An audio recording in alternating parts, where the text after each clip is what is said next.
the model there? Oh yeah, I've got a few like figurines and like that I. Well, for Christmas, one of my friends got me this bad boy. Oh, that's pretty sick. Yeah, I'm like, you better unbox all my shit because like whatever, I'm probably not going to sell it, so it doesn't matter. Oh, I'm probably not going to sell it, but like sometimes I like the things sealed. Well, Trent, what is this? The stream came back up, and I'm watching a Pokemon TCG advertisement. What is this? Wait, really? I haven't seen. I'm not watching the advertisement though. Well, AdBlock doesn't work on Twitch, which kind of blows. Oh no. Yeah, it's a little better. Oh no, I just see my nose. Oh no, it seems better, man.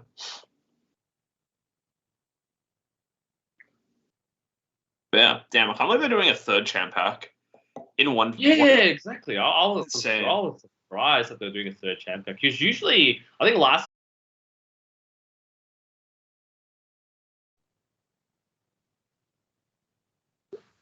All right, honest question here, Trent. Do you think we're going ahead with the stream, or is it too late for me to buzz Crystal and be like, "Oh, wait for me, wait for me"?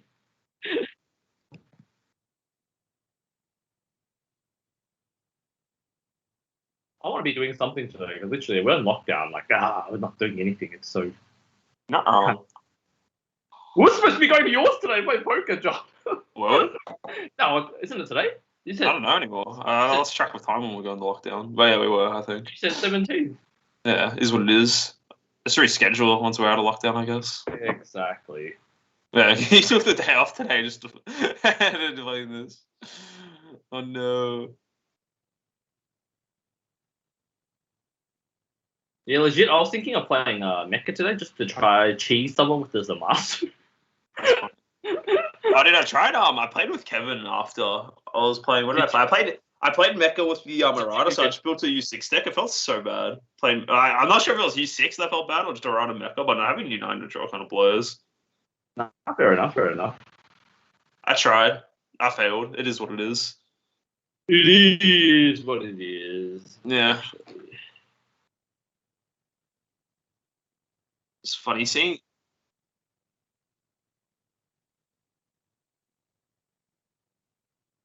Let's have a look. Yeah. Anyway, guys in chat, how are we doing today? Who's excited for another webcam tournament? What do we reckon is going to win today? And why are we saying it's King Vegeta? Because that's what I reckon will win today. Because that's what won our regional. Oh, literally, I was telling Trent as well before. Like, literally, I think at least in Australia, it's winning all our large tour regionals. So it's like that's kind of crazy. I think it's a good deck though. So like everyone was saying that King Vegeta is a good deck. Red's in a really good spot right now anyway. And Red didn't get hit by the ban list at all, so it only gets better, so it's fine. Like literally the only colors that really got hit were yellow and black on this ban list, really. Yeah, pretty much.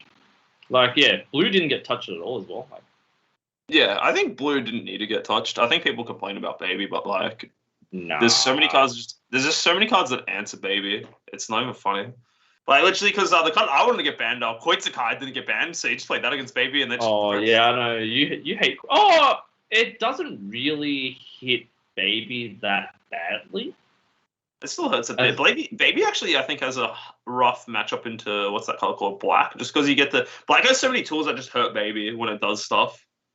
When it activates. Actually, I think it's completely the other way around. If I'm a black player, I definitely don't want to see blue. Yeah, if I'm dark, dude, I don't know, man. Every time I've seen black versus blue, black versus baby, sorry, they just drop triple like fighting against spirit and just win. It's like what I see. Like that card just counters, like hurts baby so hard.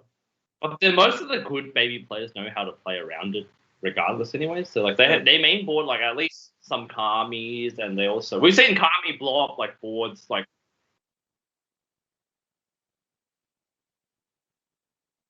Oh, that must be it as well, actually. Oh, I don't know if it has it.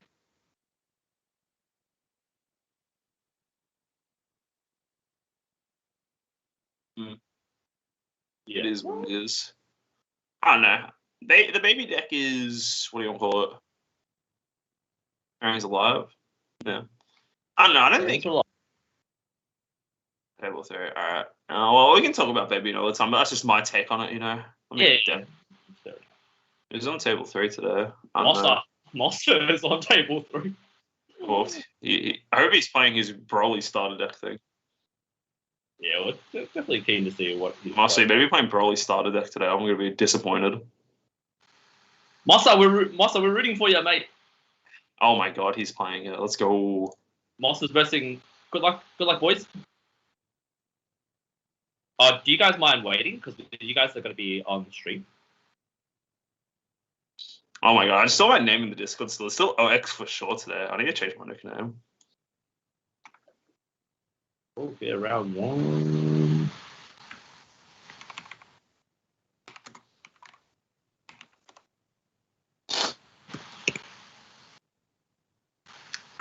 Alrighty. Got my new name on the Discord, Benny's friend. Benny's friend today. It is what it is. I know, it is what it is. Guild Arts EU, how are you doing today? We're about to start up. We've got a green Broly starter deck in the first round. I'm pretty keen to see this because it's one of our friends from our local store, Massa, and he always talks about how much he loves this deck, but then he never plays it. And then it's just okay, fair enough. He plays other stuff, but he's playing it today, so it's gonna be exciting. It's a pretty cheese deck, and looks like he's versing Gogeta Zeno. Okay, Zeno. It's gonna be pretty funny. This is one of the decks I think is going to rise up in popularity with the Vegex nerfs, just because one of the best packages in Black right now is what do you want to call it? Is the Gogeta Zeno, how special it is. You run your 4 Vegeta super combos, you run your 4 True Fighting Spirit, and then you run some like other 30Ks if you really want, and then you just keep on spamming this Overrealm boy, the SS3 thwarting the Dark Empire.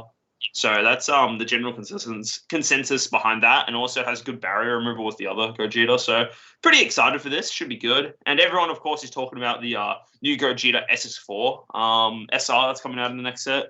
I think it's okay. It's like it's actually pretty easy to deal with. Not gonna lie, interesting because I played a bit with the new cards just on untap and that, and it's kind of okay. It's kind of underwhelming actually, which is pretty funny. There's like just sometimes it's hard to commit 4 energy to a card that like doesn't have deflect really. So half the time it will like get tapped or return to hand if you're versing blue or whatever. But it's still, if it hits, it still does a lot of damage. It doesn't necessarily win you the game, but it buys you an extra turn more or less. Yeah, I think the card is actually pretty insane though. Like people are saying how it's pretty insane in Hatchiak. Yeah, dude. Yeah, Hatchiak. It might literally bring Hatchiak back into the meta. Like, you know, people. I think I'll be happy. True. Oh no, Benny, you just gave me PTSD just saying that, dude. I know. I mean, surely everyone hates versing Hatchiak just because, like, oh, you know, that's actually so funny. It's a nice from playing the game.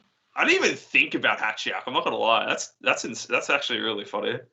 All right, guys, so next set, Hatchiak will be the best black deck now that Vegex and a lot of other aggro strategies are getting nerfed. Legit, I'm hoping like Peter Katani comes back with like a super spicy build for Hatchiak or something. That would be so fun. Yeah, you play then Hatch. Honestly, I think Hatch would have a rough time into the thing that's awkward about Hatchiak now is because it can't really stop unison attacks, but I guess it's still playable. Like, it still stops, like, super aggro. I imagine it would be a hard matchup into King Vegeta, just because that deck already does 4 damage by default, so...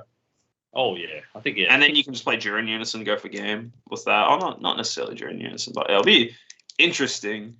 Damn, if people start playing Hatchiak, dude, people are going to start... It's going to legit be just Frustrated and Mystery, just spammed against Hatchiak. That's how you usually beat that deck. That's how I've been in the past, anyway. I was going to say, there was a Hatchiak that did top 16. I think there was a deck profile on Joey's channel, Crossword. I saw that, yeah. Yeah, it was pretty... I looked at it. It had so much cards I didn't even know existed in this game. I'm not going to lie. It was just so many random cards. Yeah, 100%. Literally, it's pretty interesting deck profile. Like, I haven't seen it being played for a while, but I think it's a deck that got a lot of potential. It's a good rogue deck. It is a pretty memey rogue deck. Anyway, Hatchiak isn't in this matchup here, so we'll talk about it. We've got the canon matchup of Gogeta Zeno versus OG Broly. So both these decks are kind of more like tier 2 decks on the kind of rogue kind of decks, I guess. So the main thing about Broly, it's got a lot of new support. It's got the new field card that kind of accelerates its strategy, enables it to self-awaken with ease, and also provides you a card that you can sack every turn to proc the leader skill, just blowing up a card in a battle area, getting so much value. And then Gogeta Zeno is I'd say it's more of a mid-range to aggro black deck. It kind of relies on using the Union Fusion cards to create a lot of pressure. And the cool thing about this Gogeta Zeno later is that when you do activate Union Fusion, you do get to draw a card. So you're honestly getting a lot of value out of it. And on the front side as well, when it attacks, draws a card. One of the kind of standard things on front sides on leaders, but like some decks are missing that. So it is quite nice that it has inbuilt self-awakening. Yeah, I think I know that it is definitely underplayed at our locals because the Supreme Kai promo is quite a key card to playing this deck. Dark Broly. Even like, we can talk about it a bit more later about the ban list, but Dark Broly would probably still be played a bit even after the ban. Even after the I agree. Sorry. Like, I don't think it's fully dead. Yeah, because honestly, a lot of cards in Dark Broly now actually have 5k combo. It's just the original 3 cards that don't have combo power. Yeah, exactly. It so barely plays any combo for 0 now anyway, so... Yeah, exactly. But, you know, I keep on talking about this, so... I keep on talking about the ban list, but we need to talk about this game. The Gogeta deck needs a lot of promos. It does, from what I've seen. It needs the new SS3 promo and the Kai promo, but yeah.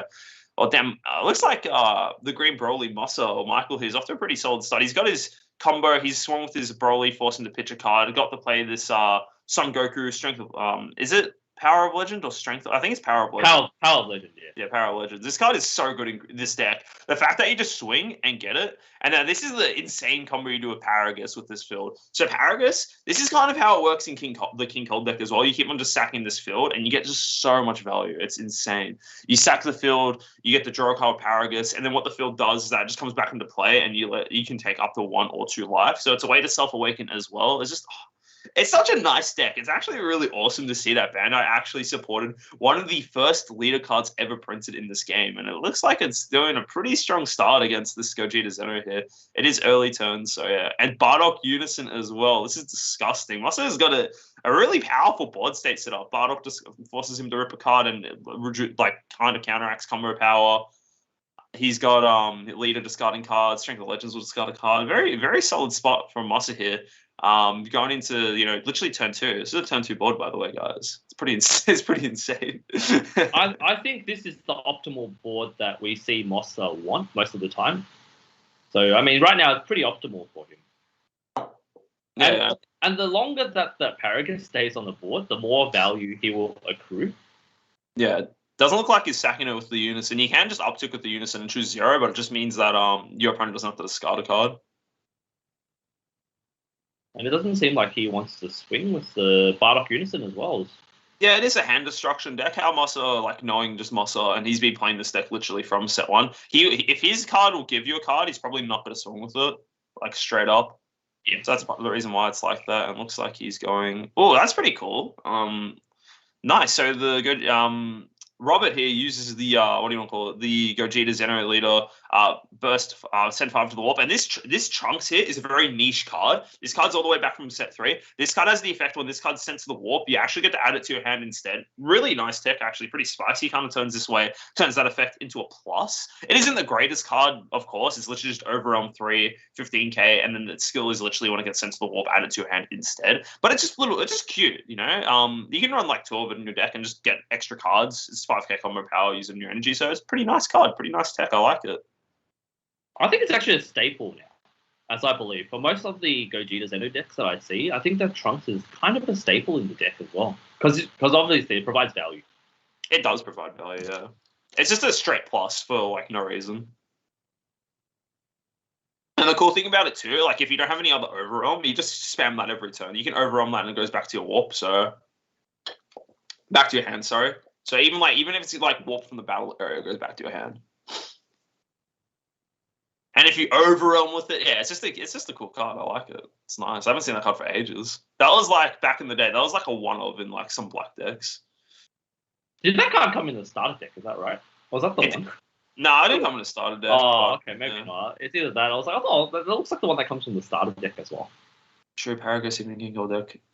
Okay. Yeah, exactly. That Paragus card is kind of silly. Every turn it stays on board, it just generates so much value. And especially in that King Cold deck, because so many of your field cards proc effects when they're sent to the drop area. It's kind of a way that you get to resolve those effects without interacting with your opponent. What do they got to do? So it is a card that it is just a measly 1-drop, but if it goes unanswered, your opponent just starts accumulating so much value. Yeah. And that's also part of the reason why Mossa didn't decide to use the Bardock Unison to get rid of it. Looks like a pretty big combo here. He's in his super combo here. Must be trying to dig for something. He must not have. He does have fusion targets in his drop though. Or maybe he's trying to set up for thwarting the Dark Empire. He's already. Does he have all the pieces? I think so. Well, the thing is that he might not have the fusion in his hand, but he definitely has a 5k Goku and Vegeta in his drop area. I can't really tell in his warp, but if he just overwhelms that Trunks he just added to his hand anyway, that will be in his warp. So very curious what he's going to go for here. Seems like pretty rough play to combo those two cards off for the. Oh, here we go. True Fighting Spirit. Good card. Very nice card. It's the card I was talking about before that, you don't reckon it answers Baby? I think it's a pretty good card versus Baby. No, it's a really good card. Like, literally, if this card stays on the board, it's just also infinite value as well. Every time they use the counter card, they have to warp a card. Yeah. It's very strong. It's just so funny that I never get why this card has deflect. It's so dumb. Why does this card actually have deflect? It's so good. What's he planning to do here? I think Mossa wants to activate Charismatic Villain. Is that?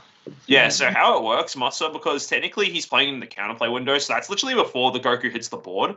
So his Frieza can come into play without the auto skill procking of the Goku, because Frieza technically hits the board first. Yeah. So even before Goku hits the board, his auto still can't go to anything. Goku doesn't know that Frieza was played to counterplay, more or less, right? So yeah, this is that card not very good into green. Charismatic Villain is a very good card, and yeah, it's looking pretty one-sided so far, but we'll just have to see what happens. Here comes the Trunks Overwhelm. This is kind of good, though, because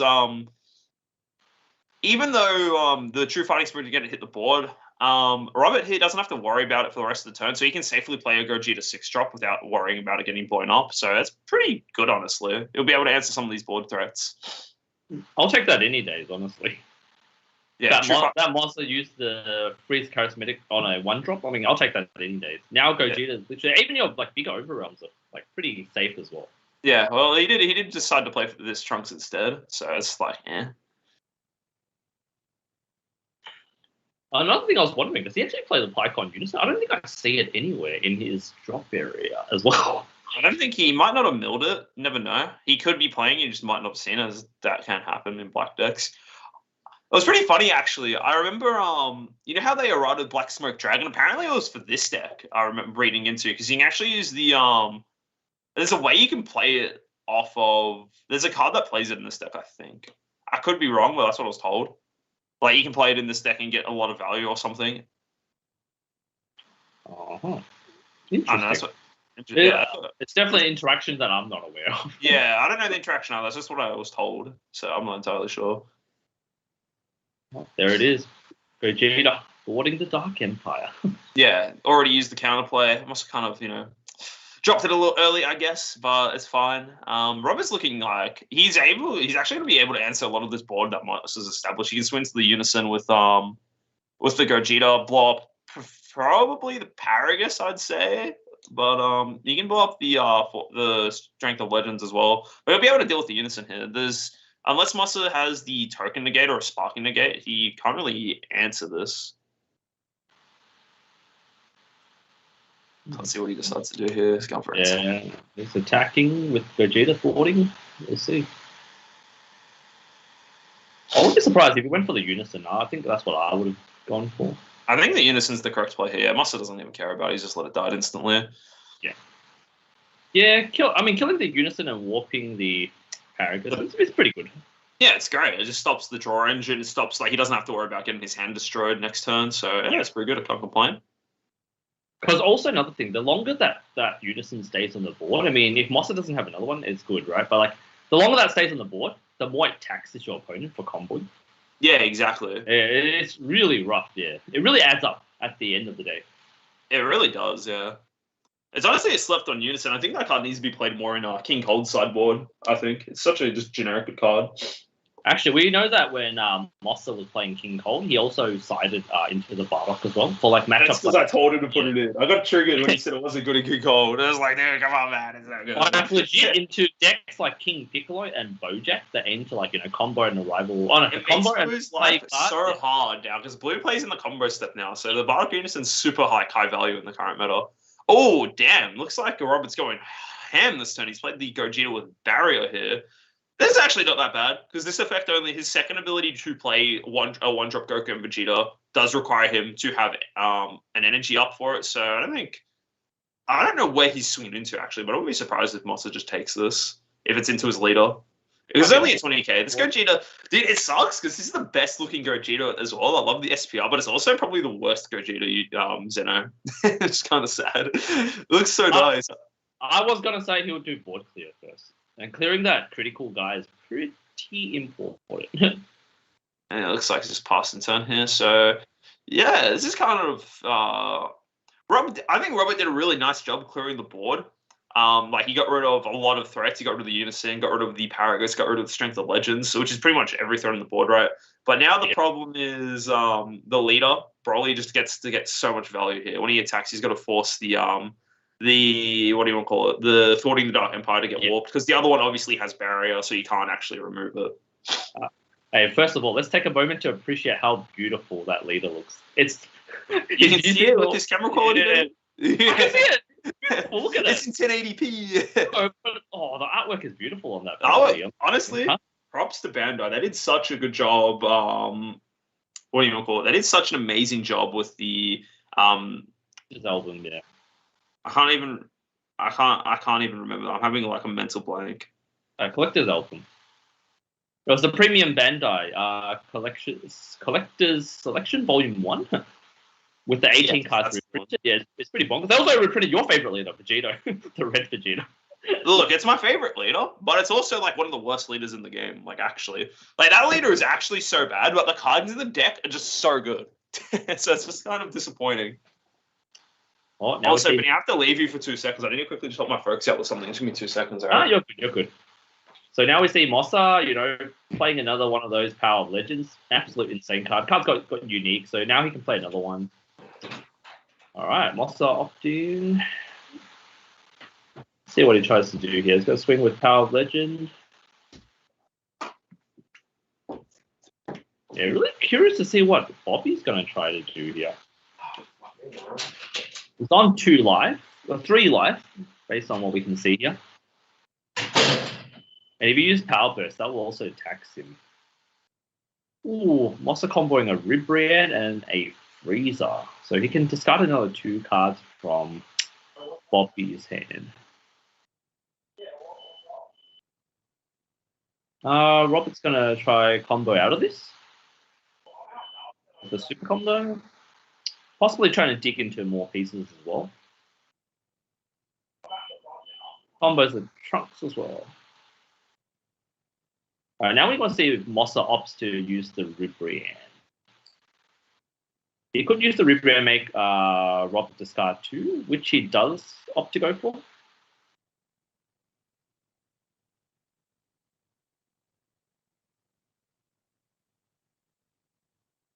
All right. So another 2 cards discarded. Looks like Robert's got 3 to 4 cards in his hand, so he's quite close to losing his whole hand. Let's see what else. See what else Mossa tries to do this turn. I wouldn't be surprised if he passed his turn from here. Keeping 1 energy open for like some sort of negate, etc. Yep, he does pass turn. Yep, he does pass turn. Over to Gogeta Zeno now. So Gogeta Zeno can pop off turn 3 because he's got heaps of energies to play with. It'll be interesting to see whether Mossa actually runs Dormant or not. Because if he does run Dormant, this will end Gogeta Zeno's turn pretty early. And it could be one of the reasons why he kept the 1 green energy up as well. Yeah, I think the only one time I played against Gogeta Zeno, like he popped off really hard on turn 3. It's what it aims to do. So we'll see. Yeah, we'll see what the plays here are. All right, sorry about that. I am back. He didn't miss much. Literally, Mossa used his 2 energy for a Ribrian. Mm-hmm. And yeah, now it's up to Robert's turn. So he did keep 1 energy up. I'm assuming maybe a Dormant if Mossa does play it. Right, okay. Yeah. It could be a dormant. It is. It is dormant. Yeah, I was right. So. Oh, nice. He's got the. Is that the new one? It looks like that is the new one. Yeah. Yeah, it looks nice. Yeah, he is using dormant. Fair enough. Well, dormant's a pretty good card into black because mainly because a lot of the small guys. Correct. And I was literally saying before as well, for those that played against Gogeta Zeno, I played against it once. I believe it pops off really hard on turn 3. So it was the correct thing that Mossa... It was speculated that he will play a Dormant off the 1 energy he kept off the live. No, that's a good play because obviously he's got this 6-drop here. That's 1 attack. He summons 2 Gokus and Vegetas. That's another 2. I'd assume he has a way to free play the Python with the Kai. I've not seen one in walk, so yeah. Yeah. And pretty much, yeah. I believe, if I'm not wrong, I think Mossa also has another Ripria in his drop. He might or might not. But he did combo off the Freezer before, telling us that he doesn't have the Zamasu in hand. Because I believe Mossa does run 1 to 2 copies of the Zamasu DD's rack. Okay. Well, that card's really good. Like, yeah, especially in his deck, right? Because he also runs the Gohan that we see in his energy right now. That can also lead into a Zamasu as well. Good. So we'll talk more about the ban list after this game because it's a pretty fun thing to talk about, honestly. But yeah, it is. Yeah, we got heaps of time to talk about it. Yeah. And there's Uncle Stuart. Uncle Stewie. Yeah, Catalysm. Curious to see what Robin's up doing here because his turns. He's only got 1 more attack and there's not much he can really do. He's doing another Gogeta. True. He's prepping up for the next turn, so Moss is gonna have to hope he's got a lot of dormants up. Another fusion there. That's quite nice. That's super high value. Like they both have barrier, can't get answered real easily. Like one of the best cards in green right now is the new Chilled promo that lets pays 2 to kill a barrier card, but it's kind of awkward to do that. So, and he's using the Kai now too. He's getting this massive board state established. And he also looks like he's on 3 life. So damn, Robert's establishing himself. He's in a very powerful position here. He's got double Gogeta on board, got the Pike on unison. He's going to start ticking it up. And like, damn, this is getting pretty scary for Mossa. If he's not able to close out, I'd say if he's not able to do something big on his next turn, it's going to be very nice for Robert here. Obviously, Robert's been he got hit with Dormant this turn, so he's only got 1 more attack left. But this is looking pretty nice. Yeah, so this is his final swing in with the Gogeta. I was going to say, what happens if Mossa plays like the Vegeta AOD Unison or something? Just blows up his whole board. Oh, damn. That'll be it could happen, but I'm just saying, I don't know if that'll be pretty nasty, not gonna lie. That'll be very nasty. Recently in green decks, even in King Cold, I was talking to George about it. Maybe we should side one of the Vegeta AODs. It's kind of cracked. It's kind of cracked. It's not bad. For a turn 4 play, it's pretty cracked. Oh, dude, just imagine what I was gonna say. Just imagine if you play the Gogeta Unison, right? The Vegeta Unison. Then you get hit with the new Zamasu counterplay. That's a feels bad. Literally, like I was for those that don't know, I was actually going to play today, playing Mecha Freezer again, but with the new Champ Pack Zamasu. I think a lot of people are playing that deck today just to test out the Zamasu as well. So yeah, that card's pretty cracked if you're not expecting. I think a lot of people will be playing Mecha today. Yeah, it's a good card. I'm sure you would have played Mecha as well yourself, right, John? Me? No. Obviously, that boat sailed, dude. No, I don't know. I probably would have played a meme deck. I legit was so close. If I would have played today, I would have played my Januma deck. Like, actually, I full on think I could actually 100% do well with that deck with Zamasu promo, dude. It's too good. It's actually too good. Hey, you can meal people out, why not? Yeah, exactly. I would have played that today if I wasn't if Nick didn't have all the cards and if I was not here with you in this lovely commentator's booth. Yeah. Actually, I was going to say, yeah. Stu, like, come on, man. I'm just reading chat. Stu, come on, man. I have feelings, dude. This John guy. I agree. Oh, I just here for Benny. That's why in Discord my name's Benny's friend. Yeah. Yeah, Stuart's actually just got a newborn, so congrats to him and his family. Congrats, Stuart. Baby, yeah, so... The new Zamasu card is really good, yeah. It's the promo card to get after these champ backpacks. It's like the money one, for sure. Actually, I'm really surprised that they'll always print to like at least one card in the champ pack that's really good to encourage people to like participate in events. Like how in the next one, we're talking about the cooler was probably that card. Yeah. The rest are just like, mediocre. But one of the 5 is generally like it gives you incentive to participate in events. Yeah, exactly. Yeah. The Master card is definitely the one for this one. I'm sorry, what is this cooler card? You tell him to play this. You No, might have dude, no, influenced him. no. I know What you is play this? this card in King Cold. I don't play it, but I'm pretty sure this cooler card is like when you make your opponent discard a card and you have a field in play, you can play it for 1 or something like that. it's got critical, I believe. It has critical. It's a 15k crit swing. I mean, I see why he wants to play it, but That's funny. That's so funny. This is just one of the most random cards I've seen. This card's whatever. I think there's better cards to play than this cooler. Not gonna lie. Well, 1 energy, yeah, but I thought maybe you influenced him. No, I don't know. This card, I don't know what it does. There's a reason why it's not played in King Cold, but there's also a reason why it's not played in, like, this shouldn't be played in this deck. It's just a very, very average card. Oh, he's actually hit him with a super Kamehameha. Yeah. He doesn't want to deal with it. Wow, okay. That's surprising. That's very surprising. It's only just a 15 crit swing. Okay. That's actually really funny. Actually, it makes sense that Robert actually uses it as well. It's either because regardless if the cooler does swing, it's going to be 1 card out of his hand or 1 card out of his life anyway. So he might as well, right? I guess. I'm actually going to look at what that cooler does. I can't remember exactly what it does. Let's have a quick look. It was from last set, if I'm not mistaken. It's the most recent set, isn't it? It came out with King Cold, I thought. It did come out with King Cold, but I'm pretty sure it's got critical when you play extra. Ah, I see. Yeah, so it's when you play a green extra card, you pay 1 to play it. Okay, thanks, Will. Thank you very much. But it's just a very interesting card. It's very lackluster for sure. Like, yeah, I'm surprised that Rob used the counterplay on that because it's just a crit swing. It's not the end of the world, right? You literally just combo 5, right? But now this can lead into some nasty plays. Did he just whiff? It looks like he just whiffed. Yeah, top 7 look for Broly, I believe. A green Broly? Green Broly, yeah, Green Broly. Monster's deck pretty nice. It's playing a judge just one. Imagine it. Yeah, it looks nice. Just imagine if he was playing a Broly card instead of that cooler dude. Might have hit, Just saying. Just saying.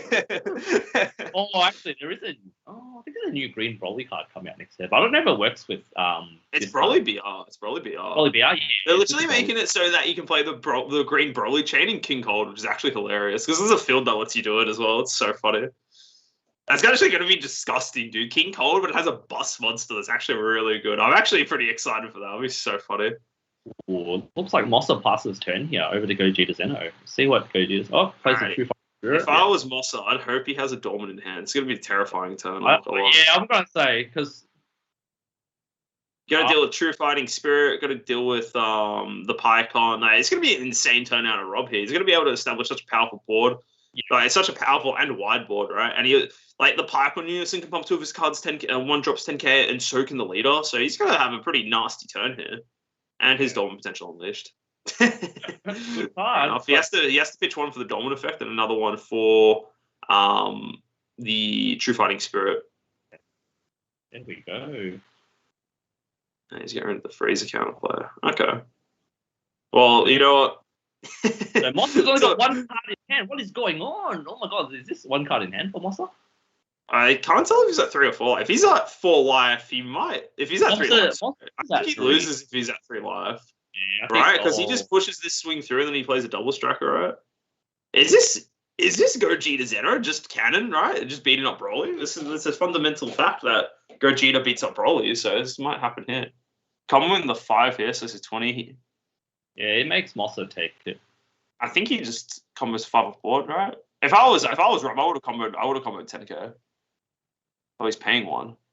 Oh. With Dark Banisher Fur. Okay. All right. So, yeah, I think the play for Rob would have been just the combo 10k. That just gets Mossa down to 0 and you just literally just pass here.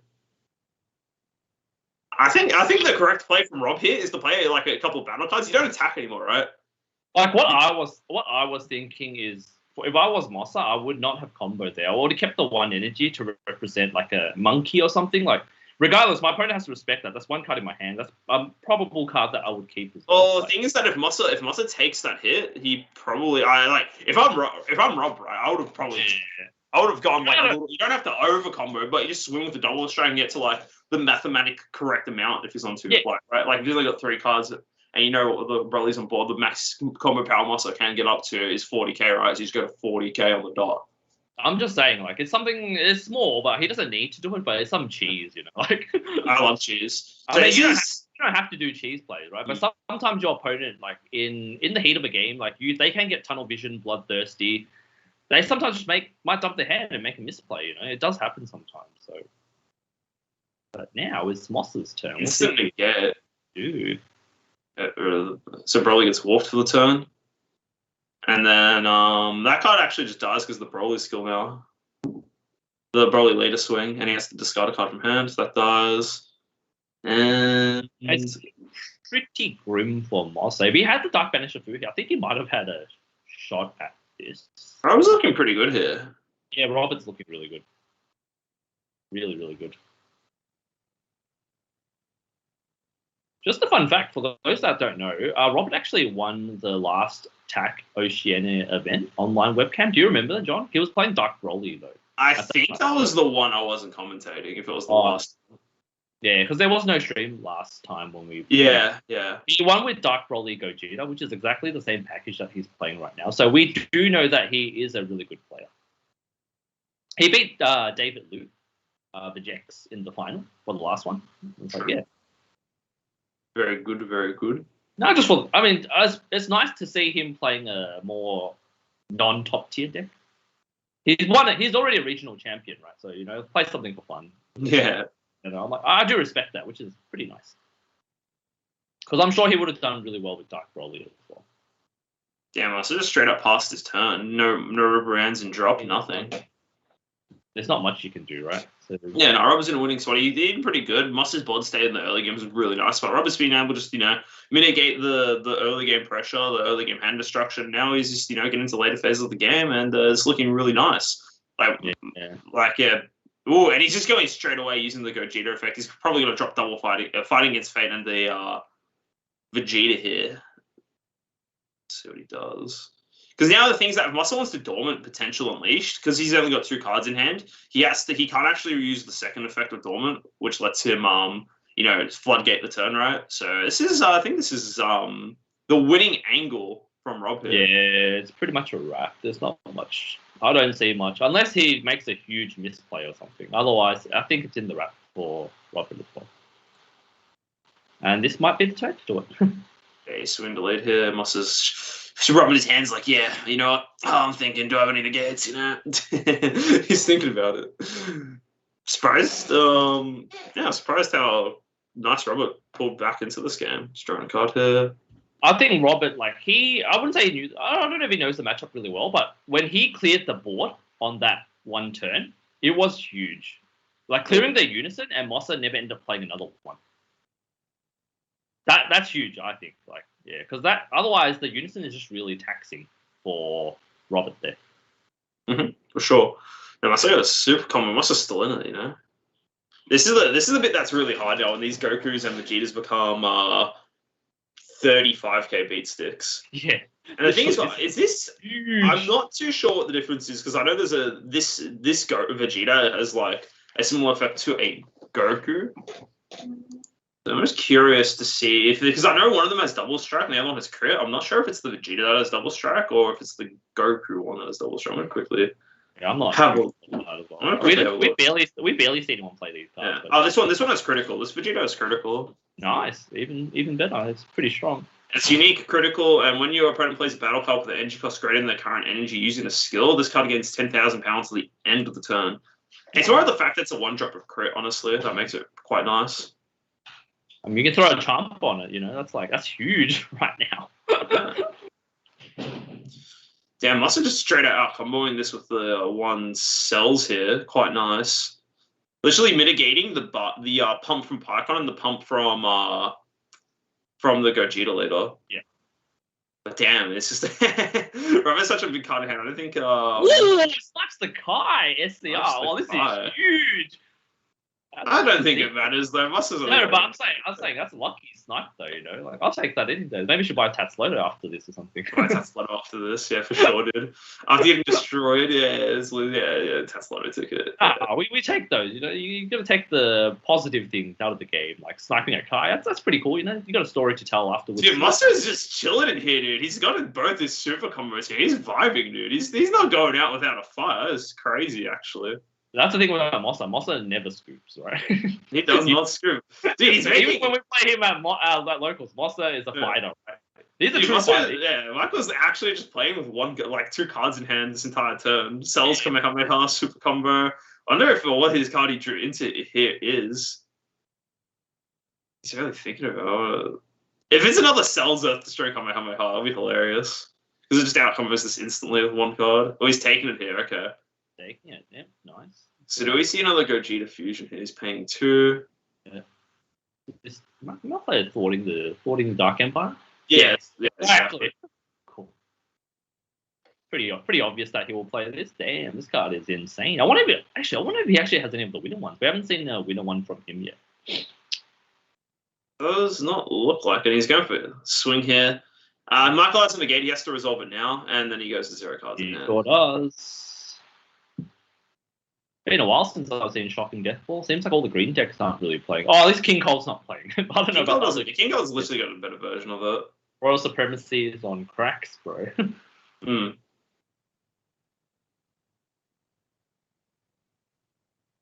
trying to see what they want to resolve. Oh, so Shocking Death Ball killing the True Final. Another Overarm here. What's he going to play? Just Goku. Nice. Yeah, and he just grabs pretty much any card back. Yeah, no, that's nice. I think it's between 3 to 7. 3 to 7. 3 to 7. You can't grab back on super combos and stuff. So. Curious as to why you grabbed Thought and Dark Empire. Oh, look, if he's got Jumper here, it's a wrap, dude. Yeah, it's a wrap. GG's. So I was must have made that last turn pretty exciting, I think. Robert had it in the bag for a bit. But I must say, you put up a pretty good fight, Definitely. I mean, both players played. I think both players played really well. And also Robert knowing the. I was gonna say, if there's one card to bring Mossa back into the game, it has to be the 8th, right? The monkey. But that's a cheese though.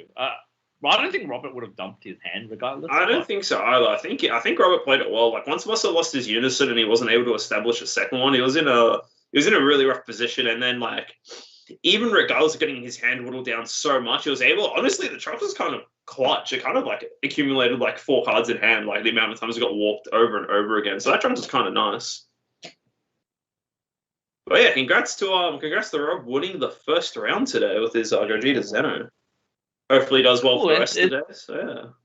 I mean, it's cool kind of seeing that he's playing Gogeta Zeno, right? So literally, I mean, the defending champion wins his game, so no surprise. Say it like that. Oh, Stuart was saying that Robert is also newer to the game as of set 10 or 11. That's alright. Pretty good, yeah. Yeah, nice. It's always nice to see that new players are doing so well. But look, his deck is quite. I wouldn't say. Oh, would you say it's expensive? It does run a lot of promos though.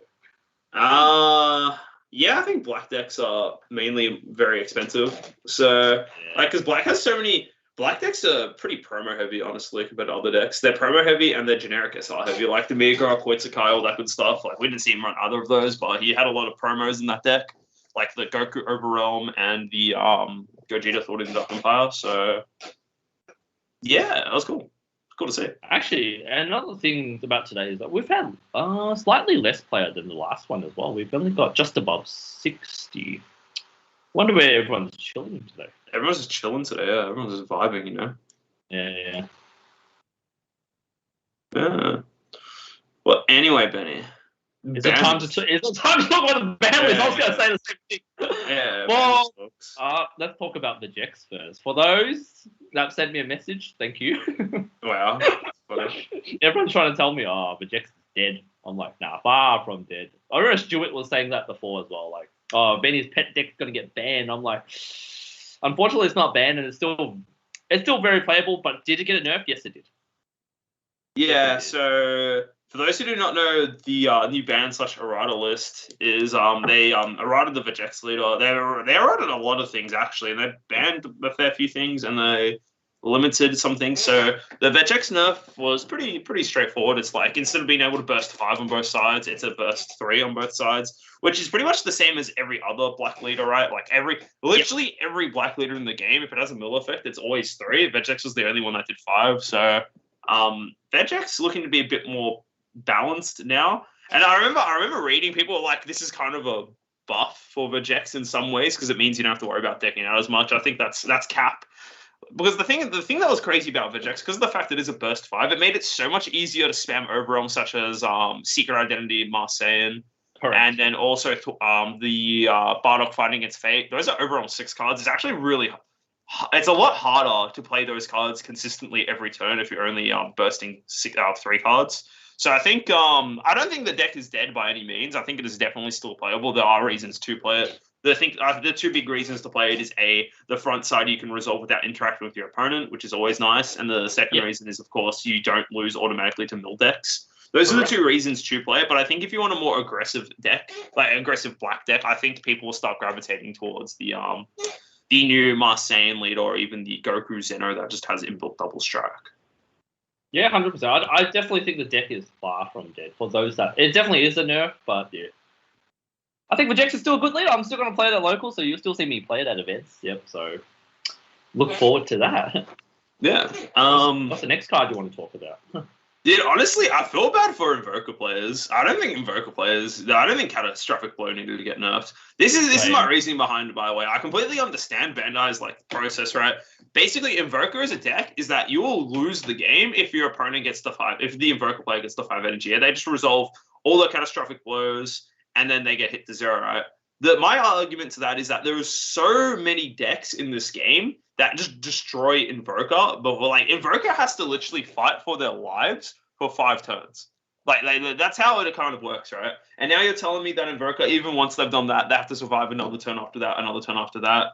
I think it kind of sucks for them, but it's also a good thing because now the Invoker deck is going to look a lot different. So there is actually, everyone's always talking about the explosive energy Goku that you can play for 3, the one that lets you untap 3, has Invoker, and lets you deal an extra damage when you activate an extra card. People forgot the original build of Invoker. I actually didn't run this card or Catastrophic Blow. It was it used the other Goku Red Blue.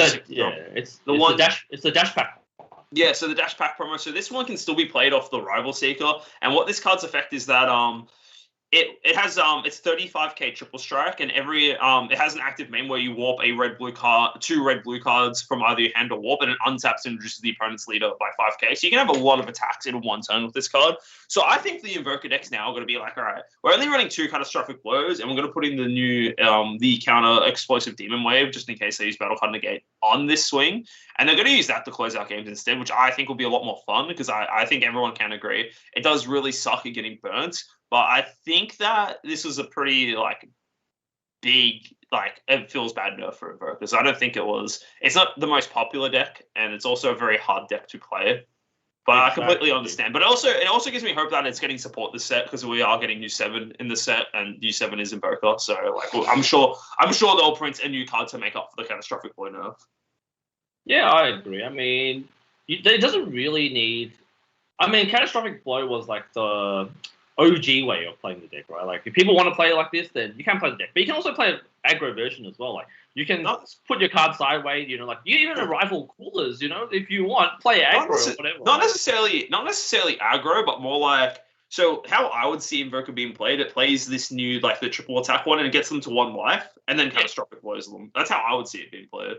I was going to say, a lot of the times, even against Invoker right now, I just bring myself to 1 or 2 life anyway. So yeah. I remember against Tim at locals, he loves playing his Invoker. So rest in peace, Tim. But he just can't play his version. He's not even playing the Invoker leader. He's playing Soul Stroke. I still think Red Bull Invoker will still probably be a decent deck, right? Using the triple strike is good. You have access to Victory Strike. Fun fact, that just wins games at any life total. Victory Strike can get nerfed, by the way. Yeah. But I don't know. For me, I'm someone who plays Invoker every so often. I do quite like the deck. It is because it feels like it's a very different style of deck compared to anything in DPS. But does it feel like Solitaire by any chance? Not really. The reason it doesn't feel like Solitaire is because literally, back to my point before, Invoker is a very fragile deck.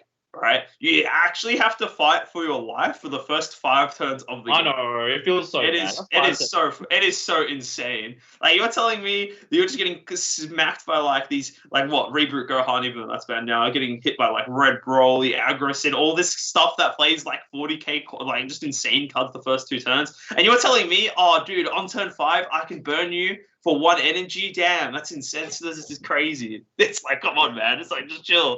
It's I do understand. I mean, I've been burnt from I remember when you burnt me from 7 to 0. It does feel bad, but I'm just saying, if you're a competitive player, you will learn to play around. Look, yeah, you don't need to cry about it. Like, yeah, the reason why also that the reason why I think it got hit is because in this slow matchup, Invokers is by default the best deck because it can do that, and so because they're banning all the aggro strategies, right? It makes sense to nerf Invoker too, because otherwise people would be like, all right, cool, Invoker time, baby, can't kill me, it's fine.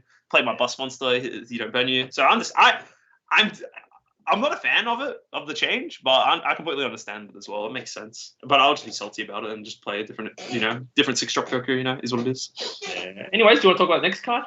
Pick another one. Next card on the top of my head, I think Selzeno, actually really nice change. Yeah. So basically, the change of what they've done with Selzeno is that it doesn't have Quad Strike by default anymore. It now gains Quad Strike as part of its 5 energy effect when you play it for 5.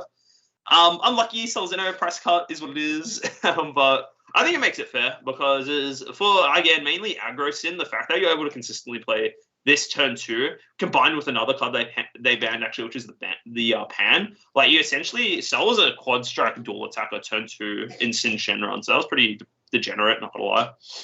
But I think that's a fair ban. I think everyone's been complaining about Selzeno for a while. And even the thing that's funny is that now it's not even like the most played SC. I think like Kai and Hatch are just better right now. I think definitely Kai and Hatch is better. Margin Vegeta field shouldn't need to be errated. Yeah, I think it's a bit of a random one. I think Margin Vegeta is not popular, but if I'm on Bandai's team, right, then we're doing cards, how I'd imagine they do that, they're getting all this data a few months in advance. So I think there was like a week or two where Margin Vegeta was just winning every event or destroying every event and everyone was complaining about it. So Bandai probably back then is like, all right, we need to deal with this. The stream on YouTube is completely can't see, guys. Trent, fix the stream, dude. People can't see us on YouTube, Oh, really? Okay. We'll get our stream manager to fix that. Hopefully, it can be fixed. So yeah, with the Margin Vegeta thing, there's actually one of the players from our locals, Peter. He plays a version without the Margin Quickening, which is which kind of gets under Violent Rays. But from Bandai's perspective, they probably saw that 1 week where it's like, oh my god, there's nothing you can do about Margin Vegeta just winning like so fast, so aggressive. So that's probably why they decided to hit it. That's kind of like how you would have to design it. Bandai can't be like, let's just say now, let's just pretend now the past 2 weeks, King Vegeta, degenerate deck, wins everything. Oh my goodness. Bandai has this ban list made like from maybe like 2 months ago. Or maybe like a month. I reckon they would have. Like they're always a few months ahead. So yeah, that's kind of how it is. Bandai wouldn't be like, oh, all right, well, this 2 weeks of Margin Vegeta time, we need to deal with it. It gets dealt with in the ban list coming up, and it's like, oh, okay, well, it's not really played anymore, but it's just that's a healthy change. Green's getting such an insane leader next set. If you read the Margin next set, I'm keen, dude. We're back on Green, baby. I think Trent is keen on Green. I spoke with him before as well. We're saying, Green is looking like a tier 1 kind of deck. Hey, Kevin winning. Kevin. I was going to say real quick. All right, I want everyone to think about, remember when Bandai banned Master Roshi and everyone was losing their minds? Think how broken King Cold would be with Master Roshi. Just let that sink in. That would be a degenerate deck. That would be so powerful. The fact that you can get everything back, your free negates. So I think like everyone's like, dude, oh my god, no, Roshi, my dormant loop, no. Bandai actually did a really good ban there dealing with King Cold. Everyone knew like King Cold was the premier deck. It's still a really powerful deck now. And it's like everyone would be like, dude, you're telling me King Cold can grab any one of the extra cards back from the drop area without needing Berry Blue, or grab their free negate, or grab, Dormant Potential Unleashed, or grab, half the deck from the drop area for 1 energy. You can do that 4 times a game. When King Cold already draws infinite cards. You know what? It's fine, dude. I think, it is what it is. I think the Roshi ban was good from Bandai in hindsight. At the moment, I understand why people are salty, but in hindsight, it's like, okay, it makes sense. Yeah, it's just a very good generic, like even for Clash Coup or other burst decks, right? I mean, they did lose a really good tool though, so yeah, exactly.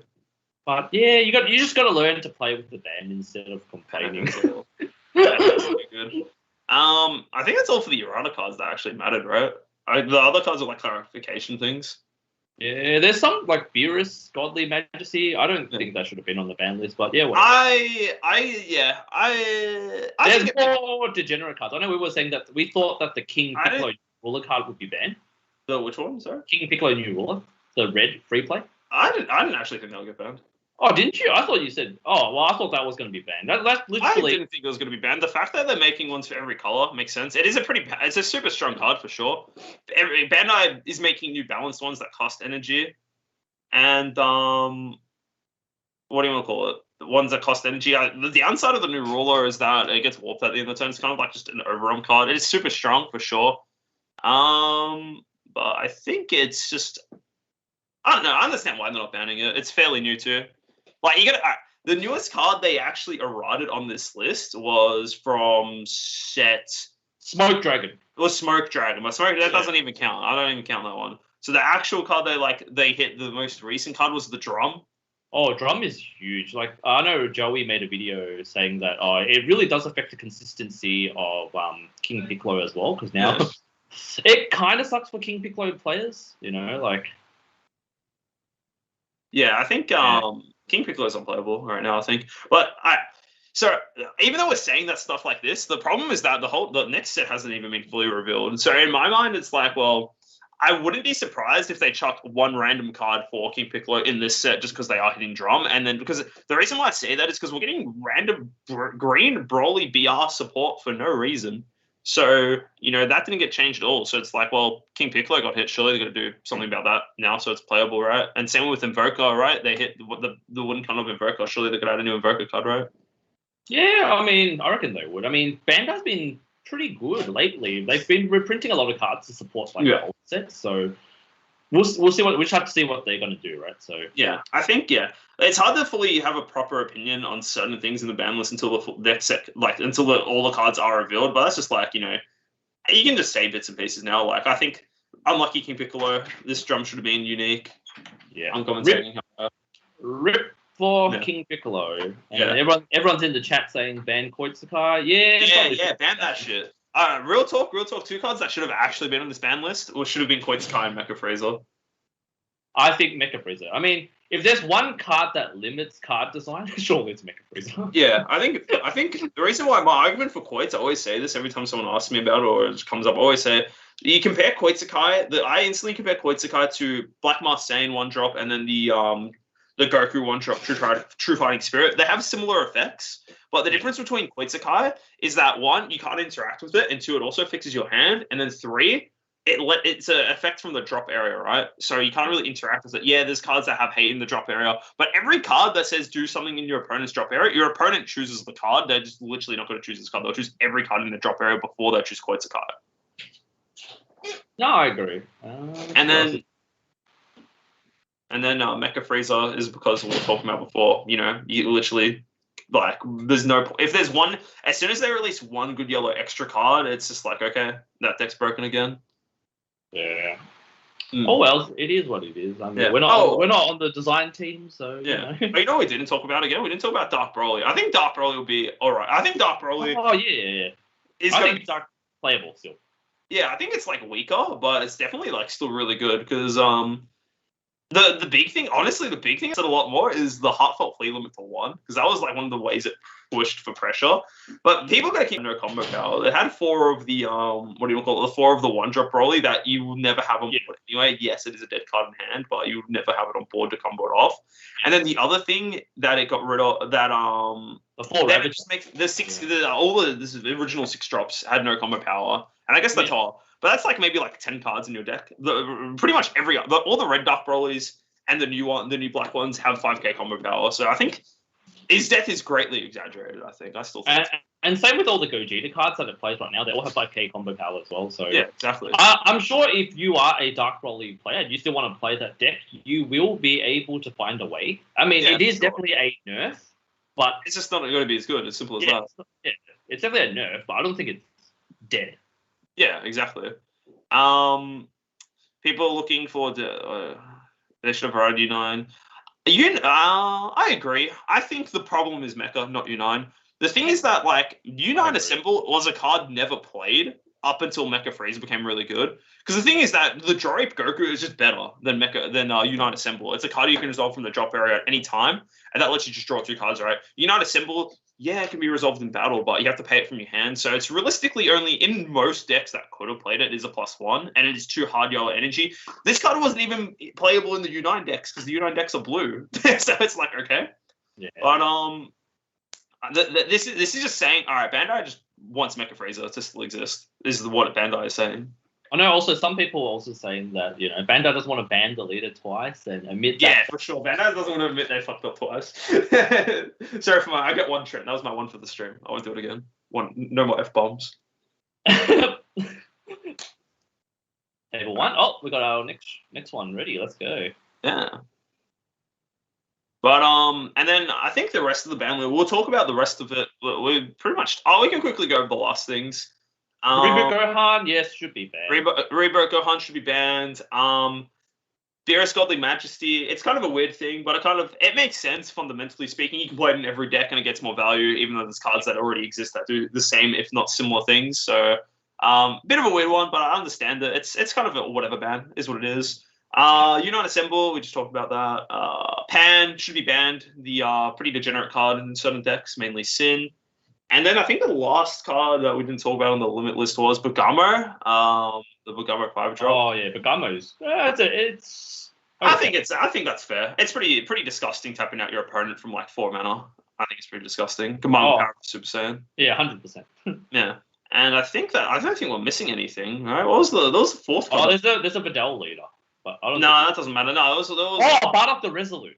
Oh, that's a troll thing. People only run like 2 on the deck max anyway. That's a troll. Yeah. I was going to say Red Brawly players don't mind it because I know Marco only runs 1 anyway. Yeah, so, exactly. Right? People legit only run 1. But yeah, I think that's everything. We'll talk about something else after this next round, but we've got a table match coming up soon. But yeah. We've got Josh Layton from our locals versus Alan Blue, another defending champion.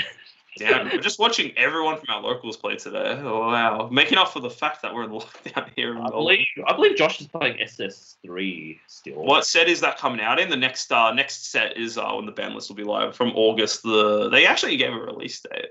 Yeah, they did. I can't remember the date, though. Let me have a look for it. I think it's like August the 6th, which is pretty soon, actually. So for North America, Europe, Oceania, Asia, and Latin America, August the 6th, and France and Italy will be pre-release / release. Damn, Benny, we're getting the next set in August 6th. That's only 3 weeks. I know, that's pretty soon.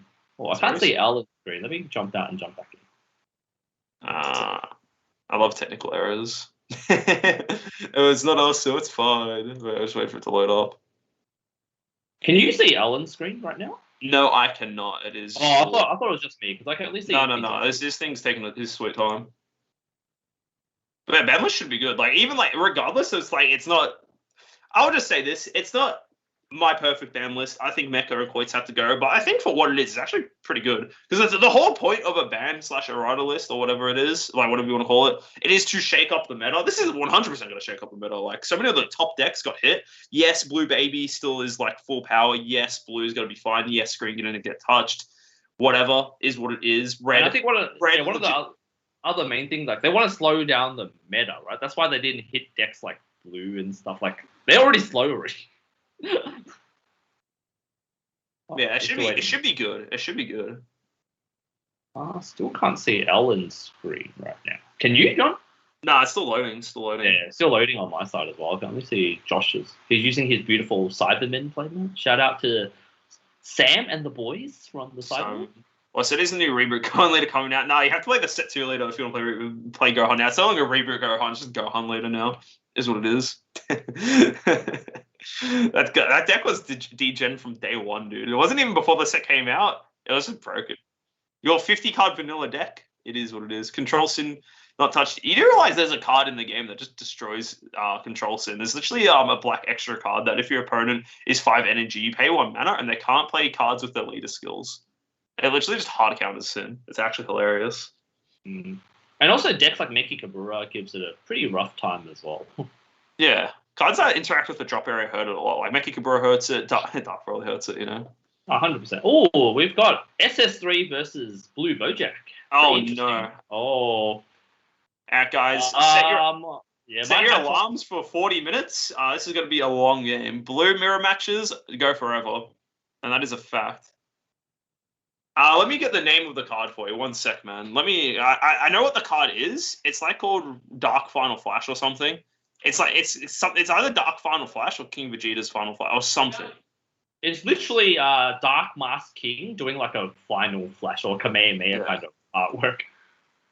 I'm trying to find it now. One sec. It's from set 12, if I'm not mistaken. Yeah, here we go. Dark King's Flash. For 1 energy, it's a counter attack, and then active main. If your opponent has 5 or more energy, your opponent can't play battle cards using leader skills until the end of the next turn. There we go. I linked it in the chat for you. Alrighty. So anyway, Benny, you ready for a snooze fest? No, I think this matchup is pretty interesting. I think SS3 is slightly favored in my. I think SS3 is slightly favored too, as well. Yeah. So for those of you, you go. Yeah. So the reason why this is why I'm saying it's a snooze fest. So what ends up happening in blue decks cannot actually pressure each other at all in the early game. So it's kind of just like a back and forth of passing turns. And both blue players like to play the game in the combo step, just because it's kind of like how blue is now. It exploits Galactic Buster. Yeah, and it's literally just a race to who gets the blue units in first and controls the board. And most of the time, it's like, all right, who can drop Turning the Tide first, all right? So if I were to say, if Alan has Turning the Tide, like, honestly, I think it just wins because Josh can't play Turning the Tide because of SS3. And it's a lot of just repetitive play patterns in the early game. So we'll have to see how it goes here. And it's literally just charge pass a lot in the early game. So blue mirror matches kind of whatever. Yeah, for those who are wondering, with this SS3 build, it also plays Galactic Buster and the Bojack Evil Doer package as well. So that's what most of the blue decks have opted to play right now. So you can see the first charge from Josh here, literally, he charges the 8-drop Bojack. So Galactic Buster already live. Galactic Buster live for the boys. Yeah. So I've actually not gotten the chance to see this SS3 leader in action. So how the SS3 leader works, every time he attacks, you get to choose a card from your hand. You choose a card from your hand and bottom deck it, and then you get to charge 1 life as energy. Much more balanced than the original incarnation of the SS3 leader. So yeah. And then obviously the backside's actually kind of better than the original ones. Like, yeah, it's mono blue energy instead of on tap 3, but when he attacks, he also gets a 5k pump, so it's pretty good. And I actually can't make out what card Alan just played here. I believe he played the Beto. I don't think it's a Beto. I think is this the Bolgos card? I thought it is a Beto, isn't it? I can't really tell. It might. Yeah, unfortunately, Alan's screen is slightly more pixelated. I mean, I can see Josh's pretty fine, but yeah, Alan's screen is slightly.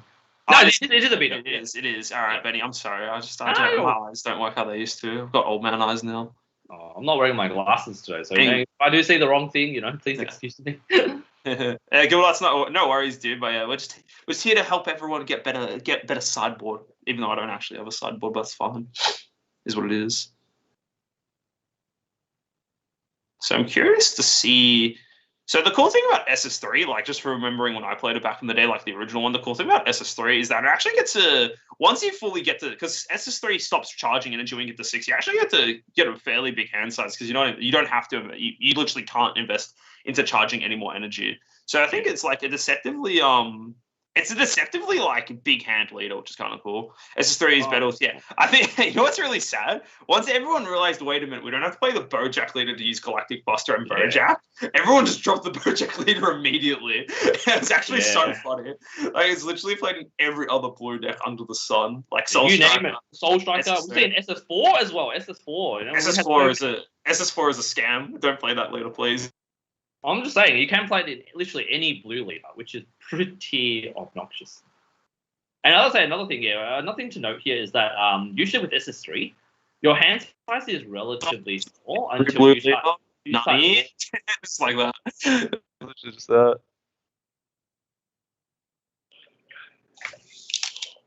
Can you hear me, Benny? Hello? Yeah, I can hear you. You dropped out for a sec there. Yeah, I did. Yeah. I was going to say, with one thing with SS3, is its hand size is relatively small until it gets to, like, it starts dropping its boss monsters that allows him to draw 2, like Kefla, SS4 Vegeta. SS4 Vegeta being the main one, because I believe that Josh mainly plays a mono blue build. So pretty much if he plays the SS4, he will be drawing 4, because he can't ramp anymore.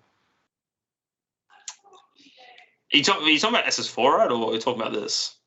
We're talking about the SS4 Vegeta. Oh yeah, that card's insane. That's a +4 in the state. Yeah. It's so funny. And I was saying that, like, literally with SS3, its hand size is relatively small at the beginning.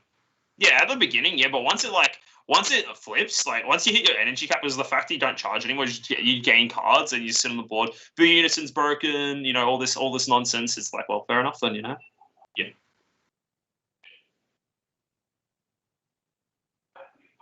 Yeah, so a fun fact, there's just a tip against SS3 players in general.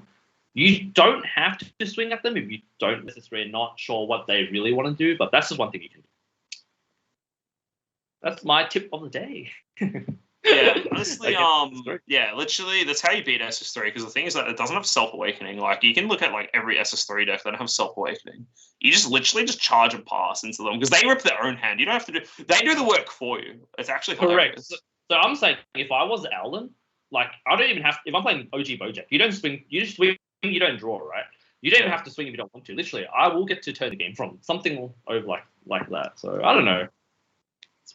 I think it's pretty funny that Alan's also playing the Zeno Unison. Now, this is something one of our friends at our locals, he plays he plays a lot of this blue Bojack leader. So I was saying to him, is it literally a strategy to run Zeno Unison just so you can play the Boo Unison a turn earlier? It's like legit the logic behind it. It probably is worth it. He's literally, Alan's doing it right now. Yeah, he's ramped into the Boo Unison. Like, that's so you can get this out a turn earlier, you awaken a turn earlier, this Boo Unison's insane. Like, blue right now is like a speed run to who can get their blue Unison first. The only thing that's a bit awkward with the Zeno Unison is that you have to be careful comboing using your leader skill, just because you don't actually get to put the cards in your energy from the top of your deck, because Zeno tells you can't. Yeah. But just being able to get this Unison out a turn earlier and enabling your leader to awaken a turn earlier, I think it's actually worth it. And plus, it can let you deal with early game aggression as well, like being able to have your hero prospects and God Sealing Technique live on turn 2 is quite nice. Oh, definitely, yeah. And I think another thing good about Zeno Unison, if you main board Zeno Unison, at least you have an out to, like, you know, King Cold's field spells and stuff. one of the many cards if you want to cheese your opponent, if you do get there somehow, you know. Oh, look, I think Blue already has a fantastic time into King Cold, because King Cold really can't pressure Blue hard enough. Yep. And because, like, most green decks usually hand destruction, so it used to be, like, hand destruction green builds usually have a great time into Blue. But now that how, like, King Cold kind of functions, it has actually a horrible time into Blue, because it really can't do much. I mean, for those who haven't watched the showcase between Eggman and Crossworld, so, I mean, that's a pretty good representation of how that matchup plays out. Like, Bojack into King Cold. All right, looks like, yeah. Is this Boo on Boo Unison action? Wow. It's the mirror match, you know. It's the mirror match, dude. The cool thing about it, combined with SS3 leader, it's actually an untap.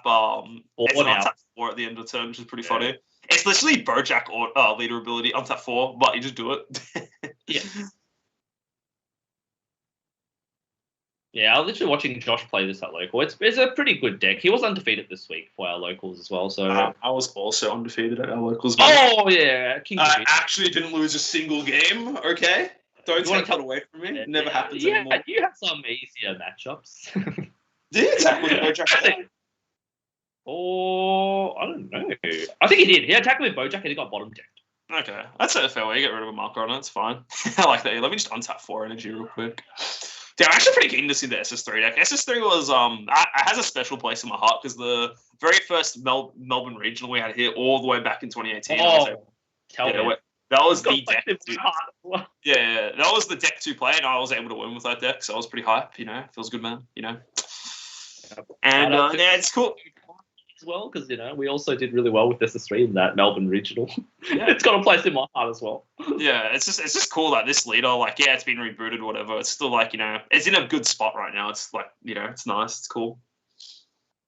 Yeah, has Josh passed the turn over to... Yep. So right now, another interesting thing is, so Josh's deck does play the Vegeta ready to run. Ooh, true. I was not expecting this. I was just about to say this. Yeah, he literally plays Vegeta ready to rumble as well. So it's pretty hard for you to deal damage to the leader without losing all your energy. Because Vegeta ready to rumble is a blocker itself. Boo Unison's a blocker itself. And it's also got a bottom deck of battle cards. So legit, you need to get 3-4 swings in before you can actually deal the damage to... Mm-hmm. Do we see the legendary +4 here? Turn 5, yeah. We'll see what he wants to do here. Because now he's on max energy now. Oh, is it? Here it is, +4, baby. +4. assuming he doesn't hit any black cards. I'm pretty sure he plays them quite close to mono blue. It just shows, these are 4 blue cards. Yeah, because these, you actually have to show the cards out into your hand. Yeah. So now his hand will start being... Now his hand just doubled in size. He hasn't used the blue unison yet. He hasn't swung with his lid yet. That's hilarious. Damn, dude. Just imagine you're playing Uno, right? But you use the draw for on yourself. No, I'm saying this is a pretty insane deck. If you've played against SS3, you would know, like, once it stabilizes, this is... Yeah, once it stabilizes, it is the biggest uphill battle of your life. And for his deck, he does run 3 copies of the Vegeta Ready to Rumble. Because I versed him, so I do know what his deck does. And then, obviously, that Vegeta is also... It restands itself, and it's also a blocker. So now he has to deal with 3 blockers before you can actually start doing damage. It's pretty full on, for sure. And he also plays Gohan Baby's minion as well. So he's got a lot of cards that he can play that taxes your opponent with all those blockers. Exactly. Like, because now Blue actually has a lot of floodgates now, and if you're able just to get them for more or less, like, you ram into them right, you're not losing cards out of your hand. I actually think that SS3 and Soul Strike are the best 2 blue decks. Everyone talks about Baby, but I genuinely think that SS3 is a better version of Baby, in my opinion. Yeah, it's just a preferential thing. I know some people like the negate dot deck. I don't know, our teammate Will loves playing Baby. Yeah. And he did really well with it as well. So I mean Baby's still good. I think Baby's still good, but I think the ceiling of SS3 is just so much higher than Baby, in my opinion. Yeah, Baby is, I don't like playing Baby. It's just my thing though. Don't worry, Benny. It's like playing anything. Blue versus blue generally draws quite a fair bit. I mean, unless you're playing really quick, like the blue mirror match, generally, if you can win game 1, you might be safe to go into time for game 2. If you win game 1 in the blue mirror, you just win. That's why turning the time is such an important card. That's what Nick said, right? The blue mirror match, they were on like 15 energy or something, and they were playing so quick, but like... Yeah, so quick. Charge fast. We're going so fast. Turn 15, you're like, oh no. And then one of them's just playing the blue Beerus reboot leader. Yeah, I pay 16 mana. Good game. Okay, you shake your opponent's hand. Easy clap, you know? Yeah. Oh, man. Well, anyway. Because this is the best of 1 event, and Josh is playing a blue deck, I would not be surprised if he somewhat made a copy of Jiren, Survival of the Fittest. Look, I wouldn't be say normally it's fine, but I think it's a little rough in best of 1, especially with this leader. Like, I can't imagine how brutal it will be charging it. I guess you can grab it out of your energy with Zeno, but like, the life you is don't. what it is. Like, if you it's always a big dose of it is what it is. I think mono blue is for pure consistency reasons. Yeah. No, fair enough. Yeah, Blue's even getting more support next set. It's getting the Tapion Unison's pretty decent, I think. It seems okay. And then also the new ruler Tapion card is pretty good too. Oh, the SPR card actually looks really nice. It looks really good. Both of them, him and Trunks with the flutes. They're playing their little ocarina things. Wait, isn't it a Zord? The what? They're both a Zord, right? Not the flute one. No, like when the 4-drop SPR is like him and Trunks are playing their flutes. Oh, I thought they're both holding a Zord for that one. I think they're both holding the sword and playing the flutes. No, playing the flute is the unison, I think. Benny, I'm going to fact check this now. You're hurting my feelings. Oh, yeah, but one thing, I don't read cards, but I love looking at the artwork. So true, you read with your eyes, Benny. You read the pictures, dude. I'm scrolling down for this now. You've got. Oh no, you're right, Benny. I'm stupid. I'm so sorry. I can't read. No. I mean, you read. I can't look at things. Yeah, you're right. You read cards. I look at the artwork. You look at the pictures. I read the cards, dude. All right, never mind. I thought they were playing the ocarinas for some reason. My eyes is. This is why I wear glasses. I literally can't even look at the image. That's insane. But this card's really beautiful, dude. Honestly, Bando, it makes these cards look so pretty. Yeah, 100%. Oh, with this set, they have the textured foiling back for the SPR, so it's gonna look insane. So if you're a collector, probably get on it.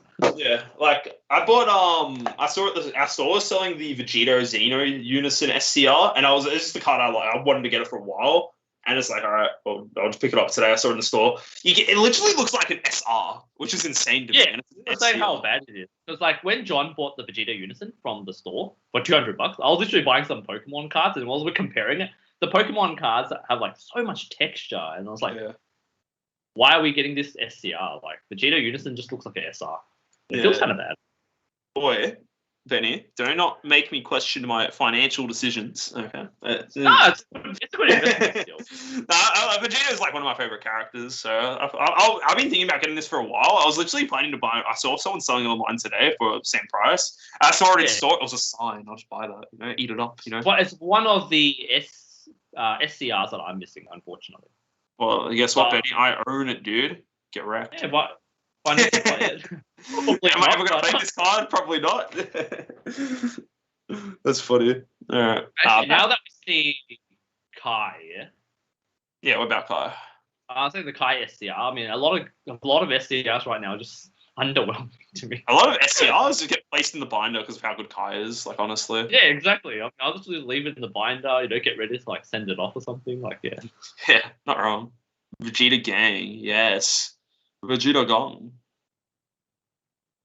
Sorry if we're not really talking about the game, by the way. I don't think there's really much to say. It's literally just like... It really isn't much to say, yeah. Literally, Bojack's playing his battle cards and trying to bottom deck his cards, and then SS3 is literally just playing the game. He played a baby's minion before, so... I think, yeah, literally, with the baby's minion and also Vegeta ready to rumble, like, Josh's deck is... The defense is insane, right? And also, another thing to note with this SS4 Vegeta, it's not unique, so you can just keep dropping him if you want. Yeah, to keep and I don't even remember the full effect. Doesn't it untap at the end of the turn, have blocker or something like that? Yeah, it does. Switch itself to active mode. That's why he has there's so many blockers in this deck that you have to deal with before you can actually get to SS3's life. Yeah. So, yeah. Look, the bane of Blue's existence is definitely just the Kai SCR, but in the Blue Mirror match, you don't have to worry about it because everyone plays Hatch in Blue. I'm not going to give too much away about Josh's deck, but yeah. We'll see more. We'll talk more. I'm not going to give much away about it, but yeah. I was gonna say because I'll tell you in a bit. I'll message you personally actually, but damn, you're personally damn. You got. Yeah, and a handicap. Oh, Benny, you just trolling me. That's funny as well. Vegeta Gang. That's all I can think about now. Vegeta Gang. Oh, I shall just chat.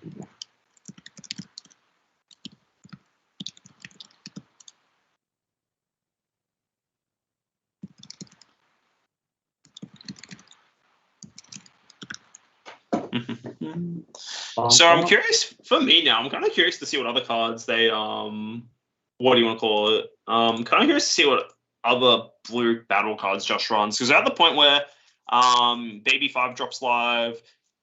What's he tapping 4-4? Oh, Booty. Oh, Booty. Yeah, here's another battle card. Yeah. Booty. Another battle card. Tell me you could untap battle 5 in SS3. This is the leader. He also plays the Kef. Oh, nothing's wrong. I was just telling John something. That's all. Yeah. Does he run Kefla in his deck? I have no idea. No, he does run Kefla. He does run Kefla. Okay. Yeah. Like I was using the ghost tokens for the Abuni stuff. Nah, yeah, it's cute. He's running these here. These tokens are cute. I love these ones. These ones are actually my favorite one out of all the tokens that they've printed. The Kamikaze ones, yeah, they're really nice. Attack ones, yeah. The ghost tokens. Yeah, he does run Kefla. That's his other boss monster in his deck. It doesn't really feel like a boss monster. It's a card that draws more cards. Yeah, looks like he's clearing the board here. So the thing that's absolutely just mind-boggling to me is that I was talking about turning the tide before. If Alan drops turning the tide, it actually doesn't even do anything because Josh's board state is just so insane right now. Like actually, and this is smart. I like the play that he's playing the Zeno. I like that because let's just say now it's getting to turning the tide territory, right? Well, like you look at Alan's board, it's not particularly threatening. It's just like okay, he's got a bunch of cards, but then you look at Josh's board. He's got a Boonie, he's got his Boo Unison, he's got this big Vegeta boy. It's like you get hit with turning the tide, just like all right, you done? All right, cool. I'll just draw all my cards back, and you don't have to charge anymore. So it's like whatever, it's fine. You just get so much value. That's true. So another thing that is going good for Alan is because he does play the Zeno Cosmic Unison. So if he really needs to get rid of this board, technically he can play it at -5, right? So Would you do that though? Yeah, I guess it doesn't hit the. I mean, I'm saying if you're desperate. If you're desperate, yeah. If you're desperate, like this board is getting pretty pretty insane. For maybe true. For Shrouded in Mystery, good card, but then God Sealing exists. Yeah, so there you go. It drops another Vegeta ready to rumble, right? So this is hilarious. I feel like I feel like Alan's probably getting torched. This is so funny to watch. If you played against this deck, it's really, really hard to punch through. It's literally. He's got literally 4 blockers on the board. Those 2 Vegetas, 3 Vegetas, and the Boo Unison. It's just a lot. Oh, unfortunately, Kevin lost to Invoker. That sucks. No wonder they're banning Invoker next set. Kevin can't beat it. Oh, he's playing OG Broly, so props to him still. I lost to Beerus. He lost to Beerus Invoker. Beerus Invoker. Spicy. I see it. That's some spicy. I wonder who's playing it. I'll be keen to see. That's funny. Beerus Invoker. His ult WinCon is 16 energy. The dream. 16 energy. Oh wait, he actually did the Xeno Unison. That's funny. He actually did what you said to do, Benny. Are you serious? That's one of his only out. The board is getting a bit out of control, so I think he recognizes that he does need to do it. So, I mean, like Mossa do. I mean, some lines of play are pretty mapped out. You know what their outs are, so yeah. I mean, you should be able to read into what your opponent will do next as well. I mean, high level plays, it's good. You know what I'm really surprised about? Actually, Alan didn't awaken when he had the chance to before with his Bojack leader. Maybe he's waiting. I don't know what you wait for. Yeah, same here. Oh, you know what he's waiting for? He wants to combo with Turning the Tide. That's what he's waiting for. He wants to drop Turning the Tide then. Oh, gotcha. Yeah. Oh, that's pretty smart, actually. Yeah. That's what he's trying to do. Damn, Bojack, when we combine our 2 brain cells... Wait, Bojack's untap 1, draw 2, right? Draw 2. Yeah, exactly. That's what Alan's waiting for. He's slowly just biding his time. Drop Turning the Tide. Because once he does that, he has more cards, right? So he's actually able to do things. Damn, Alan's pretty smart when you think about it, yeah. Alan is a good player, though, so... he's not a regional champion for nothing.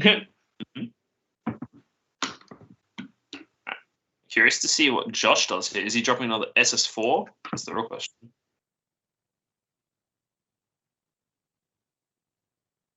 Yeah, fun fact about Josh's deck, right? Same with any blue deck in general. Like Josh's deck actually has a lot of dual attackers that can utilize Sensu Beam just to get that extra punch in.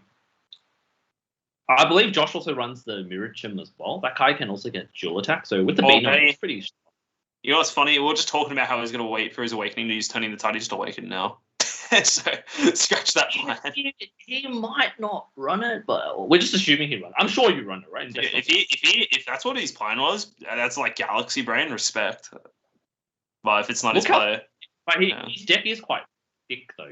Like if he doesn't draw into Turning the Tide, and I assume he probably only runs like 1 copy. Yeah, most blue decks only run 1 copy. Yeah, I mean it's a great target for the deck, right? Like legit with OG Bojack, what you can do is like charge Turning the Tide turn 1. It's nice and safe there. Just leave it there, and then when you're ready, Galactic Buster, grab it back and just use it when you want to.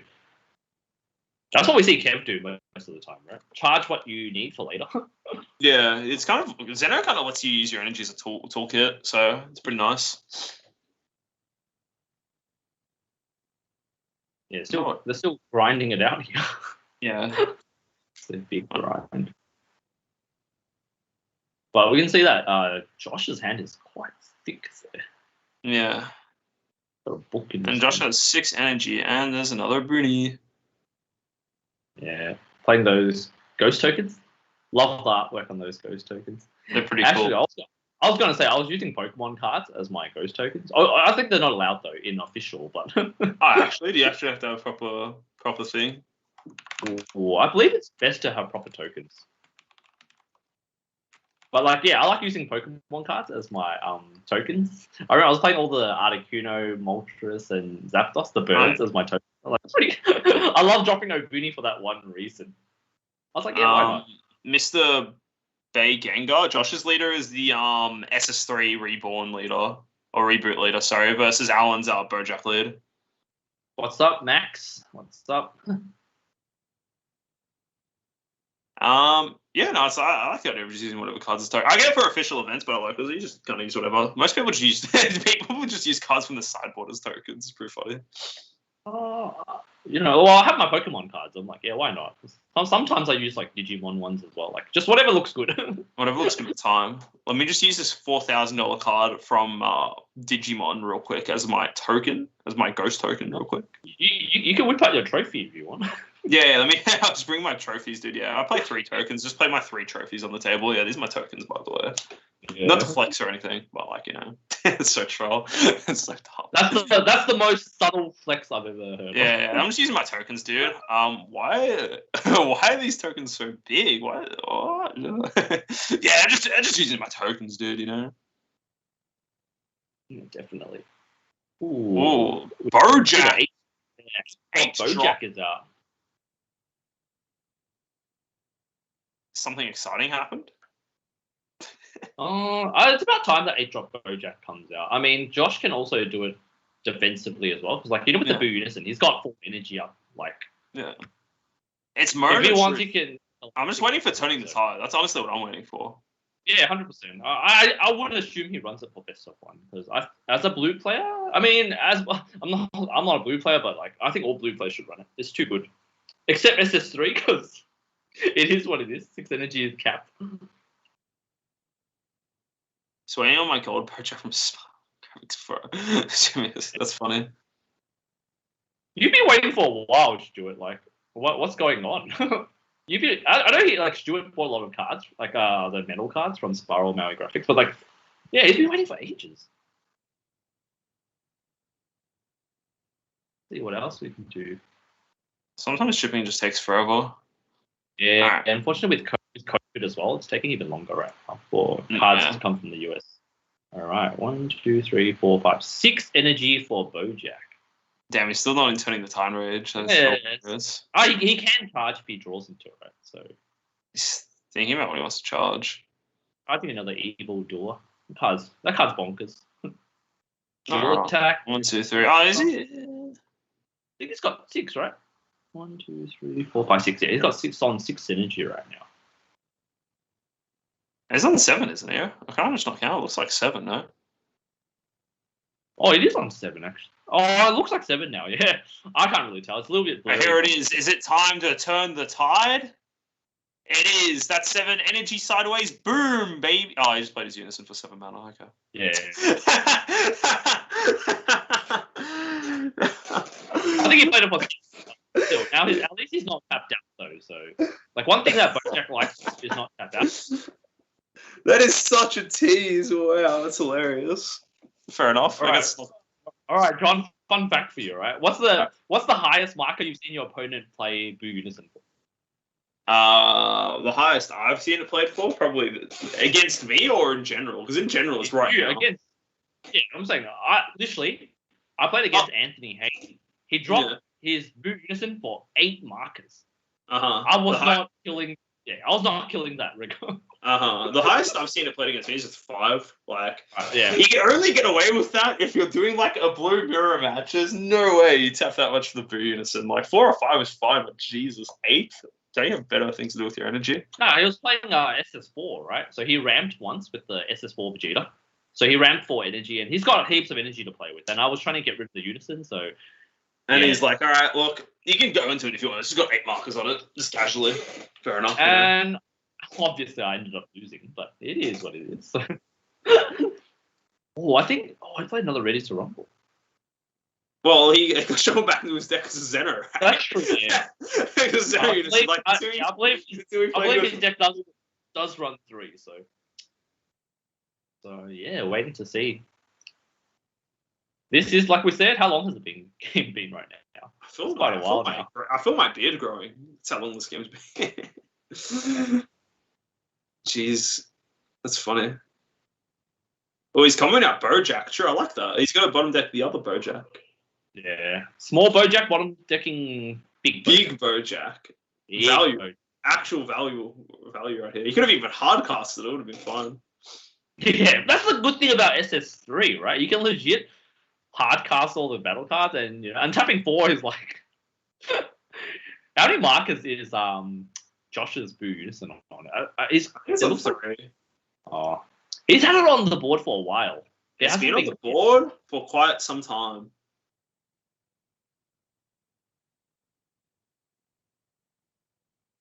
Yeah, blue mirror matches. I mean, blue matches, blue versus blue is just it's like a grind fest. Yeah. Yeah, you know what's funny? In blue matches, if it's like any of these blue decks versus Android 16, Android 16 just wins because Android 16 is actually just a green deck with blue energy. It's so funny because you just hand destroy them and stuff. It's funny. That's true. Yeah. I don't think I've lost the blue mirror match with Android 16 just because it's like it just beats the blue decks normally because it does all the same stuff but it just has hand destruction as well.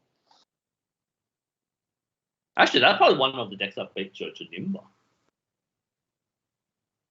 Because Janimba kind of loses to hand destruction too. Yeah.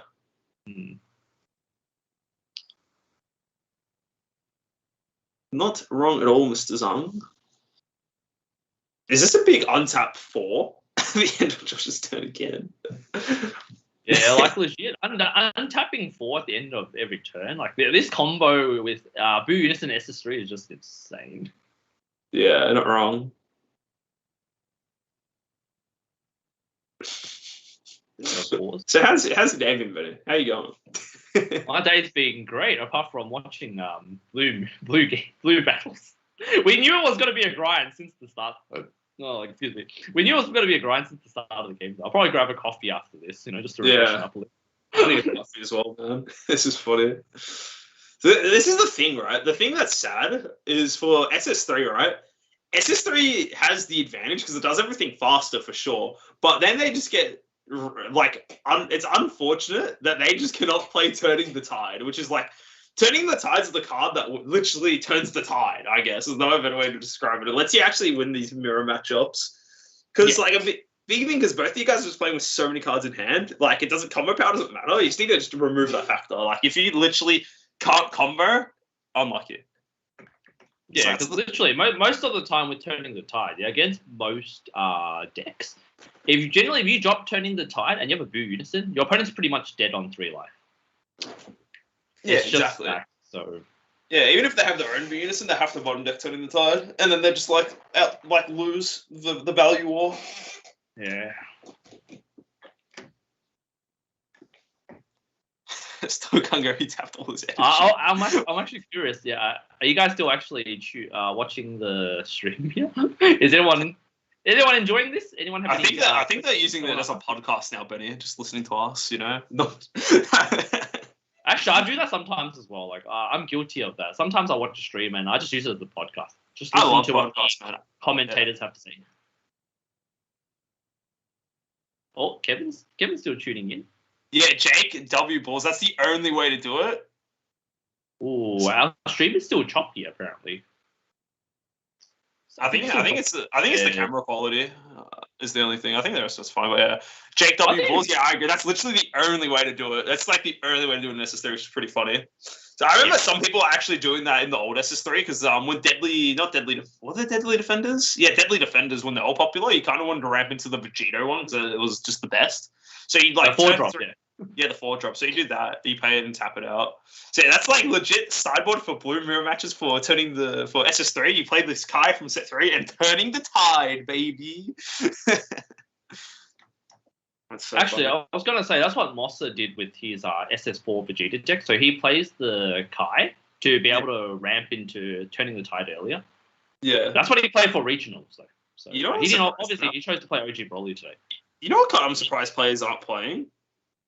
Do you remember the starter deck Gogeta 5-drop, double strike, bottom deck 2, draw 2? Surprised people aren't playing that. No, some people actually do play that, especially in SS3. Yeah, I've seen guilds of SS3 where they play that. Because do you know what you do? But you play that, then you evolve into the SR from set 13, Godspeed Gogeta, baby. You know, what you should legit do? The thing, you could do it in SS3, I guess.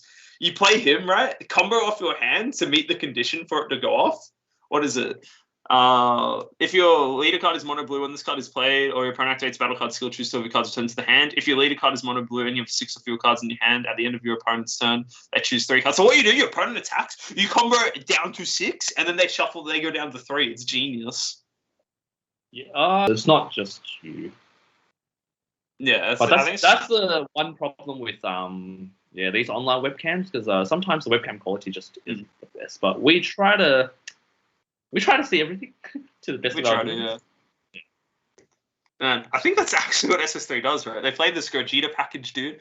Godspeed Demolitioner. In the Blue Mirror match, you combo down to 6, and if they haven't cleared this card, you force them to go down to 3. That's actually probably really dumb, because there's so many ways to just to clear this thing. It doesn't have barrier. Well, maybe this is a horrible idea. What?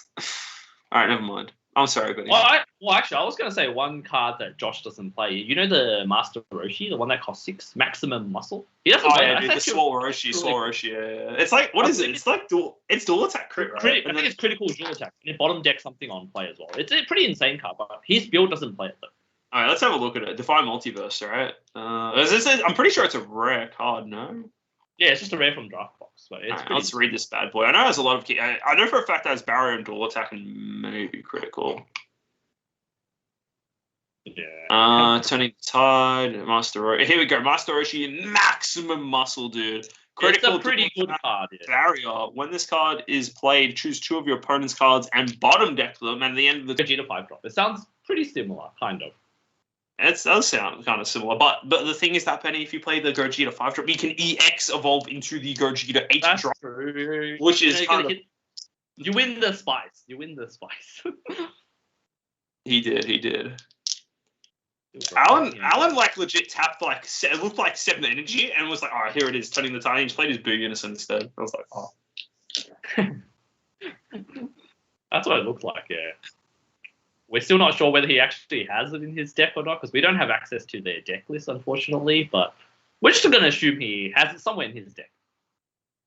Yes. Just yes.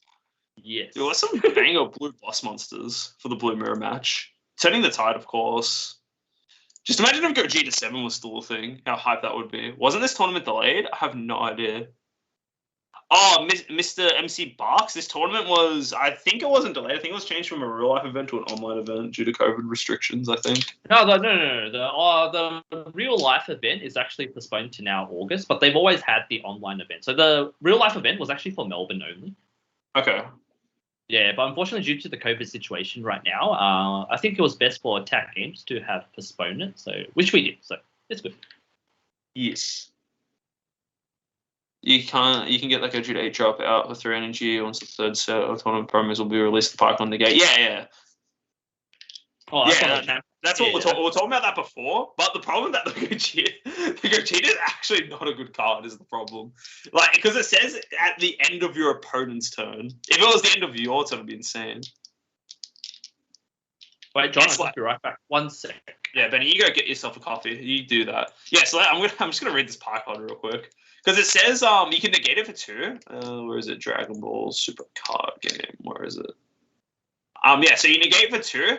When you play it, you return a card to your hand. And then it says if you have 5 or more mono blue energy and you place this card at the bottom of your owner's deck, then you play 1 Gogeta 8 cost or 1 Pycon 8 cost from your hand. So the only targets for that are the 3 targets for that are the Gogeta SCR from set 5, the Pycon SCR from set, I think, 13, and then also the Gogeta Godspeed Demolitioner, which is the card I'm talking about, the one that like makes them bottom deck their entire hand. The problem with that card, right, is the fact that there's so many ways to remove it. There's too many. Like, you'll play it, you'll do your fancy stuff, and then you know what will happen? You're going to kill it before they do anything. And on top of that as well, the condition is for you to have 6 or less cards in your hand. There's just it's probably not going to happen. Like, the fact that there's such a niche window for it resolving, just turning the tides is better, but you just can't play it in SS3. But it would just be funny to play, right? Just imagine your opponent does that. You get hit with Godspeed Demolitioner. They deliberately put themselves 6 cards in hand just to put you on 3. I think that would be hilarious. that's the only reason I suggested it. It would be funny. I think the Gogeta 5-drop started a card seems pretty good though. Like, what, play 5, draw 2, bottom deck 2? Seems good. Yeah, I think out of the new champ pack cards, I think the money card, the 2 money cards, if the Super 17 deck's actually good, you'll need the Android 17 Hell Guidance promo, and then also this cooler looks jacked as triple strike for 3. When you play it, you mill a card and make something 25k, and at the end of your turn, you bounce it back to your hand and you untap a blue and a red energy. That's insane. Played in SS3.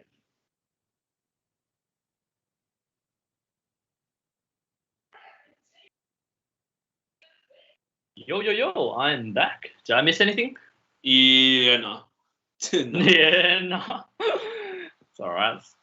Did you get your refill, Benny? No, I just had a phone call. I had to quickly pick up. That's all right. I need a refuel. Definitely need a refuel. Yeah, Did you want to have one? Man, dropping another Obuni. This is crazy. How many tokens does he have on the board right now? 1, 2. He's got to get another 3 more tokens. He's got to have 5 all up. Yeah. I wonder if he's got. Oh, he doesn't have any extra tokens. He didn't expect to play more. I think he's using his sideboard as tokens.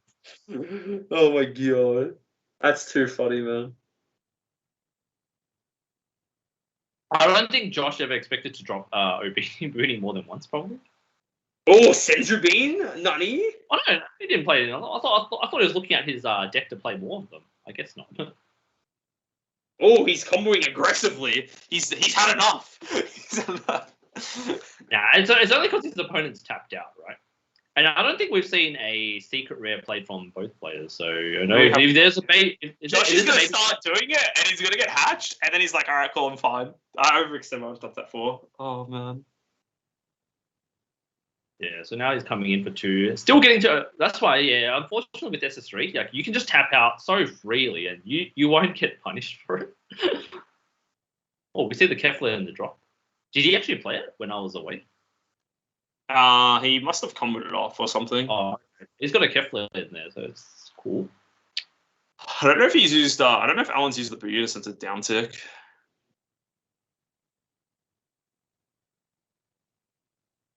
Oh, he's out comboing, and he's got. If he's out comboing, that tells probably doesn't have the baby hatch in hand. Otherwise, he might have just taken it and played the baby hatch. Maybe. I just can't handle this. It's too funny.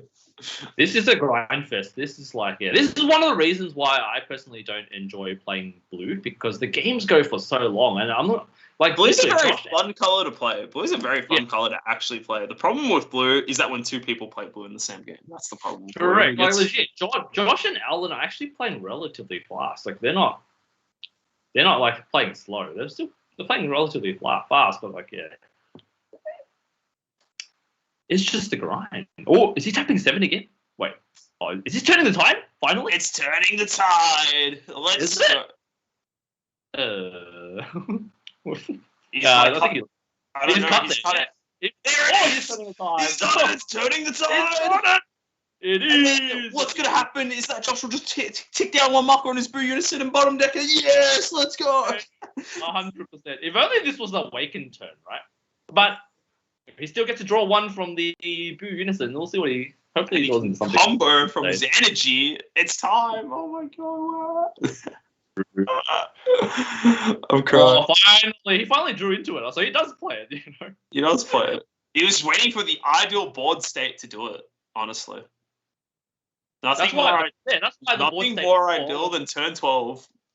This is the 12th. That's why I was saying legit before, like Zeno to clear the board, because that board was huge before, so he should have Zeno. Now it's good. Yeah, you want to turning the tide when they have like nothing on board. Yep. Josh still does have a bit of he's just gonna bottom deck turning the tide instantly. I mean, I wouldn't want that 30k crit like staying on the board anyways. So now he's still got a blue blocker, which is kind of insane.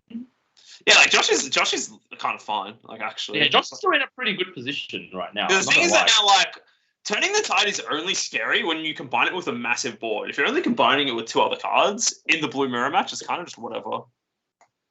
Yeah, I think Josh also realizes that. So yeah, he's just. I mean, Josh has been playing. I do like the idea where Josh knew that turning the tide was kind of coming soon, so to get the extra project out. So yeah. And he also got those. The thing that's terrifying now is that also the thing that's terrifying now for Alan is that if he does actually start pressuring the leader, or Josh is like, okay, I'll draw that card and I'll take that card and I'll take that card, and still unlucky, bro. All right, if he top decks the SS4 Vegeta, we're back. He's back in it. Looks like he's dropped his. Ooh, okay. This is going to be pretty huge for Alan. He's actually going to be able to get rid of the Boonus in this turn. You got the Bojack out here. I mean, Bojack is pretty scary, but he can deal with it. Oh god, the Boo Unison's finally out. That's crazy. Josh has finally lost his Boo Unison. At long last. Oh wow, he actually just lost. Okay. Oh wow! Wait, turning the tide. The tide has been turned, boys. Alwyn has been waiting for this moment, literally, just to turn the tide on Josh. Yes. It is. That game only took 57 minutes, baby. Let's go. Are we in time already? That's 50. Oh, that's crazy. Well played for both players, though. It was pretty exciting to watch, but like, yeah, it's a bit of a. I almost fell asleep at it. Forever. Jesus. That moment was hype. I'm like, he's tapping 7. Sure. Tapping 7 for turning the tide. Well, there you go. Yeah, that's how you win the blue matchup, you know? You kill them with turning the tide one turn. That's it. GG. Yep, that's pretty insane. Turning the tide. We were waiting for it for so long. It's like, does he even happen? And he does. I'm not a fan of a good Dragon Ball, Benny. I'm just a fan of good turning the tides. Oh, that's too funny. I like the name of the card as well. It's such a good card. It literally does what it says it will do. It turns the tide. Yeah. Bojack rides again. Go Bojack. We're all these Bojack fans here, you know? All these Bojack fanboys. Got Kev and Stuart. Yeah. It's like watching a soccer match, you know? Like, damn. It's like watching a soccer match. That's too funny. Bojack rides again. Yeah, that game. That was a pretty interesting game. The game went on for ages. Well, congrats to Alan for winning out. You know, our defending champions have been showing that. You know, they've been smurfing for sure. I'm surprised we haven't seen a mecha yet. I thought maybe we'll run into like one mecha, one King Vegeta. I guess. I don't know how long today's going to go for. It's 60 players, so it might be like 5 or 6 rounds, I'd imagine. I don't know. Yeah, I think probably 5 or 6. Mm. You mean posts? What am I reading? What am I reading? This Twitch chat. All right, but I'm going to need coffee. I need a refill after that. I'll be there. You go for it, man. You're good. I'll go get one after you. See what else. If you didn't play OG Bojack in set 6, you ain't a true believer. Yeah, Kevin's playing OG Bojack. He nearly went undefeated this week, so you know he could have lived the dream. He was one win short. He lost to Josh's SS3. Otherwise, damn, OG Bojack winning locals. Damn, we're going to do deck profile on that for our team. Does anyone have any questions for us? I mean, John's gone for now to get coffee, but I'm still here.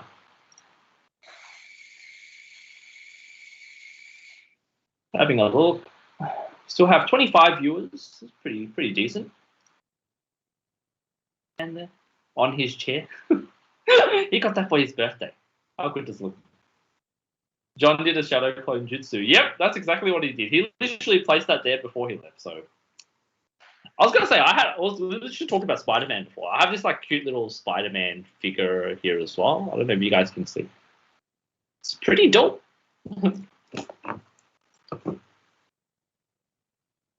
Very, very cute. So we're just checking in on the other tables right now. Is there any matchups that you guys want to see in particular? Maybe we can get get it on stream for you guys. How's the lockdown treating you? We're quite lucky because Melbourne only just went into lockdown on Friday. So it's only been 2 days, but this is our lockdown number 5 though. So hopefully these 5 days go by pretty quickly. And yeah, how's lockdown treating the rest of you guys that are, tuning in right now? Yes, Kevin, definitely don't want to see any more blue mirrors. I mean, blue mirrors would be will be another grind fest. I mean, Trent, please don't be another blue mirror. Having a look.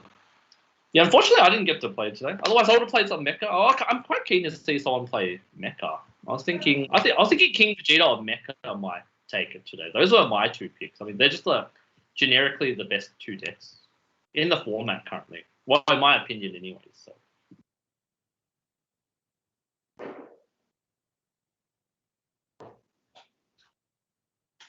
Rising Phoenix, yes. Literally, Bojack dropped Turning the Tide and then clutched it out from there. So, unfortunately, SS3 can't play Bojack, so it is what it is. I'm back. Welcome back. Welcome back, John. You like Spider-Man was covering for me, dude, covering my commentating. Legit, someone was saying that you did a Shadow Clone no jutsu. I did, dude. I did. That was my Shadow Clone, you know. Yeah, I look just like Spider-Man. Brisbane going good. Yep, that's cool. Mecha, KV, Bulma. Yeah, I saw the Brisbane results from Sam's channel. Literally 4 red decks in Top Cut. I'm like, that's pretty insane. Would I have to say to welcome you back? Thank you. I'm back. I turned on my Shadow Clone, you know. Now I'm just me again, not Spider-Man, you know. On Spider-Man back in Spider-Man back in my guest thing, you know. Yeah. It's actually so stupidly big. It's pretty funny though. I was gonna say he's sitting on top of your collector's volume. He's protecting that shit, dude. That shit worth money one day. Spider-Man will guide and protect it, you know. Any odd green decks around? Yeah. In case you miss round 1, Table 1. I already see another blue deck, baby. It's time. It's blue mirror match. Let's go.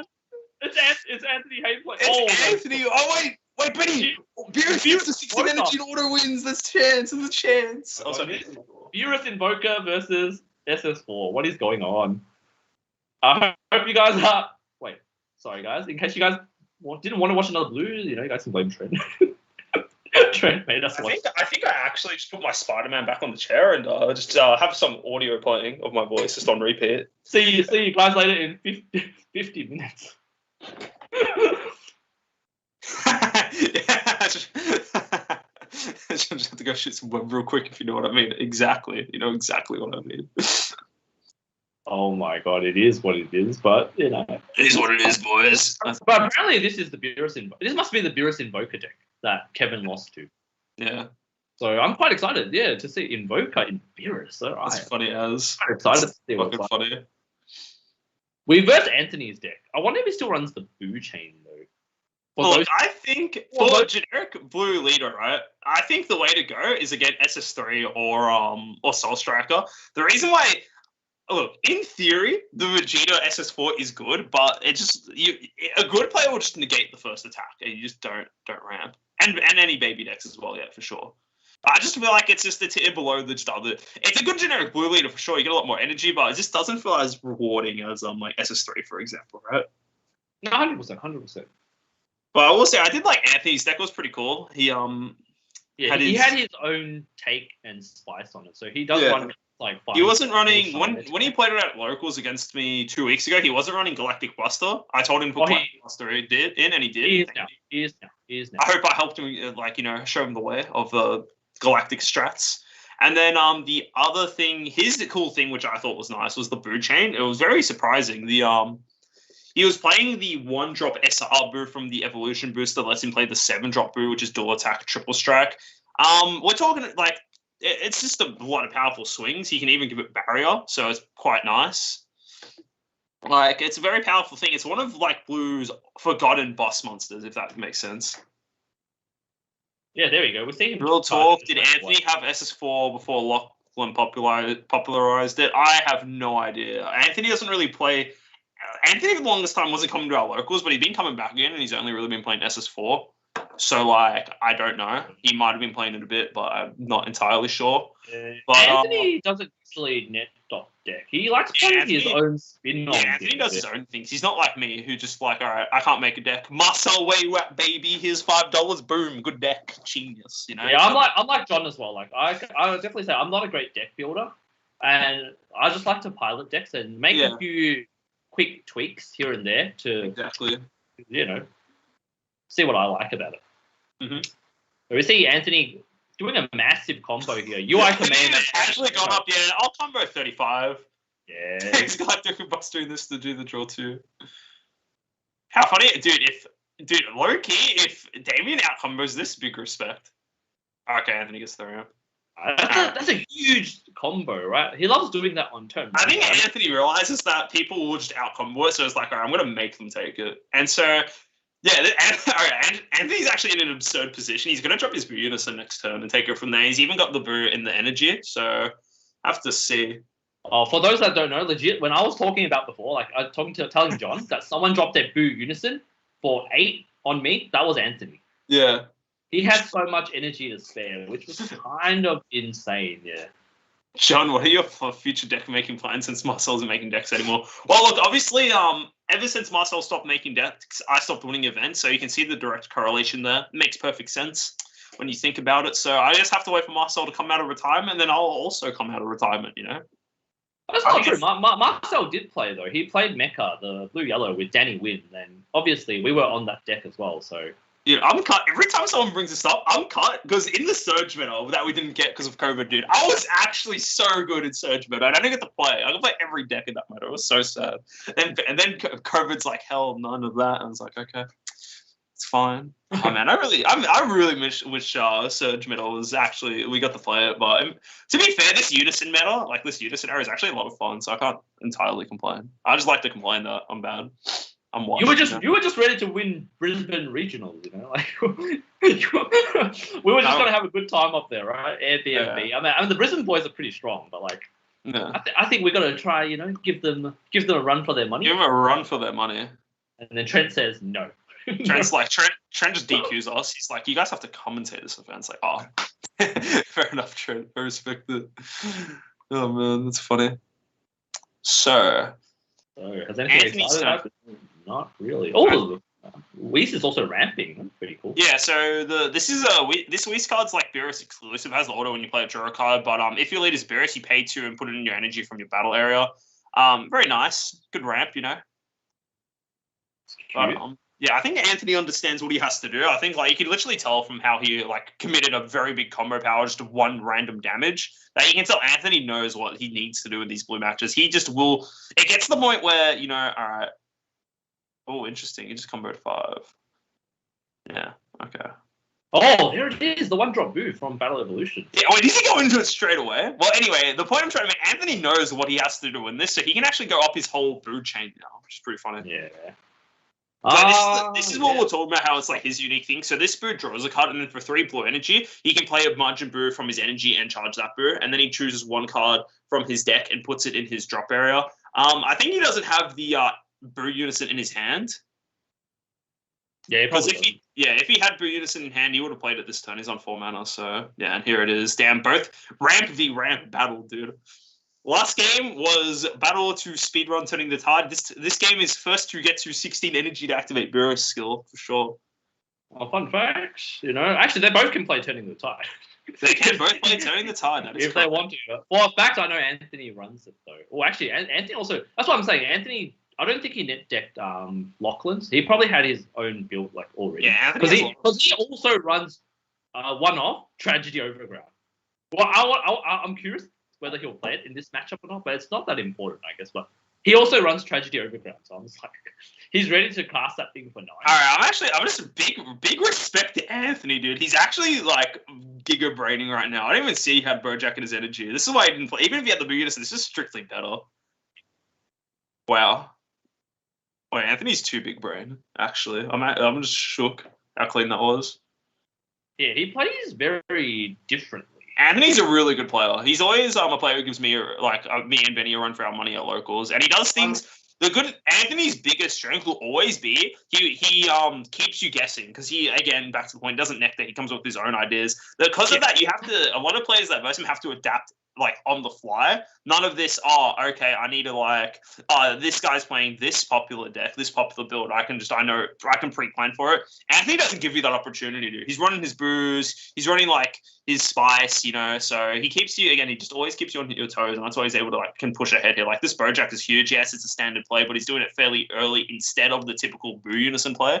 So this is like huge. Like I wouldn't be surprised if Anthony actually tries to win this turn. Like two 35k swings from the Bojack, and then he can play his brew unison and just go to town. Not his brew unison, sorry, his brew triple strike. So this is really nice. I like this from Anthony. Same. Yeah, Anthony's just a great player in general. He's had more. I think he's nearly topped every event he's played in as well. Like, I think there's just been one event he hasn't topped. I can't remember if he topped 2019 Nationals. He did. He did? Oh, okay, never mind. I don't know. I think he did it with Rudigan. 2018, maybe. Anthony's good. Yeah, he's historically been good. 2018, he topped with Hercule, the deck that Jaden was supposed to play, but I turned to Pan. 2018. 18. This was the one that we played in Sydney.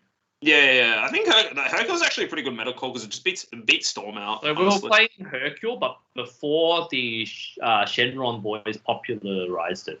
So for our deck, we weren't playing the Demigra. If we were playing Demigra, we would have been insane. Yeah. But yeah, we weren't playing that. So literally Jaden made us play the deck. So that was there. That was back there. So he did top that a bit as well. He did it with Hercule, which was pretty cool. More interesting. Yeah, so this is definitely that Beerus Invoker build. It's pretty interesting to see. The thing that's kind of weird about this, he hasn't actually charged any blue-red cards. So yeah, he's charged Shadow Blue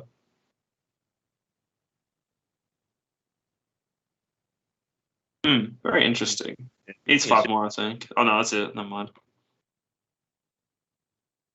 Yeah, damn, Anthony's at a good spot. Anthony, now, the thing is that, if he does take that, he can go down the line of play to try and win with the Brew Unison. But now, instead, all he has to do is just, he can just play, why do I keep saying Brew Unison? The Brew 7-drop triple attack combo. But now it's just he can just kind of take his time with it. He just kind of is chilling here. Another Kamehameha, dude. Yep. Yeah, that's the thing with this deck. Yeah, for those that don't know how to play against SS4 Vegeta, literally, if you don't want them to ramp, you need to negate or block its attack. Otherwise, exactly. He will drop a UI command there, and you have to get combo 25. You are correct, Gildarts. He does have to tap an energy for that Galactic.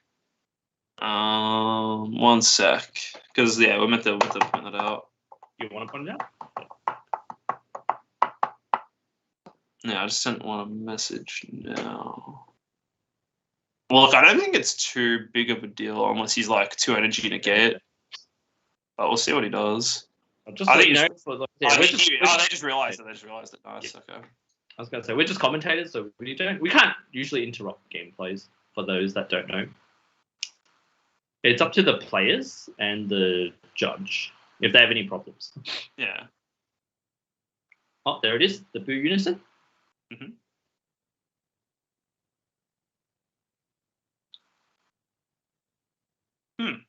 Well, Anthony's in just again a really powerful spot here. I'm curious to see because as far as this is Beerus Invoker apparently, so I'm curious to see what it will do.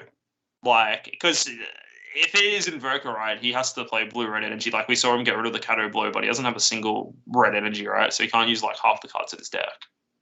Oh, I wonder what other red cards he runs. I know he runs Topo because he runs Topo. He can't run Violent Rays. He can't run Imposing Presence. His thing is just Topo, right? And he's running this super combo. Okay. Nice. That's the Hellas. Oh, it runs. Yeah, it's running. Got Tyranny. Well, yeah, it's Invoker stuff, right? This is a really interesting deck. Interesting. Yeah, it's very innovative. So props to him, though. I think he's just trying to do too much, right? He's trying to use the Galactic engine. Is trying to use the Invoker engine. I think he's just trying to do things it doesn't have to actually try and do, I think. But he's playing a fun deck, so props to him, though. Yeah. Sometimes we need players like this, playing innovative, decks, Yeah, see, Anthony's build's innovative with the boost stuff. It's actually good, but this just seems kind of a bit whack. Did you imagine if he had the new cooler card? The that'd be wild. Let's go right. Yeah, that'd be wild. 3. Let's go. Rivals for 3, more than one, and next only 25k. That card's so good for 3. Surprised he actually negated that. Yeah, maybe he just needed the extra energy because he does play. I don't know. Actually, I honestly don't know. It's hard to tell. I guess he just wants to know the combo stuff. Is what I'm guessing. Mm-hmm.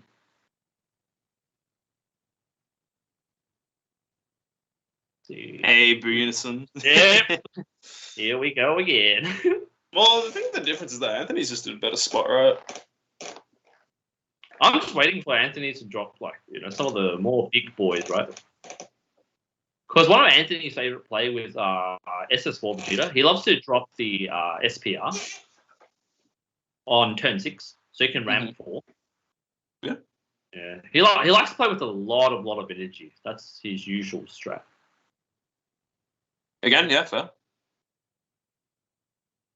There it is! Final Shine attack! Oh my god, no one plays this card. I'm just saying, I'm sorry.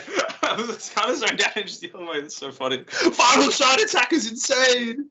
I'm just saying, no one plays the card because when he drops it, it's so, thematic, it's cool. I mean, just props for playing it, these cards that no one plays. So, for everyone who doesn't know what this card does, it's for 2 energy, you negate the attack, and then you choose to discard 1 card from your hand and draw 2 cards. Broken. It's actually fairly good.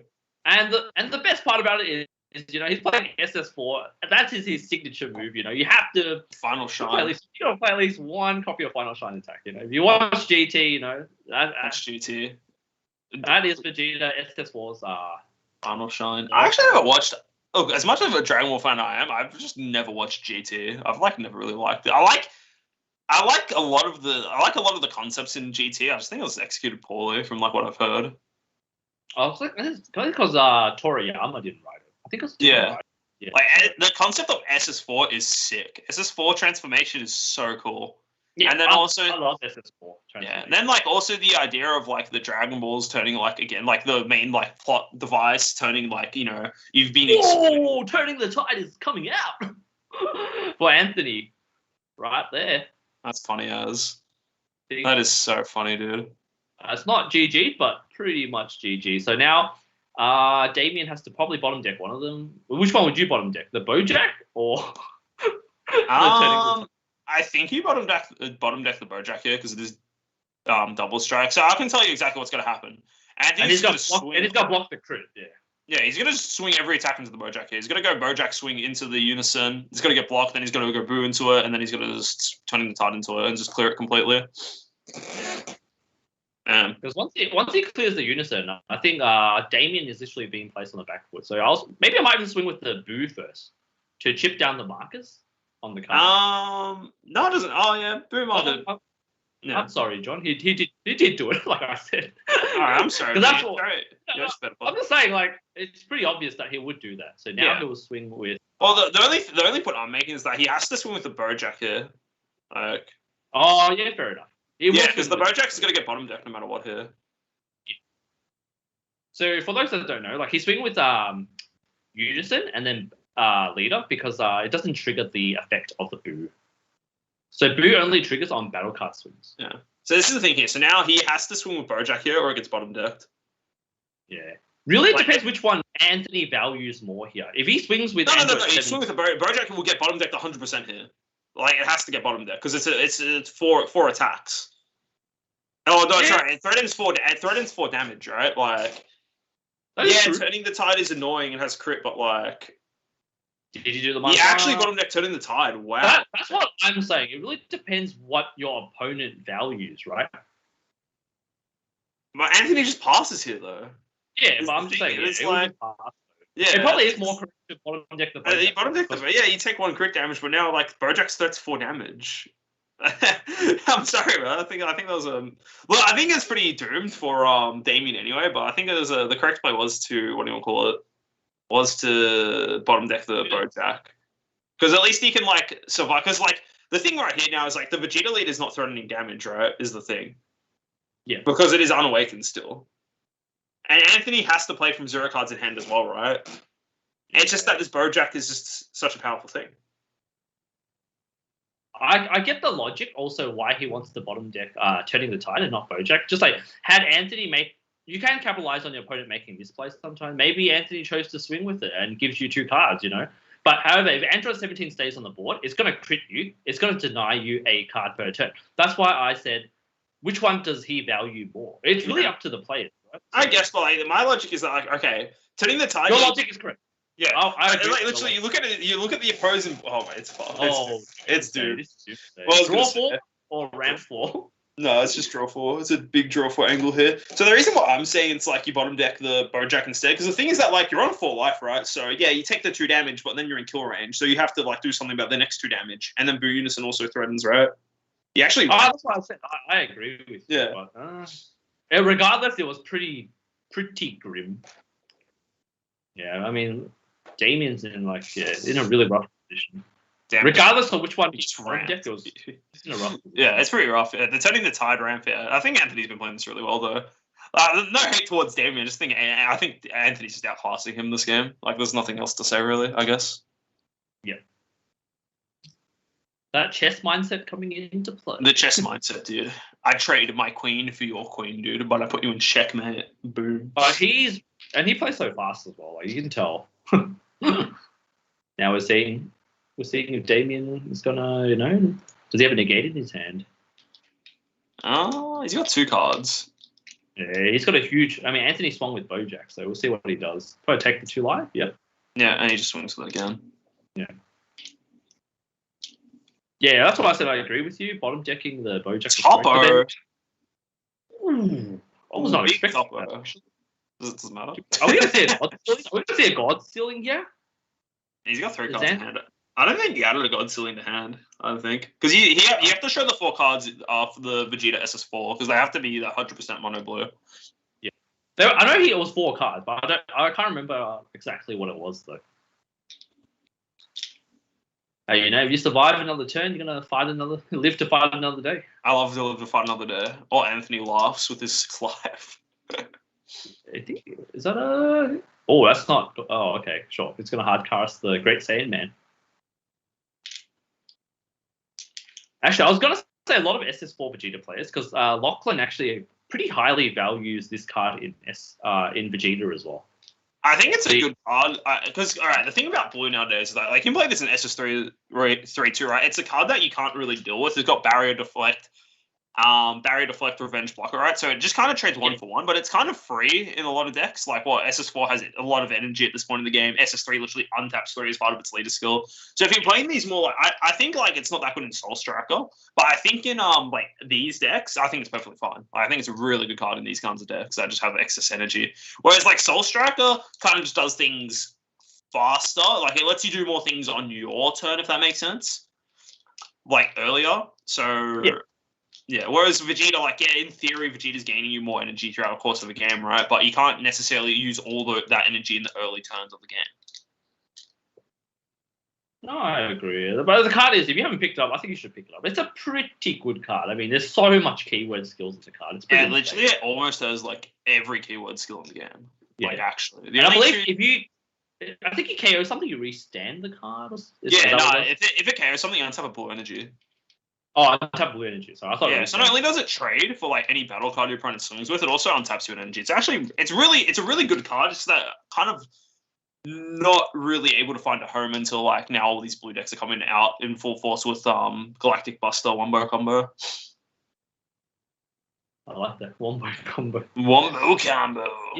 Here we go. Damn it! I'm surprised Anthony's still charging energy. Surely you don't need any more, right? No. You haven't seen him. There's never enough. He's the only guy who played Boo Unison for 8 energy against me, and I was like, "What is going on?" It's too funny. It's crazy.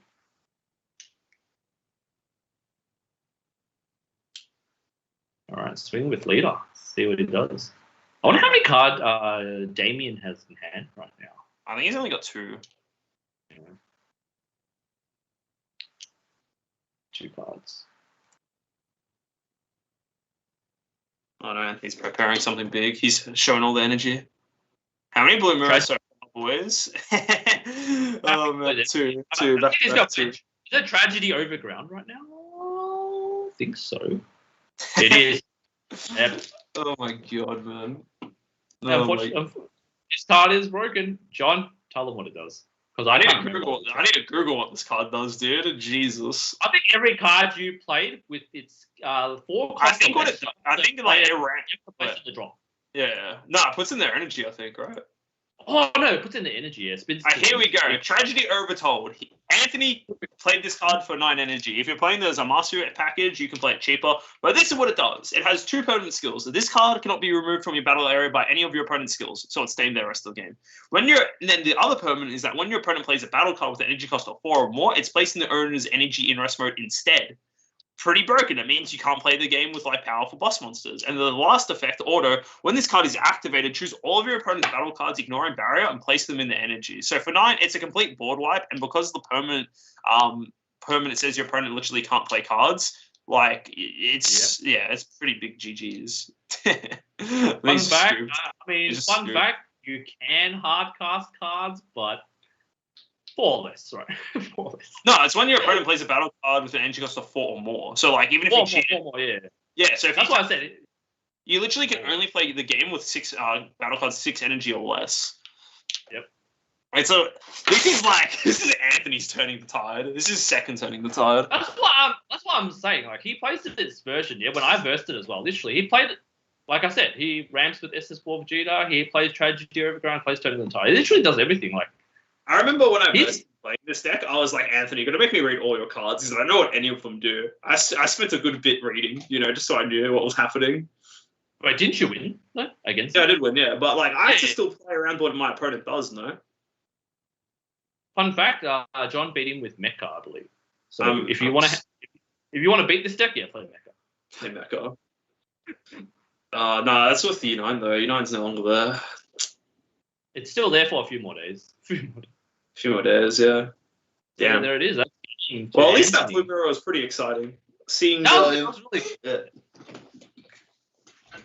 You're going to see 2 pretty interesting decks. So Beerus and SS4 Vegeta. So Blue's pretty viable currently, yeah? Yeah, Blue's super viable. Yeah, Blue's really in a really good spot now. It's got like one of the best SDRs in the game. It's got Galactic Buster package. I think it's if you're a Blue player, you should be pretty happy right now. So yeah, props to Anthony for winning. Yeah. Yeah. I love ramping 9 energy to play Tragedy Foretold. That's so funny. Well, cards these days. Just ban it, Lamau. Facts. Just ban a card. Oh, dude, he just played that 9 cost card. Ban it. I like that. Actually, that's pretty true, though. I like that, right? It's like, yeah. I mean, we don't really play around cards. We just got to cry about it and, tell Bandai. Tell Bandai to ban it. I can't beat this card. Can you ban this for me, please? Gives them the money. I like that little meme, the little girl pays the money. Can you get this card banned, please? It should be illegal in this country. I dare it. I don't know, yeah. People just cry about, like, any card they can't beat. So, what do you? I think it's one of these. Wait, what's that? What are you excited for? What do you reckon we're going to be versing the rest of the day? Oh, well, Anthony's undefeated. Let's see. Who else is undefeated right now? I'll just have a look at the names, actually. Ooh, so cool. I think he plays some sort of red deck. Might be playing Bulma, actually. Bulma might be undefeated. We've also got...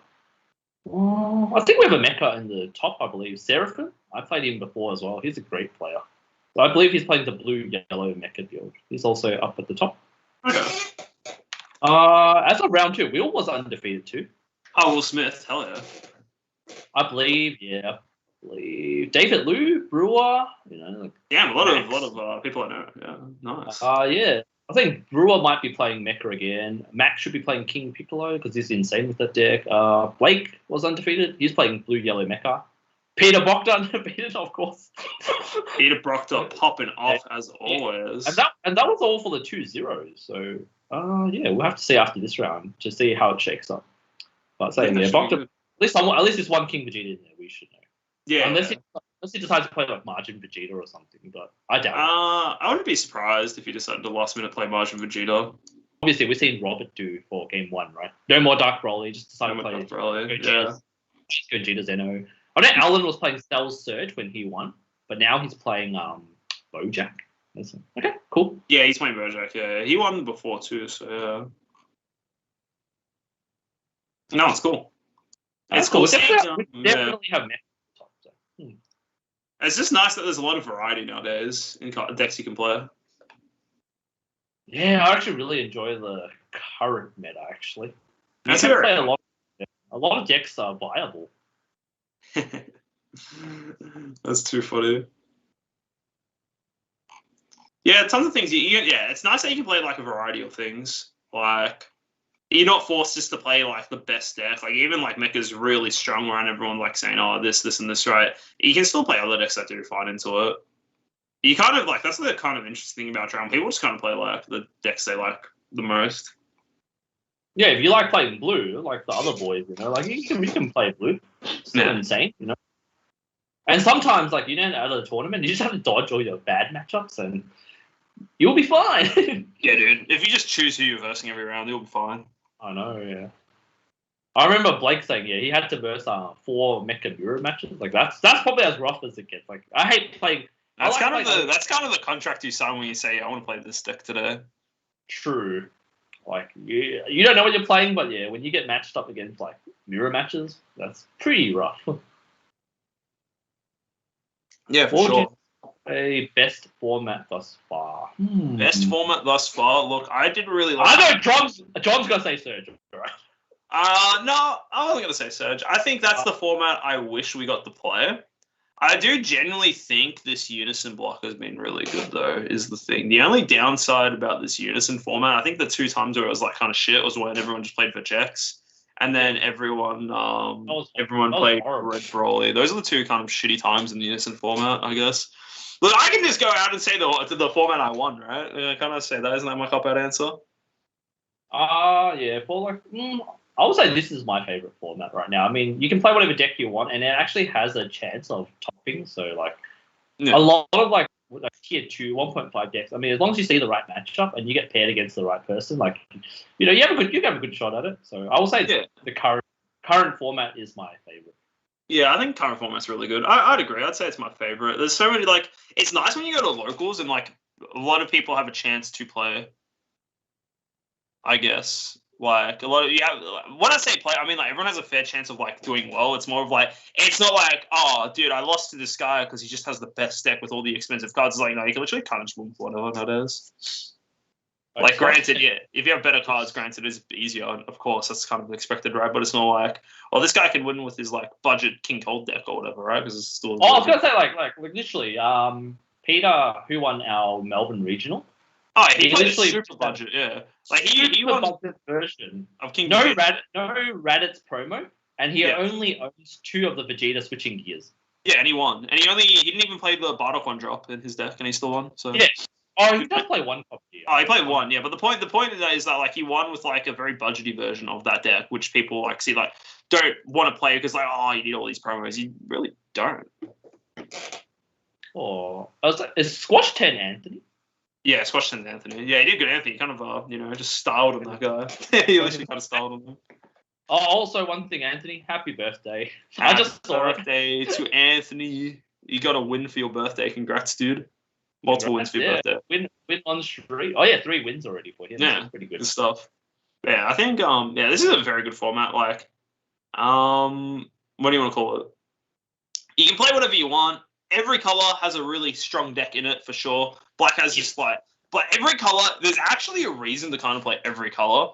I think like red has the powerful like floodgates. Blue has Galactic Buster Engine.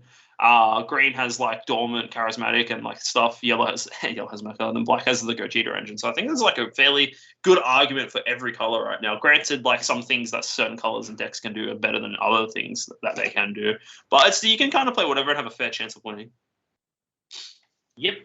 I'd say probably like green's probably the weakest still. So like honestly, green always somehow ends up being the weakness, which is kind of funny. I was gonna say I think no green decks topped our regional though.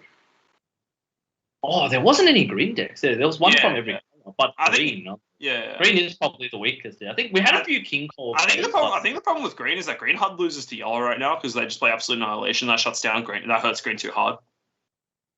Oh yeah, definitely. And yellow is super popular. Like yellow is probably the most popular color right now, I think. Then probably like red and black afterwards.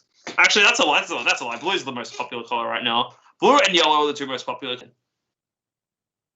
Kevin, 2-1 with OG Bojack. Come on, let's go. I hope we can top with OG Bojack. Come on, Yeah, Kev. I believe in you, man. I believe in you. I'd say my favorite set was set 7 format. Send up plays and leave an energy up something in every color. Is set 7 the counterplay? The Vegeta. Yeah, set 7 was the where Denali Pope? that was the first dual color format. Oh yeah, that was a pretty interesting format. That was fun. Yeah. That was Jesse's. Oh, that was Jesse's favorite. You know what was really funny? I remember when set 7 first came in, it's like, dude, you can't get away with charging a dual color energy turn 1 now. And then it's like, in theory, it's like, wait, it's fine. It's fine. Yeah, I remember Red Green Kaioken was the best card for that. Red Green Kaioken, yeah, dude. Let me just rip all my life, and I'm going to just snipe one card out of your hand for every card I rip. Yeah, I missed the comments made about Tragedy Overground. The card is dope. Yep. I was literally saying. Surge Piccolo was set 9. Surge Piccolo was set 9. Yeah. I know you run that card. You run one still, Anthony, yeah? One Tragedy Overground. Pretty sure he does, but yeah, it's dope. It's dope. Surge Piccolo was not in set 7. I think Surge Piccolo was in between set 9 and 10. So right before Unisons? I think it was in between set 8 and 9, I think. Oh, I think it was because that Surge Leader came out before Invoker and the Cell Surge, which came out in set 9. I think it was set 10-9. Sorry, set 8-9. Set 8-9 it came out. Oh, I thought it was between 9 and 10. No. That's all right. But anyways, it's before Unisons, for sure. Yeah.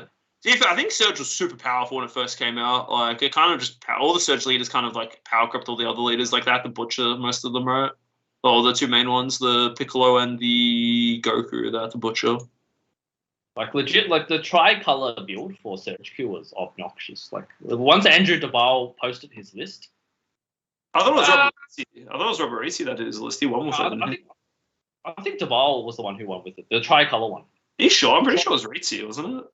Oh, well, it's up to them. If they're watching right now, I'm sorry if I got it wrong. But I thought it was... I'm definitely sure that Andrew Duval won one of the events with tricolor. Surge Q. And I think Ritzy... I know Dahan played the Surge Piccolo Victory Strike stuff. Yeah. Ritzy won an event with... I'm pretty sure he won an event with Tricolor. Then he played... He tried to play a deck that countered the Tricolor Surge Q, which was pretty funny. I thought it was doing fun. I remember... Usually when I take a list from someone, I usually remember like the person I took the list from as well. So. Fair enough. Surge Q wasn't hit too hard, but the fact that his ability could not be used defensively is actually like insanely bad. Like you don't really care about an extra 10k crit on your leader swing, and then also you don't really care about like negating cards of board effects. As kind of troll as that is, like it's a very powerful effect. But if it was like including unisons, then I can see Surge Q being played still. But it's more Surge. No, I don't think we'll ever get a Surge leader again. I don't think we'll. Unless they know how to balance it, and yes, people still play Surge probably. I know. Yeah, Surge probably still good. Yeah, legit. Like being able to pop barrier card is huge. Yeah, the only 3 Surge leaders that are playable right now is Cell Surge to an extent, Invoker, and then Broly Surge. The other 3 you never play. Because Piccolo is like dead. Like you don't draw a single card. It's literally worse than set 1 leaders, the Piccolo on the front side. And then Surge Q's not bad, but the problem with Surge Q, it just doesn't really do anything on its backside, like, anymore. Like, yeah, it does all these cool things on your turn that you can do, like, twice, but it's just kind of whatever, like, actually. Completely different if you can do it on your opponent's turn. Like, the fact that your leader just says, I'll get myself a 10k pump defensively, that's kind of super nice, right? But, and then also being able to turn off skills, like, during your opponent's turn is, like, insane.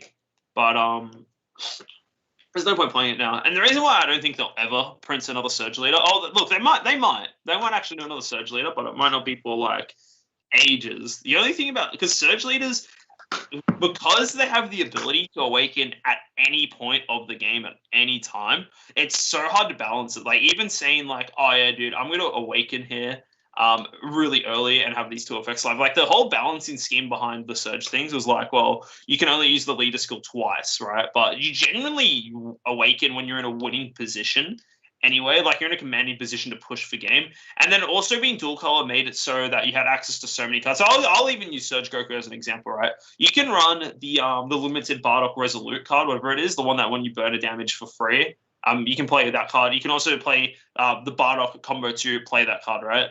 So there's literally you can literally, in a world, right, hypothetically speaking, you can do like a red-green Surge Crew list where you swing with, you play the red-green Piccolo, you swing with that, you play burn damage, play a Bardock Absolute, Bardock Resolute, and then also can play the Bardock Ape. Like, there's just so many powerful cards you can run in dual color leaders that shouldn't really be a thing.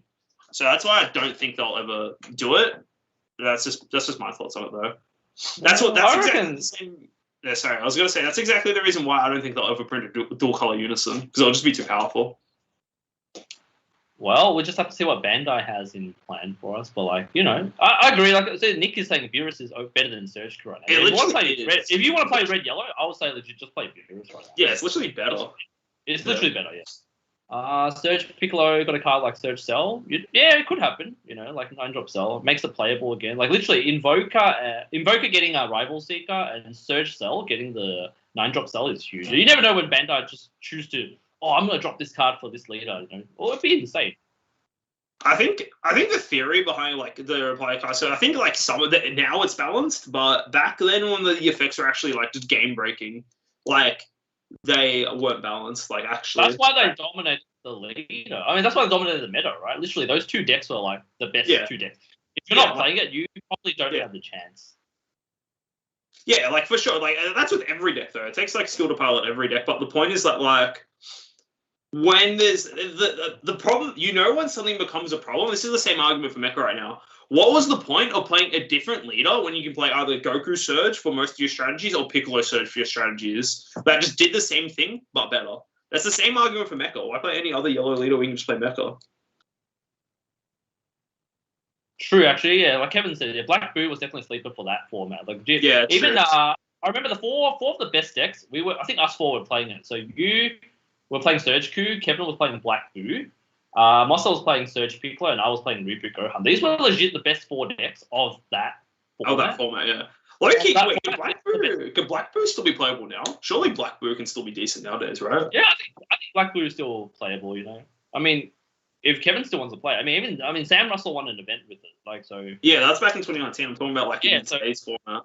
In today's format, yeah, I think it's still playable. I think it's playable as hell. It's not as bad as people like. I mean, people just opt to not play it because other black decks are better right now. You know, like the Jax, Dark Broly. I mean, why would you want to play Boo when the other strategy? I'm not saying it's like it's not bad. It's not good. It's just like in the middle there. You'll just cheese people with it.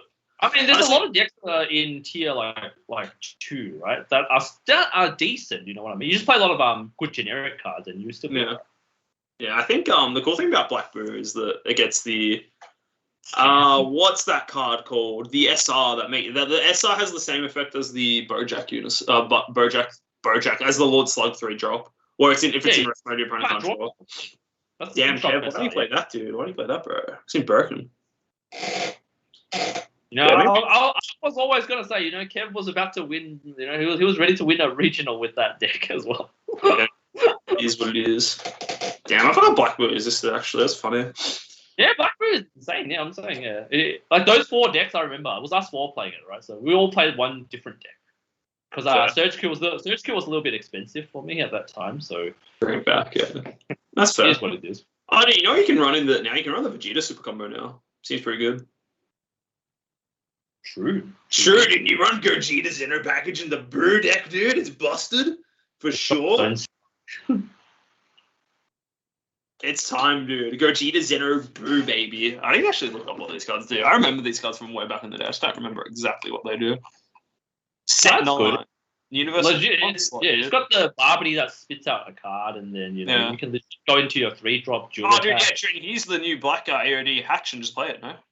Yeah, I was like, it can do a lot of stuff. It's pretty interesting.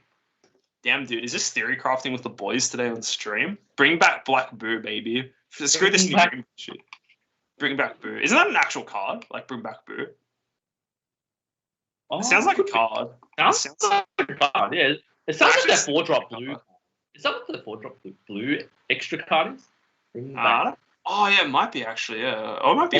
Should we talk about commemorative photo or not? Does anyone? Oh my god, that card is cracked, dude. All right, I'm saying I promise the first person that plays me and drops that card on me, I promise to script that game. You have what do you my mean, word. dude? You skip if your opponent has the balls to play that card, you script every game. What do you mean? Not just the first one, all of them. No, I'm just saying, if someone pops it, like I'm happy to script the game. Like, you know, I just want to I want a story to tell. You know, like, all right, sure. That's too troll. At the end of your turn, if you have no cards in hand, draw 5 cards. The dream, baby. I'm reading the blue leader. Yeah, exactly. You include 4 of that in every green deck between main and side for sure. No cap. Here we go. Here's what this brew does. Permanent. This card cannot be removed from battle area by your opponent's skills. This card in rest mode. If this card's in rest mode, your opponent can't use non-leader skills to add cards from the deck to the hand. True. And then all the brew chain just goes up the engine, right? Choose when this card you can't move anything to a lesson. Right. Oh well, you need 3 energy to do the full good stuff. Oh, not really. You can still play the Wait, what was the 6 drop? Yeah, no, you can still play this one turn 2, right? Because you just played you can. But I'm saying about the other chain, like the whole.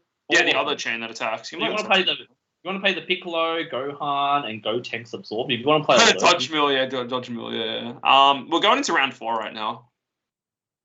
Not. Are we at time yet? Trent hasn't given us the time yet. Let's have a look. No, round three is still going right now, I think.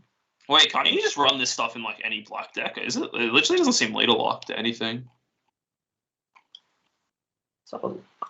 I don't think any of this boost stuff is leader locked. Wait, maybe there's a black deck out there. You just burst. Why aren't you playing Rejects Brew, Benny? It seems so good. I mean, I could, but yeah, no. I remember why. You have to have no cards in hand to go up this chain. That seems horrible. But your leader draws you at the end, anyways, right? So yeah, well, no, that's right. There are projects that can include that engine. I mean, it's just the engine. So you can play it if you want to. You can play it. SS4 in that game, he kind of smoked Beerus, not gonna lie. It's pretty. Yeah, the game was actually pretty one-sided towards SS4. Yeah. All right, Benny, I need to go to the toilet, so I'm gonna be 2 seconds. I think go for it. You're good. Are you still undefeated, Max? Just out of curiosity. Are you playing King Piccolo today? Because your boy Drum is getting banned, which is kind of sad.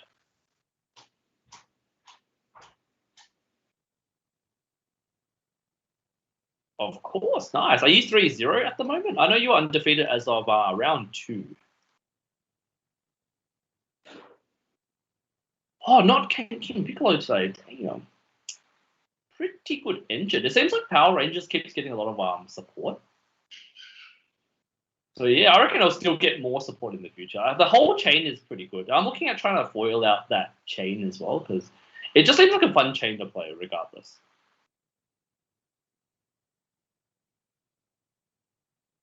Let's have a look. See how much time do we have left? No, still not round 4 still hasn't started yet. So yeah, you guys will still live with us for actually being really strong afterwards, especially with the new Gogeta 8-drop, the SS4 Gogeta Thwarting the Dark Empire coming out. That card would be insane in Hatch. Yeah, I'm actually really looking for Max here. They normally release same time as Family, so apparently it's effective August 6th, so hopefully that is the date. Actually, when is our next online? I think our next online event is this August the 7th, so it is literally right. Oh, that'll be a fun event then.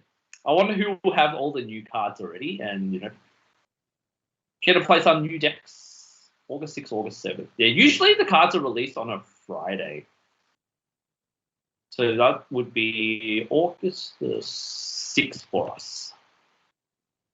I think everyone's sleeping on Super 17. Oh, I think Super 17 has a lot of potential, especially with that new Champ Pack card they just revealed. Surely that is like a staple in Super 17. To those new red cards. Yeah, there's still a lot that hasn't been revealed right now. So I know that my local boys, so Kevin has been testing Sin, the Black Mill deck, and John's been testing the yellow Hellq deck. So I know Max did a video on both of those deck archetypes as well. So if you guys want to check out his channel, you can. Max, if you want to drop them a link to your channel. Because I watched them, I think they're pretty interesting decks. Yeah, I haven't tested anything myself because I was waiting for the new ban list to come out. So yeah, haven't been testing a whole lot, but I am looking forward to the Vegeta leader for the starter deck because I think it's pretty good leader. Like playing a Unison for 2 and being able to awaken, and then when your opponent swings in Unison, you give it a Sensu Bean and negate the attack. It's pretty good. Pretty sure that's what it does. But yeah, I'm looking forward to playing that leader as well. I think another leader that I'm looking forward to playing is the new Marsan leader. Playing it with like a 5-color deck seems pretty good. But I know that recently Heartfelt Plea got a limit to 1, so that kind of hurts a little because I was looking forward to playing like at least 2 to 3 copies of that card in the deck. Will Black Mill be better than 18 mil? Ooh. Personally, I haven't tested Black Mill, so I'm not too sure on that one, but maybe Kevin will drop a comment. What is Kevin? Kevin, if you're in the chat, do you think Black Mill is better than 18 mil?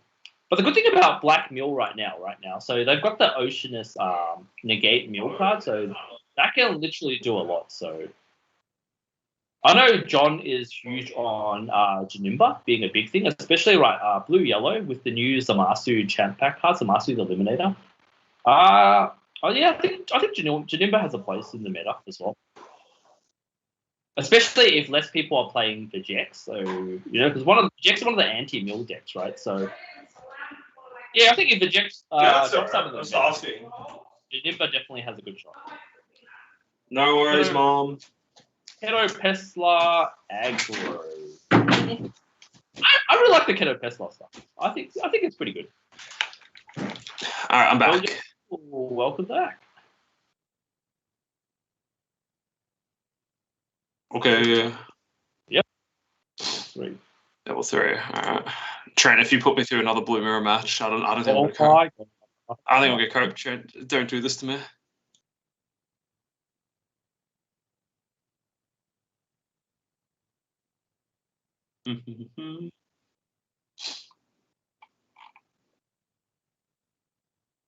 Good luck, Brewer. Oh, Brewer's playing on this table. I I'm not the one who makes the decisions, Max. I'm just chilling, dude. I'm just doing whatever Trent wants me to do. I'm easy. We're gonna dodge him. Yeah, that's fine. It's not our call though. Yeah, exactly. End of round 3. Let's have a look. We have how many? 8 players who are undefeated. So I think another 3 more rounds. I don't make the rules, dude. I just follow them. Oh, that's funny as. Oh, we don't dodge you. Wow. All right. We don't dodge you. We're complaining. He heard us. Oh, this is going to be a good one. All right. We've got Max versus David. That's pretty funny. New South Wales. Who's the better player? Who's the better player? KP is still insane. I already have a new list. True. I wouldn't be surprised though if you give KP a new card because it's a pretty big hit. Like 1 drum's kind of rough. But that's only the defensive thing. The aggressive thing and all the hand size of the deck gains, it does not hit at all because most of the you tap. It's not drum. It's tambourine, right? Which is the fat guy? Which is the fat guy? Is it tambourine? Drum's the fat guy. Tambourine's a dual attacker. No, which is the guy with wings? The one that draws cards. Wings and draws cards? Symbol? Symbol, yeah, Symbol, sorry. You just spam symbols in the early game and draw a ton of cards. Oh, I like that. See, that's what I'm saying. Like, like a good player who's dedicated to King Piccolo will find a way around it. And obviously, Will is probably one of those. Like, if you're dedicated to the deck, you will find a way and like learn to play with what you've got. So, it seems like Will's already figured something out. So, yeah, I'm still expecting him to be topping events with King Piccolo. Show people the way. The KP ways, dude. All right, well, I can't tell what one of these leaders are, but I can definitely tell we're going to Mecha Freezer on the table. I think it's Vegeta. Is it Vegeta? David? Probably is Vegeta, but I'm just assuming. Well, look, I used to hate this matchup, but after today, I love this matchup. I think it's Vegeta just because it's David. Fair enough. I think if this is a Vegex, I think it would be Vegex favored because Vegex is one of those decks that can kind of get under Mecha's skin, right, before it can really establish its like insane board state, no? But I do think it's a skill match. I just slightly lean to Vegex. I could be wrong though. I still can't tell what his leader is, but I'm just going to assume it's Vegex versus Mecha Freezer. Mm-hmm. Because apart from Vegex, I don't think David plays a whole lot for competitive. Well, sorry, nothing wrong with that, but just saying. Oh, it is Vegex. I'm pretty sure that was like Vegex when he just moved it. Oh. Yeah, you can kind of make out the silhouette of the two Goku, the Vegeta and the Goku together. Dark Broly is probably just the best deck, as a FYI. Interesting.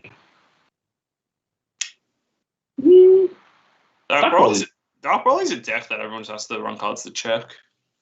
Yeah, exactly. It's got a lot of checks in the meta anyways.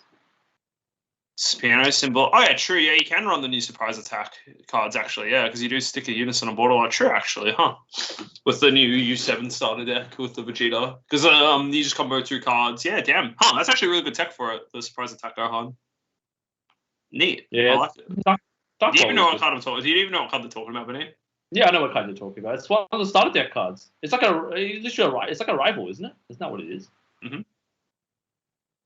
It's if you have 2 cards in your combo area, you can play for 1 red. Yeah, and it's minus or something. Pretty much just a rival card, just worded differently. Yeah. What is it? Pride of the Saiyans. Surprise attack Gohan. Active battle, 1 red energy. If you have 2 or more red battle cards in your combo area, play this card from your hand and choose one of your opponent's battle cards. It gets minus 10k. It's Drum! It's him! Oh my god! It is Vegex. Alright, let's go, David. Alright. He mills 5, sees a Kai only, and a Koitsukai. So Koitsukai is going to be huge in this matchup, so we'll see when he decides to use it. Most likely next turn, though. So he swung once at his leader. Mecha is currently at... Took the damage, so he's at 7 right now. Yeah, interesting to see. Yeah, Koitsukai is going to be huge in this matchup, right? Not really. Like... Oh, it can be. It can be alright. If it can be decent in this matchup. The thing is, like... Mecha plays most of the cards in their turn. The only card they really play on their opponent's turn is the Bojack, right? The Bojack Arrival. Generally, you want to Bojack, Aegis, untap, and then Power of Super Saiyan to tap whatever, and then into Begamo. That's usually the play against Vegex. So I don't know. You don't have to do it though. Like Mecha went. Yeah, it just depends. Like. It does hurt it a bit, but like it's not necessarily what do you call it? It's not the end of the world. I think Mecha is one of those decks that can kind of like get by with not worrying about things because you have all your extra cards just tap stuff anyway, so you can just use those to play around whatever your opponent's doing. Yeah, 100%.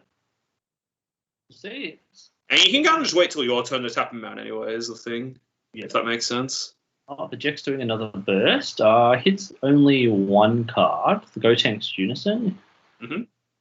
And he's got 8 in drop now, so he can do an overrealm for whatever he would like.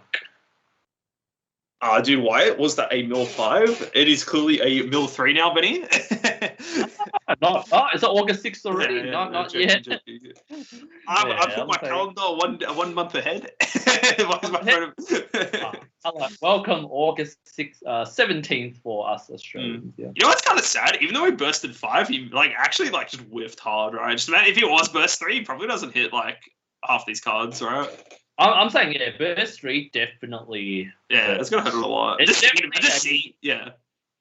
it in action is crazy. Damn, Spartan, Spartan 93 EC made me just think, I've just got this Gohan looking about it. It's actually going to be really good at Q Piccolo. That's funny. I'm just staring at it. Actually, all the red cards, I was saying, Red Vegeta is actually one of the better leaders that I'm probably looking forward to playing as well. I'm really keen for it. Yeah, I'm just saying, it's just insane. All the red starter deck is so much better than the yellow, than the black one, in my opinion. I agree. I mean, the black one's getting the Black Mask Saiyan. Is that a starter deck card, the yellow one? The 1-drop text of life, Spirit Boost. Yeah, that card's so good. That card's so good. Is that a starter deck card? Yeah, it is a starter deck card. It's so insane. That's the best one for that deck, anyway. Yeah. That card literally. Literally, it's just like Basil, but it self-awakens you. It's actually so good. It's such a silly card. Okay, interesting. Got Marseille on board. So I think this is part of the reason why I think Vegek's gonna have a decent chance into Mecha. Also, another interesting thing. Who won first this game, by the way? Let's have a look at the energy. So I think I don't know why I thought Vegek's went first. It must have been Mecha that went first. That's fine. Yeah, I have a feeling Mecha went first, actually. What card is silly? There's a Gohan from the starter deck that would work well in the new starter deck that I can just replace Drum and King Piccolo.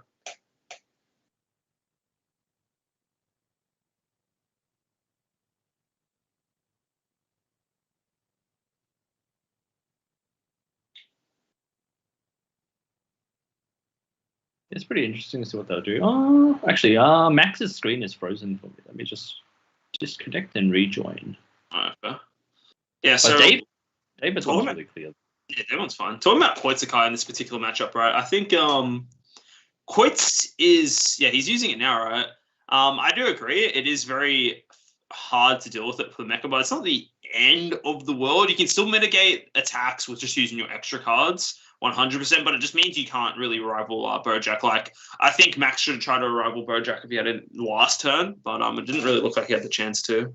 Yeah, correct. That's one thing. If I was playing this matchup, because Bojack does not have a lot of ways to deal with barrier cards, if you should be rivaling Bojack actually on your own turn. I mean, usually the play, if I'm on autopilot, it's always on my opponent's turn. But however, in this matchup, especially against Vegeks, and they have Koitsukai, they have Koitsukai in the drop, so yeah, you should probably rival it on your own turn, because right now it will tax you 2 if you want to rival it in. So still quite curious to see what else they would do. And I also wonder if Max is playing Zamasu the Eliminator, the new champ pack card that just got released. So now it's legal for this tournament. So it'll be I think I wouldn't be surprised if Max had, because he was saying that he's been doing well in like the real life events and that, so he should have some. I think it's 12 in Mecha, so yeah. It should be pretty solid. What do we think of Hirudegon from the next set? I think it'll be pretty solid, like, 'cause it's too generically good to not be solid. I'm just curious to see how people exploit it, because there is ways, interacting with the old and the new, like, Tapion stuff, that there's ways to just exploit it a lot. And your red card boost is going to be viable in King Piccolo because of Symbol. Yeah, for sure. I do agree wholeheartedly with that. And that's why I'm so keen for the red stuff. It should be good. Yeah, I agree. Red should be good. I mean, we're waiting for more reveals anyways, right? Maybe they're saving the best for last. All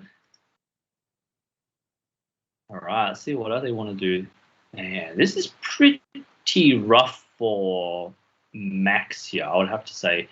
Because he's got 3 energy open. I mean, what are you going to leave the 3 energy for? Usually you want to play some sort of battle card on your opponent's turn. That's why I said, I don't know. You said Koitsukai not huge. I think Koitsukai is huge. Like, I'm just bad at the game, Benny. There's not much else to say. It's the only logical explanation. So no, I'm just saying, like, it's huge, right? It's good. Yeah, I thought, like, from like my build up, I run a lot of like extra card stuff, like Giant Ball, for example, right? And Giant Ball doesn't get affected by a thing, but I guess for a more standard list, it can be pretty frustrating.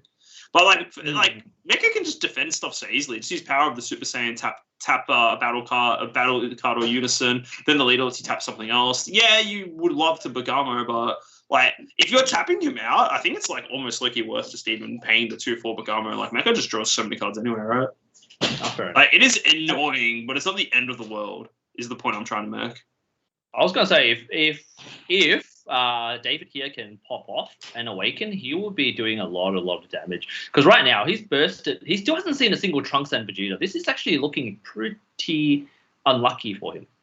Did he just mill a Kai? He's playing that. Yeah, he's playing the Kai. I'm saying if he had milled I think it looks like he's on 5 life here, and he's missing 1 card to be able to awaken. Because he did Koitsukai this turn. I think this is the turn to go all in. If only he had one more 1-drop Awakener in his hand here. Because literally, he can awaken, and then he's going to force his opponent to awaken as well. What if he just hits him with a flying Nimbus, dude? Doesn't worry about Quaits, just Nimbus him.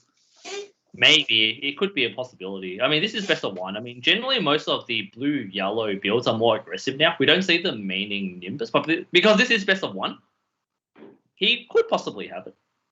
Yeah. But I think it's not likely, though. I'm just going to assume it's the standard build. Yeah. Well, the thing is that, like... The thing is pretty crazy as well. Has Max hasn't used like an extra card, has he? He's got no cards in his drop. He's just kind of just been chilling. Nothing in his drop at all. He's been taking all the hits to the face. But he's also lucky. Like, David here is building pretty bad. I assume he doesn't have a 1-drop in his hand. If he had a 1-drop, he'll probably play it right now. He's really thinking about it. He can either round play the 1-drop. Have to see.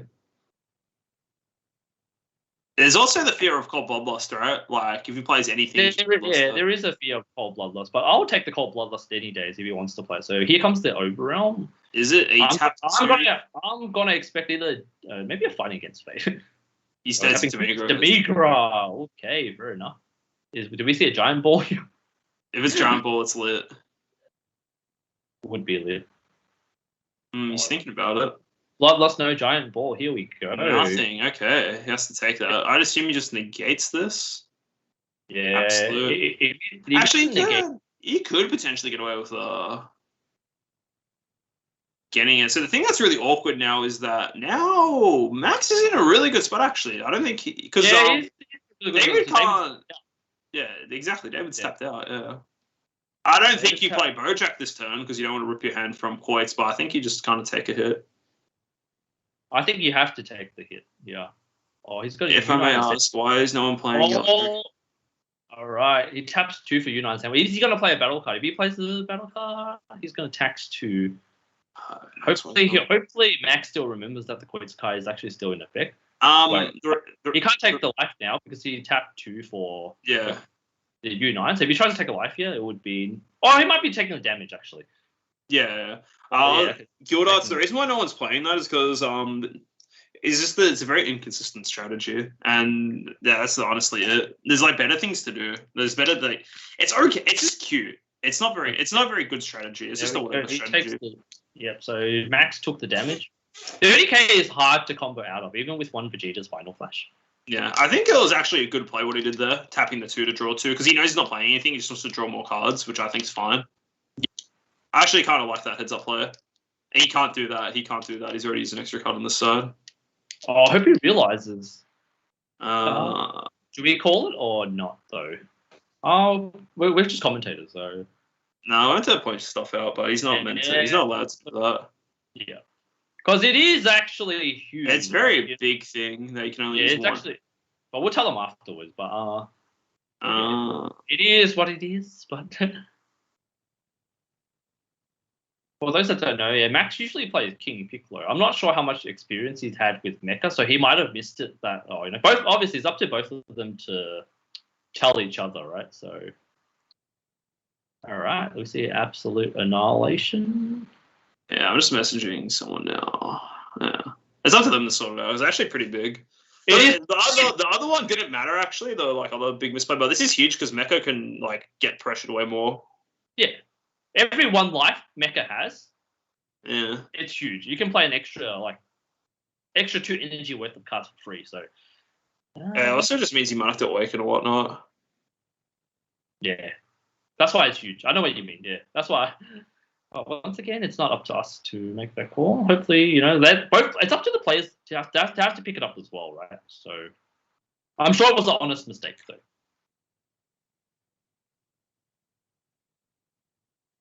Well, anyway, Absolute Annihilation. Absolute Annihilation's okay here. It's more just to stop the... What do you want to call it? What's that bad boy called? Power Burst. So, and he's using this here. He should be able to tap both the Kais here. So, yeah, this is Mecha's kill turn, by the way. We're probably going to see a couple of U9s, all that good stuff, Yeah, he's in a very commanding position at the moment. Obviously, with Sensu Beans and stuff, he can extend his plays for days, But look, the only good thing going for David right now is that he's unawakened. So if he does choose to awaken, he can untap 1 energy. And that is correct. And hopefully, Max doesn't have a Final Spirit Cannon waiting at the back for him, because if he does... Interesting. He's hard casting this. Okay. Yeah, he might not have a Basil in hand, so that's why he's hard casting... Well, I mean, he might have a U9 Assemble in hand. That's why he's hard casting the base. I think Max is a horrible hand here. Doing this, he's charged a U9 already. He's already resolved the U9. I think actually this is really good for David here. I'm guessing he was a little worried about the Marseille on board. Doesn't want to -2 from it, so that's maybe why he preferred to hard cast it. Yeah, but But it looks like he didn't choose to swing at the Marseille though. It was in rest mode already. You know what I mean? Yeah, it's interesting. Looks like he's doing some board clear duty instead of pushing for life. Okay. I think if you're David here, you don't mind this at all. It's like, well, Mecca's more or less in kill range on 3 life, no? Yeah, I agree, but still, there's a lot that Mecha can do. There's a ton that Mecha can do, but like, the thing is that he's still got Demigra on board, right? This is just insane for him. I'm feeling really good if I'm David, right? Going into my turn, I'm chilling at 5 life. I've got my Demigra on board already. Swing with that, rip another card. Mecha's on 3 life. They can't just be like negate, use extra card, do all this nonsense, right? Yeah, so what David really needs to see here is definitely something to help himself awaken, and hopefully he needs to mill another Koitsukai off the leader right now because he doesn't have a Koitsukai in the drop era. Because if he doesn't have a Koitsukai right now, most likely his opponent is definitely going to arrival in at Bojack and, do all the Aegis good stuff. Mm. Yeah, and once he gets a board established, if you can Aegis into like Bergamo or like Raiders Warcry, you name it. So there's also a chance that David's hand isn't as good as I'm making it out to be, because the thing is that Absolute Annihilation also hurts the what's that card called? The Booze Extinction Ray, making that cost 2 energy to play. So that's pretty brutal, honestly. And again, Black has like horrible barrier removal, so there's actually no real way to deal with this except for killing it in combat, which is easier said than done. It is a base 20k swing, so it's got to take a bit to get rid of it. I think something small that they missed there as well. Also, Max, when Demigra swings, Demigra sends a card to the warp. Is that correct? He put it in his drop area. I'm not sure if it's huge, but it might affect Overrealm later. I don't think so. I've actually got like tons of cards in the drop area. Yeah, it's all right. I mean, it's something small, but that's it, Benny. We're starting riots. If you see anything else like this, it's done. Going to. I'm just saying something small that it might change things in the future. No, I'm not saying that it will, but like, because whether the cards go to the drop or the warp actually makes a huge. It makes a huge difference, yeah. Sometimes, so, but once again, honest mistakes, because I don't think, but it's up to both players to pick it up as well. So yeah, Arrival Bojack extra. It looks like Max is trying pretty hard to combo out of this attack, right? Using the hit to Arrival Bojack and then also super comboing. He needs another 5k more. Yeah, because he's already committed to it. So yeah, I was quite surprised that David didn't burst first with the leader to hopefully hit a Koitsukai, because your opponent has that many energy up. Surely they're gonna arrival something in. You would assume. You would assume, yeah. That's why I was really surprised as a Vegex player myself. But obviously David started. Yeah. It's usually one of the first things you do is the burst thing first. Correct. And he's been to Erica.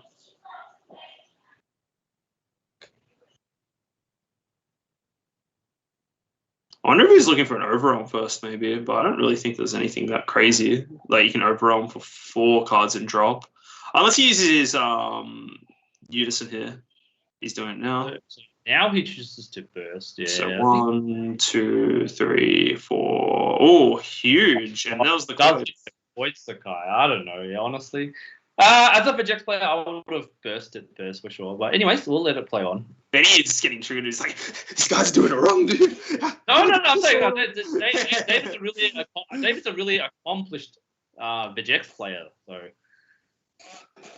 I'm sure he had his reasonings. He takes the life immediately with the Trunks.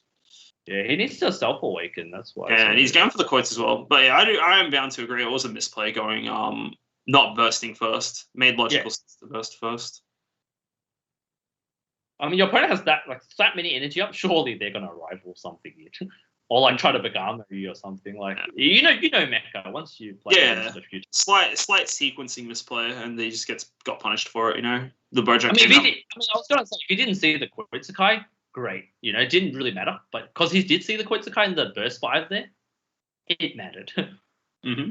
That is. I mean, another reasoning why David did that was because he wants to swing with Demigra first. It also makes sense because just say if he bursts cards into the board, it gives a window. It gives him a counterplay window. Yeah. It gives him a counterplay window to tap down his Demigra before he even gets the Koitsukai. So I'm saying, yeah, that's probably what David was thinking because. The Quetzal Kai wasn't as important as the Demigru swing. That's fair enough, though. Yeah, he valued that over the swing, but yeah, you get what I'm saying. Yeah. I get what you're saying, Benny. I'm just thinking too much into this. Thinking too much, bro. It's your main deck, dude. You just know all the interactions. You know. I feel like I'm playing the game or something. But then I'm like, yeah. Yeah, because it does open a window for your opponent to tap your stuff down, unless you don't play the Trunks and the Kai. So hopefully it's not too late. I mean, at least right now you can tax them for playing things like Greatest Warcry and Bergamo. Yeah. Going for the Overrealm, playing. Yeah, he's playing the 30k Goku, adding back a Kai Nagaya as a good pick. And he's got a swing to lead, I assume. Doesn't look like there's any counterplays. So the thing that's pretty scary for David now is that because he does have this Bojack, it is a little hard. He can just get punished really hard for this. I don't like what he's doing though. He's coming off his cards that can be tapped. I get Power of the Super Saiyan will still tap his Unison, but it's mainly like now getting Bergamo here because it kind of locks you out of the game at this point. But then again, in hindsight, he's on 5 life still, so he's still in a pretty comfortable spot. Yeah, he's the Power of the Super Saiyan. Yeah, Power of the Super Saiyan, resting the Kai. I'm surprised he didn't combo the Kai because I would have comboed the Kai. Resting the Unison and the Kai. What great value there. Power of Super Saiyan, bonkers. And he's takes the damage. Yeah, going to kill range. So I'm going to assume he has a negate in hand because if the Jack swings with leader and dumps, it's pretty scary sometimes. And he just awakened here. Yeah. We'll have to see right now. Plays a True Fighting Spirit. Yep, that's the correct play for sure. Because if your opponent negates, it taxes them 1 at least. Swings, takes another card. Now he's in awaken range, I believe. Looks like he's got 4 now. Finally. Just gonna read something. Yeah.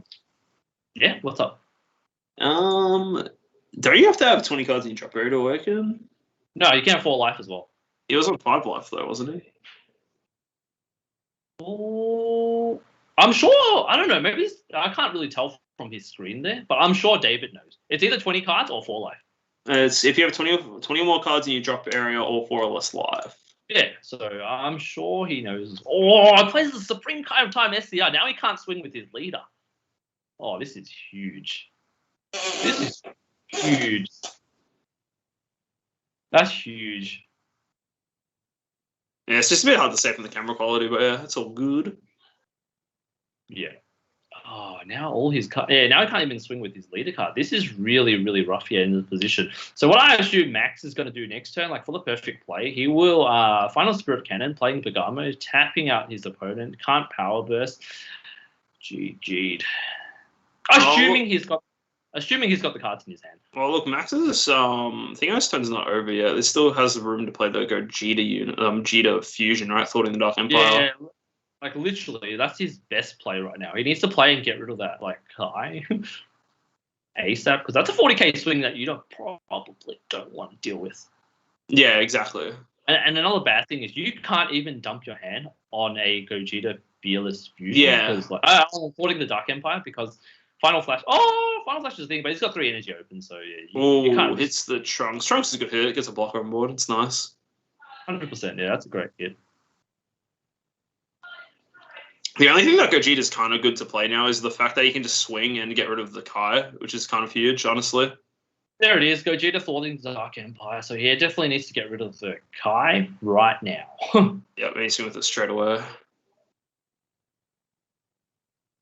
And he actually has Nimbus in his main. That's hilarious. He actually has Nimbus in his main, and that's probably his last swing. So I don't, yeah. So see what he wants to do. I don't even think he needs to pitch for Nimbus. I'm pretty sure that's his last swing. He's thinking about it. I don't think he pitched for Nimbus here. It seems kind of weird. It does more or less say he's taking the life for it though. Wow. Yeah, because that's questionable. It's interesting as well. He's got a warp 1 for True Fighting Spirit. He took the life and he pitched for it. Yeah. No, he didn't pitch for it. He warped a card for a True Fighting Spirit. He didn't pitch for Nimbus. Okay. Yeah, you got rid of the Kai. That's fine. Yeah. And Kai's removed from the game. That's why he placed it under his leaders, for those wondering. Pretty interesting. Yeah, it's pretty close. It's a very close game here. Because the things that I think both players have run out of, like, not necessarily ran out of steam, but, like, It is very close card parity wise. And the fact that now Max is on 1 life, he can't really do the explosive plays like infinite final flashes almost. Yeah. He's actually got a swing here. He's on 1 life. He's going for it. Okay. I think he's going for it. He knows he's got extinction here. He's play his own card. Oh, this is huge. Oh my god, is this it? Man, David's always got the tools up his sleeve. This is huge. I'm surprised. I would have comboed on the trunk swing actually, force him to combo out of it. He has to dump quite a bit because there's essentially been on the. That's true. Actually, yeah, I didn't. Yeah, you don't want to do that. So now he's gonna swing with this. So even if he does final flash, it doesn't really matter too much. Because he's on 1 life, right? And he's already powered with the Super Saiyan this turn, so he can't do that either. So 40k. So does he just have another negate in hand? Looks like it. If he doesn't, this is hand dump right here. Super combo for days.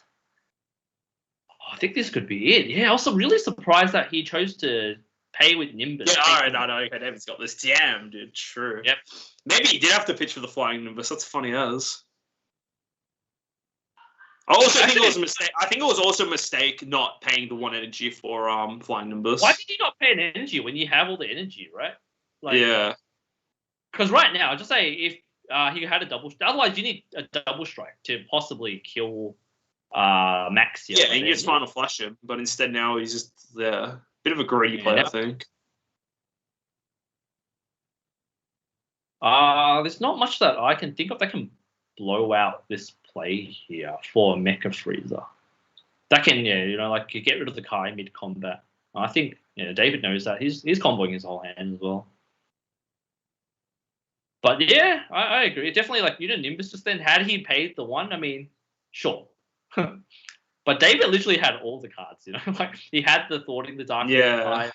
He had the Kai, Yeah, David's still went on for ages. David's got a godly hand there.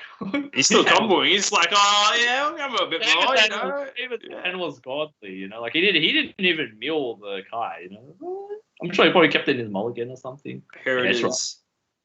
3 final flash. Do we see any final? I think Kai's a card you do keep in your mulligan and Vegeta just because you can mill it. 100%. Yeah, 100%. I always keep it in my mulligan if I see it. Well, the thing is that if Max is able to outcombo this swing, he just outright wins the game. He's hit 3 Krillin super combos. Okay. I don't think he can outcombo it, but that's just in hindsight. But that's hindsight. This is Mecha, dude. This is the whole deck, dude. He's comboing from every card in his deck. He's got 3 energy up. That's his only plus right now. But he's screwed. Yeah, it's unfortunate for Max. David, it is what it is. My boy, the Jax. I think, it was definitely not even in hindsight. It's like, well, if you go to 1, it kind of just means that like your final flash doesn't save you anymore. You can't just slam double strike on. That's why I was really surprised he went to 1. Yeah, I think that was a greedy play, but very. Like even like it doesn't matter. Energy up. Oh. Yeah, it doesn't matter. Like you don't have to pitch for Nimbus for sure, right? That doesn't matter. Like that's just it is what this turn was almost over, right? Yes, he did get the extra, but he literally just put himself in kill range is the thing, right? It's just a bit of a unfortunate turn. Yeah, a bit of a misplay. I personally think it's a misplay. I'm pretty sure he's on 3 life now. Like it went from 2 to 1, so. But yeah, that's kind of is what it is. See, I told you, Benny. That Jax is insane. The Jax is insane. I'm not saying it definitely is insane, but I'm saying like everything that David does has a reasoning behind it. Even the Demigra before Koitsukai play, I do understand where he is coming from. Because I'm a Vegeta player. You understand? I understand, yeah. Me, my dumbass would have been like, all right, mill these, play these. Oh, I just got my cards left out. That's what it is. I still wouldn't play the Koitsukai first. That's just me. If you want to tap out the Demigra, that's just one card. But usually, Mecha doesn't really mind warping a card before the Demigra. So, I mean, fair enough. It is a 30k swing, so it's pretty much guaranteed damage. So, understandable. Yeah.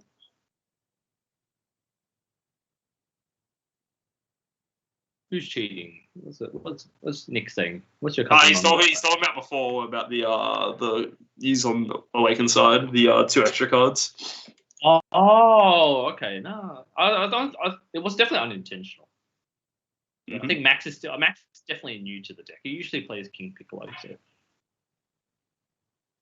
But nonetheless, it was a pretty good game. I actually really enjoyed it. Yeah, and you were right. You said Jex was slightly favored. Yeah, I don't think it's I think it's a skill matchup for sure. I don't think it's like, oh, that deck's going to destroy Mecha. It's like both decks have cards that answer each other, and it's just like, whoever makes the better decisions wins. It's not like, all right, Mecha's going to win every game, or Veg's got to win every game. So that's why I said it's actually a pretty fun matchup to watch. Yeah, I think it's 50-50. I mean, David definitely had a really, really slow start. So it kind of hurt him slightly. He wasn't able to awaken on the pop-off turn. Because generally, if you have the Jex and you have all the pieces and you can awaken on the most explosive turn, you'll probably knock your opponent out, especially Mecha Freezer. Yeah, I agree. It's like both these decks kind of do similar things where they kind of just have like one insane turn, like I guess one like crazy blowout turn. But both of them achieve it in different waves. Like Mecha wants to tap them out and play all the U9 stuff, whereas Vegex kind of just like goes, puts it all on black, hits the mills, and then just it takes it from there, Not actually, but like it can overwhelm a lot and spit out a lot of small battle cards. Just black in general has access to. But yeah, no, it was fun. It was a good matchup. Yeah, it was a good matchup. It was definitely more interesting than blue versus blue for me. Anyway. I'm awake after that game, not being put to sleep. Blackjack, yeah. No, that's what I was saying was roulette, not blackjack. Love gambling. You have, you would, Benny. You work at Kaz, Shh, we don't say that here. Blackjack playing the cards. Yeah, definitely playing the numbers game here as well. Yeah. Like, I think it's. Yeah, not gonna lie, David's really big on the SS4 for the Goku. I'm not too big on that card, but that's just a personal preference thing. I mean, it's really nice they can grab back a Thwarting the Dark Empire, but yeah, what do you think of the card? If you're playing Vegeta, would you run SS4 Goku, John? The one that he played, the one that lets him search the top three. The one that he played.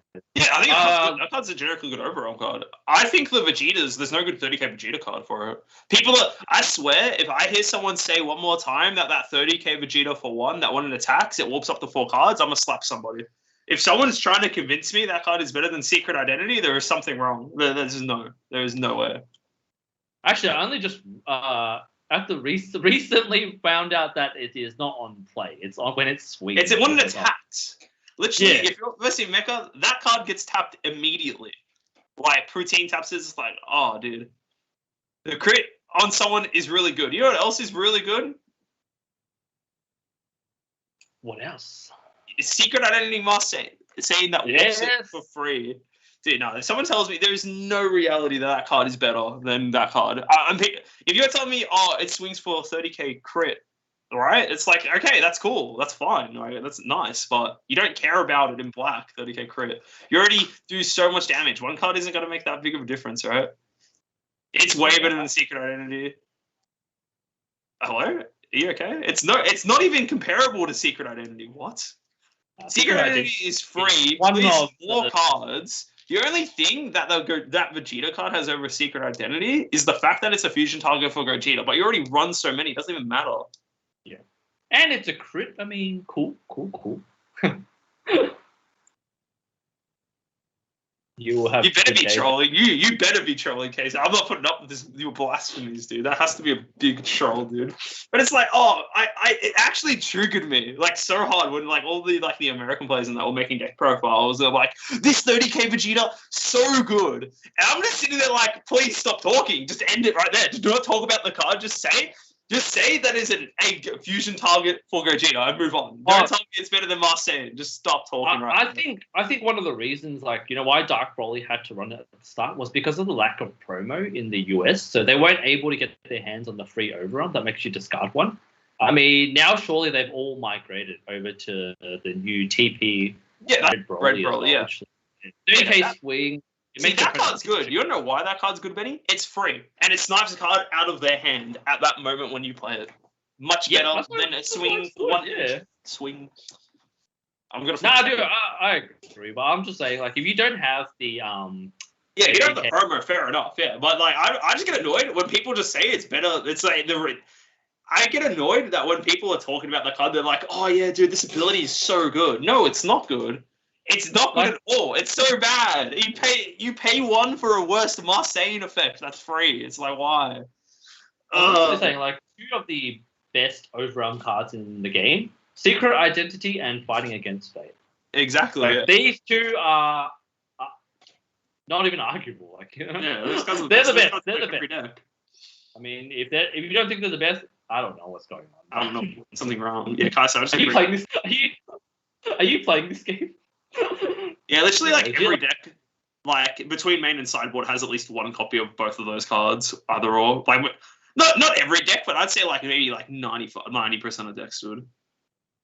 Demigra is actually better. Okay, see, Demigra like is better because it sits on board, right? Nope. I still like my Secret Identity. Like, if Demigra was up there, it would be like still behind those 2. Oh yeah, no, I'm saying generically for all decks in this game.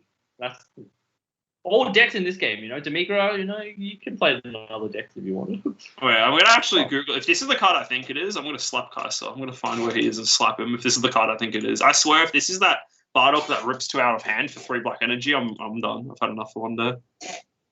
Well, that's what it is. Is it actually? Oh, dear God, no. It actually is. Alright, whatever. I'm done. I'm done talking.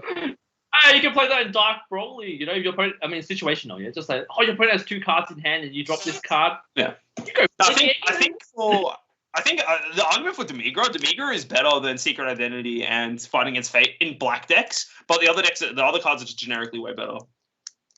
Max, don't worry, man. We saw your misplays, but then I was also vouching for you. Like, I know you're quite new to the deck as well.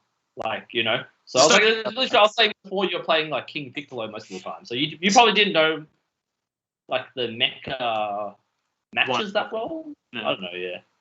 But don't forget, 1 extra card per turn on the front side. Yes. Man. Oh, that game was still fun to watch. I prefer watching that over Monday. Yeah, it was hell of a fun game to watch. Guys, you're forgiven, dude. Your apology is forgiven.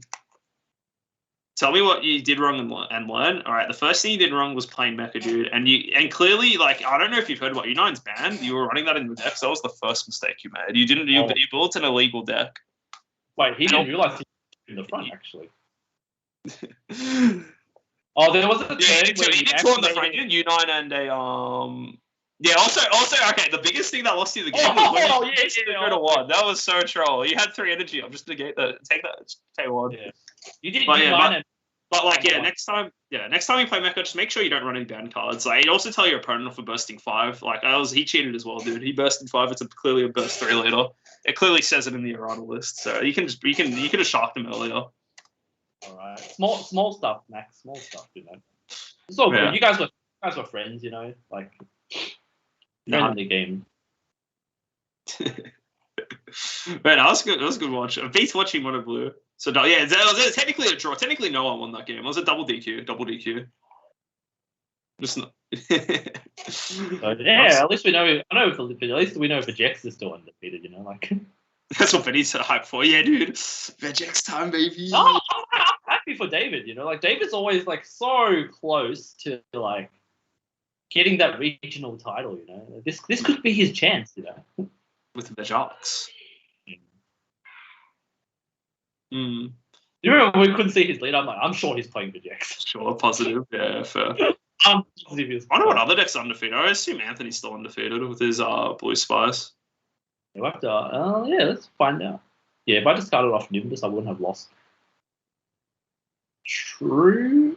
I mean, the thing is, I think I wouldn't have started off Nimbus as well, but like paying that for life was a bit.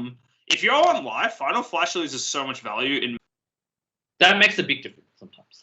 Little small things. Ooh. I wonder what's going to win today. So many blue players today. Because the thing about blue has a good time. Bluffing is part of the game. Yeah, exactly. You have to have the legendary poker face. You can't bluff in on webcam because you can't like.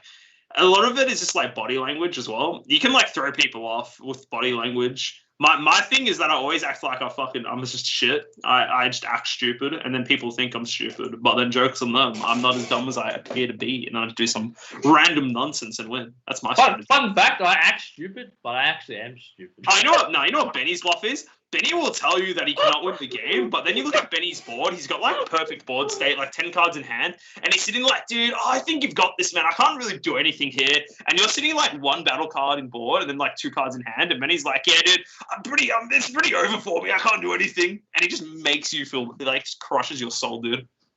Nah, that's Benny's strategy. I wish I was like that. That's why I think I'm actually better playing in person than webcam. Not to say that, like I'm not a big fan of. Personally, I'm not a big fan of like webcams already, but I still think you should play to participate and get the promos because you know, at the end of the day, it's still pretty quick.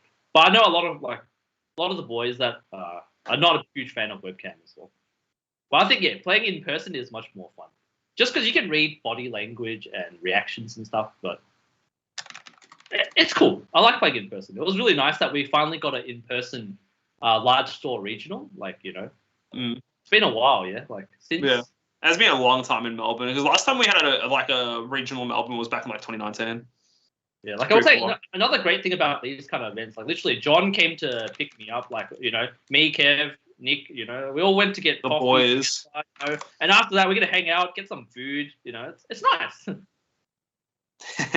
And John gets tilted and goes, son, that is me, dude. If I'm super triggered, I will not talk. I will just go mute when I'm triggered. Nick, you know me too well, dude. That's what you know it's doomed for me. If I'm just not talking, it's over. It's over, dude. When you're John's getting a bit emotional, you know. I get so emotional, dude. I think back to Friday, dude. I'm just like, damn.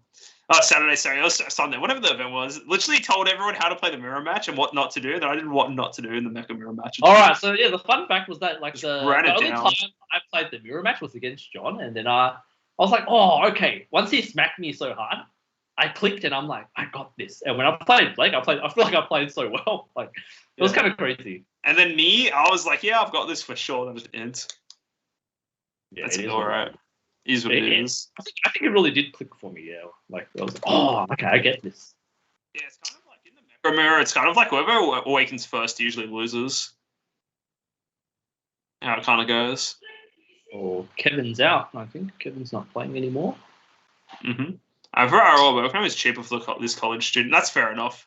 That is completely respectable. Like I think honestly, like online's good as well because it gives people the opportunity that couldn't normally play to play it, which I quite like. That's like the one redeeming factor. Well, not just the one redeeming factor. It's just like it's much more convenient to play. Yeah, it's like it's not the same vibe or whatever. But you still get to actually play. You still get stuff. I think like online events have a spot. I wouldn't be surprised even after like things kind of like go back to lockdown, like with all this pandemic stuff. I wouldn't be surprised if there's still like a large showing of online events just because of like how easy it is to do. I think it's nice. So, like you can literally, you know, wear your PJs or like just wear something comfy at home. You know, just sit back and don't you rock up to nationals in your pajamas anyway, buddy? Or I'm just always in my hoodie and trackie. You know? Yeah, same. I just wear at home anyways, but then it is pretty good for people that can't travel. Like you know, traveling is pretty expensive, right? Like imagine you traveling interstate to play at a regional. That's expensive. So being able to play online is so accessible. You know, just get a computer, webcam, you're good to go. So yeah, exactly. There are definitely redeeming factors. Yeah. And then just once you've done that once, you're Gucci for the rest of the time. Yeah. Yeah, you know, yeah, exactly. It's kind of like that. Yeah. But personally saying, I still prefer playing in person because it's just more fun for me though. But webcam's great. You know, webcam, you know, everyone can participate. You know, it gives everyone a shot. So. And like I said, being able to participate and getting the promos is huge. And these events are great value as well. Like literally, something that's 33 Australian dollars, right? You get a play mat and you get your champ packs and you also get your event packs. It's definitely great value. Like yeah, it's super high value. It's worth it for sure. You get tons of stuff. And usually these events actually sell out, I think, as well. So if you haven't, think so. This is like one of the smaller ones actually. Right. Yeah, I think there was a wait list, bro. I can't remember though. But like, if you haven't pre-registered for your next event and you want to play, you should do it early as well. Yeah. Yeah, that's about right. Yeah, there is a limited amount of spots. Yeah, for everyone. How are we looking for what do you want to call it? How are we looking for rounds here? I don't have the score. What do you call it? The drop list. The pairings up. Let me have a look right now. Round 8, yeah, 8 undefeated. So we should. That's right. We've got a couple of rounds. Yeah. Do you boys see the new champ cards? Yeah, the new color looks insane. The color looks really good. Why is it always a cooler? Yeah, no, cooler seems to be. Banner seems like cool. Do they?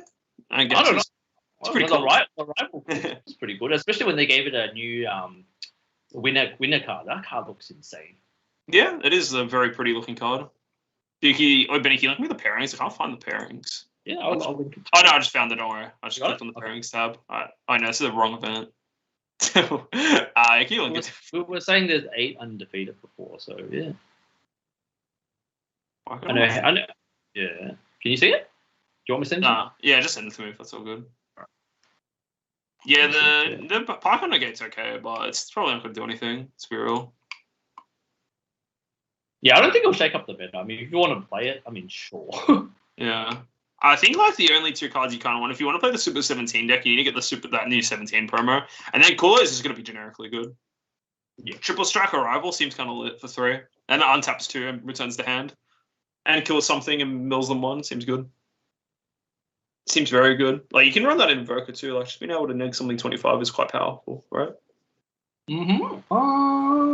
After the Invoker nerfs, dude, you need a new win con, you know? You know how it is. Let's see. Who has one? So, table 3. Mm-hmm. Oh, sweet. Having a look at it right now. Based on the result, I'm just looking at the result reporting right now. I think Jake Wheeler from PX3, one of the Perth boys, are undefeated. Obviously, we know David's undefeated. Umberto is also undefeated. Who's in table 2? That's the only result I can't find. Round 4. What's the spiciest tech you got for set 2 Vegito? I think set 2 Vegito. I love that deck, but it's not very good. You just kind of want to cheese people with the anniversary box card that lets you play the 7-drop from set 2. The set 3 one, the green one. Oh, okay. Yeah. So Seraphim is also undefeated. Yeah. So Seraphim, I believe he is undefeated. So that means we'll have. So we'll have 2 more rounds. I think is what I'm trying to get. It'll be 6 rounds. Yeah, because there can't be a down pair, which is nice. Yeah, so which means you actually get a winner, dude. So I'll just go through the names again. We got David, Seraphim, Umberto, and also Jake Wheeler. So one of them is for Jax, and I'm pretty sure one of them is a Mecha, and I'm not sure about Jake and Umberto. But yeah, see, there we go, Mecha. We knew Mecha was going to go. Mm. Yeah, that's that's legit like the list I have too. I think I've got a list somewhere. Let me see if I can find it. I think I've got it on Shannon's layer, but that's literally the list I run. Probably with Belmont and crap. Oh, that 8-drop Broly secret rare. Literally, I got that dropped on me when John played the deck. Man, that feels pretty damn bad. It actually feels insane when your opponent drops a 8-drop Broly secret. You're not wrong. Like, oh. Here we go. This is my current Vegito list for the set 2 Vegito list. 2 more rounds. You gotta just run with Bardock's crew because you can use the Bardock's crew to pump all the stuff, so it's pretty good. But that is my current Vegito list. It's very fun to play, but obviously it has its it's very inconsistent. The leader card's kind of horrible, so it is what it is. Some games you don't get to play the game. We're saying if Bandai's listening, please revamp this thing. Yeah, I beg. Honestly, at this point, I'll just take a new red Vegito leader so I can run my Vegito stuff in an actual deck. At this point, I'm done just asking for rebirth on a red. I don't really care. I've shared this list. I literally posted this list in the Discord. When I played it in the last online event. But I haven't. You actually played this, the last one, yeah. Yeah, and I just kind of didn't see the combo. It's like literally if you don't get your 4 and 5 drop, you kind of just don't play the game with this deck. It is what it is. So it is what it is. Let's have a look at your list. Give that a taste. Oh, end of round 4 results are around. Yeah, it's alright. I don't know. It seems. Yeah, I don't like running Unison's the deck because the deck is like you kind of just want to win as soon as possible with this deck. It's not a late game deck. You want as much gas and combo power as you possibly can. Yeah, exactly. All right, round 5 has started, so get ready for the next game. Yeah, I feel like if you're playing a list like this, you should run Strength of Legends in your deck. That's just my opinion. But you kind of just want to go to gas, pump it up, Oh, David versus Seraphim, Jake versus Umberto. Oh man, Vijay versus Mecha again. Be interesting. Yeah. Table 2. Right. At least it's a different matchup. I think. I hope. You hope. Yeah. Well, I know table 1 is definitely most likely Mecha versus Vijay again. Yeah. What I was gonna say, the biggest problem with what do you want to call it? The biggest problem with Vegito, the fact that it's just so inconsistent, it just tortures you, dude. You'll have some games where you literally can't play the game because you don't draw cards. But yeah, I think when it goes off, it feels really impressive. The fact that you can kind of mid combat give something triple strike is very nice. But it's just it's a cute deck, Also, I need someone to can you tell someone to leave so I can actually see this game. Whoever post boys has to leave, I guess. Wait, whose voice is that? Is that? I can't see the game.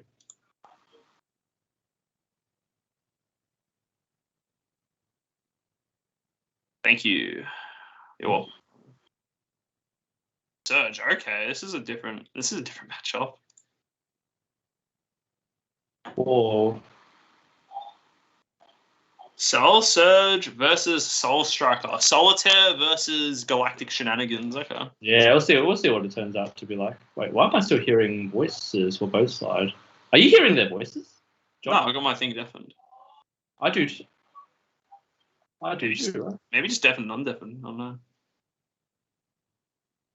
Alright, might be better now, yeah. I was like, it's pretty weird. So yeah, this is pretty interesting. Oh, Cell Search again.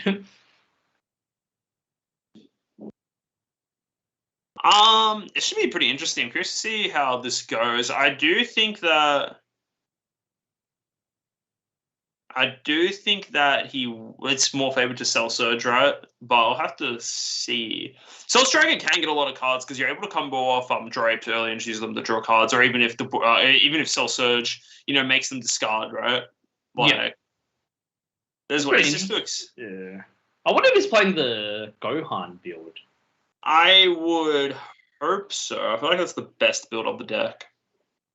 Yeah, I would be inclined to. I'll literally sleeve that deck up as well. And I know it runs 4 draw apes. Yeah.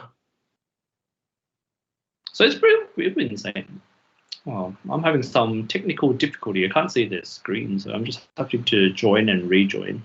Okay. Yeah.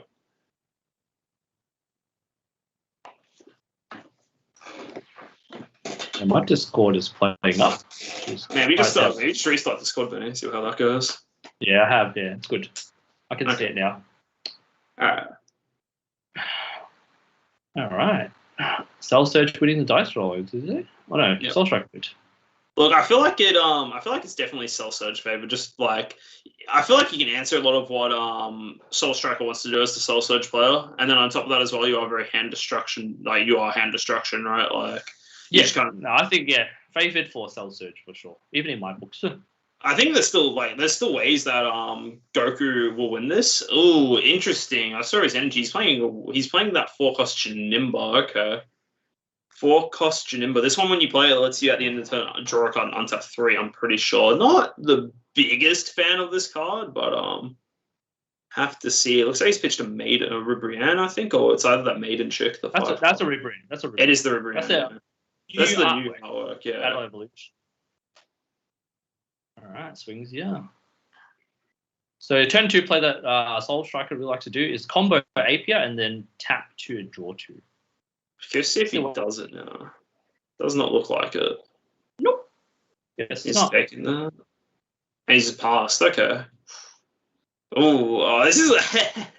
I know it's super early into the game, but that's kind of rough for Soul Striker this early on. I'm not gonna lie. Yeah, I think the Soul Striker turn 1, turn 2 doesn't do a whole lot. Yeah, it's usually Soul Striker starts playing the game with turn 3 when it gets a unison out. Yeah. Whether it's the Gogeta. Yeah. It's usually Gogeta. Unless you're. Yeah, I was gonna say unless you're playing the Kato Pesla, I know that you can play the Policeman chain, and then obviously you can utilize your energy more on turn 1, turn 2. But otherwise, apart from all the other blue builds that I've seen, doesn't do a whole lot on turn 2. Yeah, it's more of like it's a slow grind kind of deck. Like not necessarily slow grind, but you have explosive turns in later parts of the game where you're just able to untap and get so much value. Yeah, I'm curious to see because it can run a lot of different 3-drop unisons, but I reckon the Gogeta unison is probably one of the better unisons to run in that slot. I think it's if you're going for the Gohan engine with the skillless stuff, I think it's really good. But if you're just doing more generic blue stuff, you might rather run the baby or the I cannot think of the name of this card to save my life. The baby or the Raditz. The Raditz. That's Raditz, yeah. Raditz is super good. It's a very defensive card. You're able to like just buy time, so much time with it. Oh, he's running Striving to be the best. It's cute tech. Yeah. Actually, I wouldn't be surprised if he's running more of the Raditz in his build as well, because it seems like Striving to be the best is there to stifle aggro. So it'll make sense if he was running Raditz as well. Oh, he's running an Unbreakable. Nice little combo of that. Very good. Yeah, nice. This makes me, because he's running Unbreakable instead of Nimbus Master, I'm starting to lean towards that. He's just more of a generic blue stuff build. He's probably not running the Gohan engine. And he's definitely got a Unison in hand if you just charge the baby Unison there. Yeah. So he's going to play the Unison. Which one would it be? Yeah, baby Unison. Baby. I think he's just running, I don't think this is the Galactic Buster build. He hasn't played any cards that would suggest he's playing Galactic Buster in his deck, which... yeah, I agree. That's all right. But yeah, definitely the Awakened Zone of Soul Strike is huge. You just draw so many cards. Actually, I was going to say another thing that I'm glad he's playing this Unison because this will help him draw more cards back. Yeah, for this particular matchup, it's actually really good. And he's also got the drop. So this might actually, because he is playing the standard version of Soul Strike, it actually might be way better for him than if he was playing the Galactic Buster version, which is pretty funny, actually. In hindsight speaking, anyway. I think the Galactic... Yeah, I think this draws him a card every turn, so it's definitely the better Unison to play in this matchup. Yeah, exactly. I think what do you want to call it? I think that in general the Galactic Buster version of this deck is significantly better, but for this very niche scenario where he's versing hand destruction, Baby Unison put in a lot of work for sure. Yeah, draws a card and it ticks up like markers like crazy. I mean, if your opponent doesn't want to swing at it with like crits and stuff, then you're happy to absorb those damage as well. Like if you can absorb crits, it's pretty damn good. Yeah, exactly. It should be interesting to see how it goes. Like now he's able to establish because Cell Surge just kind of just does the same stuff over and over again, right? Like Broly Unison to try and whittle away the hand. But like Cell Surge doesn't have that like way to really explode your hand, if that makes sense. He just trips it down little by little. Put another Rubrian in there. Rubrian. Yeah, he's got pretty good cards in his drop. Cell 9 drop and a Rubrian. Heaps of plays you can do. Exactly, yeah. He's swinging into lead here, I assume. The thing that's crazy as well is that... another Unbreakable. That's funny. The thing that's crazy as well is that he's sitting on 8 life here. That's pretty funny. Yeah. Oh, and here it is. Broly Unison. Spooky. This card's really good. Pretty hard for Soul Striker to remove this Unison. This Unison is very beefy. So if you're looking at playing the new stuff with Spirit Boost, this Unison will be pretty insane because it gains 2 markers a turn and it stacks up markers. Your opponent is barely able to remove this card. This Unison's very beefy. Yeah, I think there's actually a ruling where it might not actually work. Oh, I don't think his auto procs off Spirit Boost. I read a ruling on that. I'm not entirely sure, but but I do agree that this is a very beefy Unison. You're able to get a lot of markers on it. It's really hard to deal with. So, in that regard, like you'll have plenty of tokens plenty of markers to remove. Yeah. I just heard something about interaction. I could be wrong though, because I don't remember where I heard it. No, I heard about that interaction. We're waiting for a judge to confirm that ruling though with Spirit Boost. Mm. But it is, even if it doesn't proc the marker, right? Even if it doesn't proc that ability, you just get to draw. Like you get so many markers on there. You don't mind sacking a marker from your Dark Broly. It's hard to kill as well as I think base 20k. It's like 2 markers a turn. It's pretty good. That's what I'm saying. very beefy, you know? Like, if you want to play with Spirit Boost, I'm sure you can remove Marcus from it, like, easily. Yeah. They routed it. Okay, makes sense. Probably his non-keyword skill, so that makes sense. All right. Dark Broly swinging in. Probably swing at the Unison here, definitely. Yeah, you don't want to. If you play Self Search, you don't want to give your opponent cards. You want to solitaire them, you know? You solitaire them out of the game. Oh, the good thing for Umberto here is that he still has the D Magic is clutch right now. I wonder if he's sparking that for sure. Yeah, he's sparking. Yeah. Trying to get as much cards as he can to his hand. He still has a monkey draw ape in his drop area that he hasn't utilized yet. I'd imagine he just use it next turn. Plus, he can use it. He can use it when he feels like using it. So whenever he has the energy to pay, why not? Let's go. It's pretty cool. +2 then, okay. Yeah. I think Self-Search is at 5 life, yeah. Not quite in Awaken. It's in 5 life, yeah. It's Surge. He awakens at any time. He just doesn't have his abilities yet. Those at 4. Fun fact. Let's see. It's now Umberto's turn. Let's see what he does. Has he charged? Did he charge? Yeah. He charged that Strive to be the best. He doesn't need it here. Whenever he's going to go about clearing this Broly Unison. Ooh, of course. This is a blue-red strategy. Okay, he's milling him out. All right, here we go. Ooh. There you go. Well, that's one way to. Yep. That's one way to clear the Broly Unison. Just swing into it with triple strike. Seems good. Pretty bonkers. That's pretty funny, actually. I was not expecting that, actually. I didn't realize. Actually, it does make sense now that he's running those Unbreakable. Yeah, blue-red, yeah. Worst case, he needs to charge one of them, and, you got to hard cast it. Is it 2 blue, 1 red? Yeah, I don't think Self Search has a way to. It's two red, 1 blue. It's 2 red, 1 blue. I remember because that's my opponent wanted to hard cast it and they couldn't because they didn't have the right energy for it, which is pretty funny. Oh, he also plays the Go. Is that Gotenks? The 4? Yeah, he's playing like more of the late game version of this, where he doesn't run any of like the new Galactic Buster stuff. He's just running the generic good 4-cost cards. Yeah, because this build of Cell Strike is meant to be like, all right, you're tapping out on 4, but then you untap 2, so stuff is kind of cheaper than what it actually is, and kind of just to get value out of like not getting punished from playing these powerful 4-cost cards. I just think that again, like. Yeah, they're just okay cards though. Tap out 4/4, they're just okay. I think I spoke too soon. Look, the Unison's beefy, but it's gone already. Well, like if you play a triple strike card, 30k, that's an easy way to clear it for sure. I wasn't expecting that though. I was like, wow, already off the board. I'm like, that's crazy. That's Awaken, yeah. I wouldn't be surprised if you just use Heroine's Lineage this turn, just steals it, Steals the freezer. It'll be pretty funny. The thing that's really funny too, you can actually use Rebirth to return the freezer back to your hand, and then play it out again. It's pretty funny.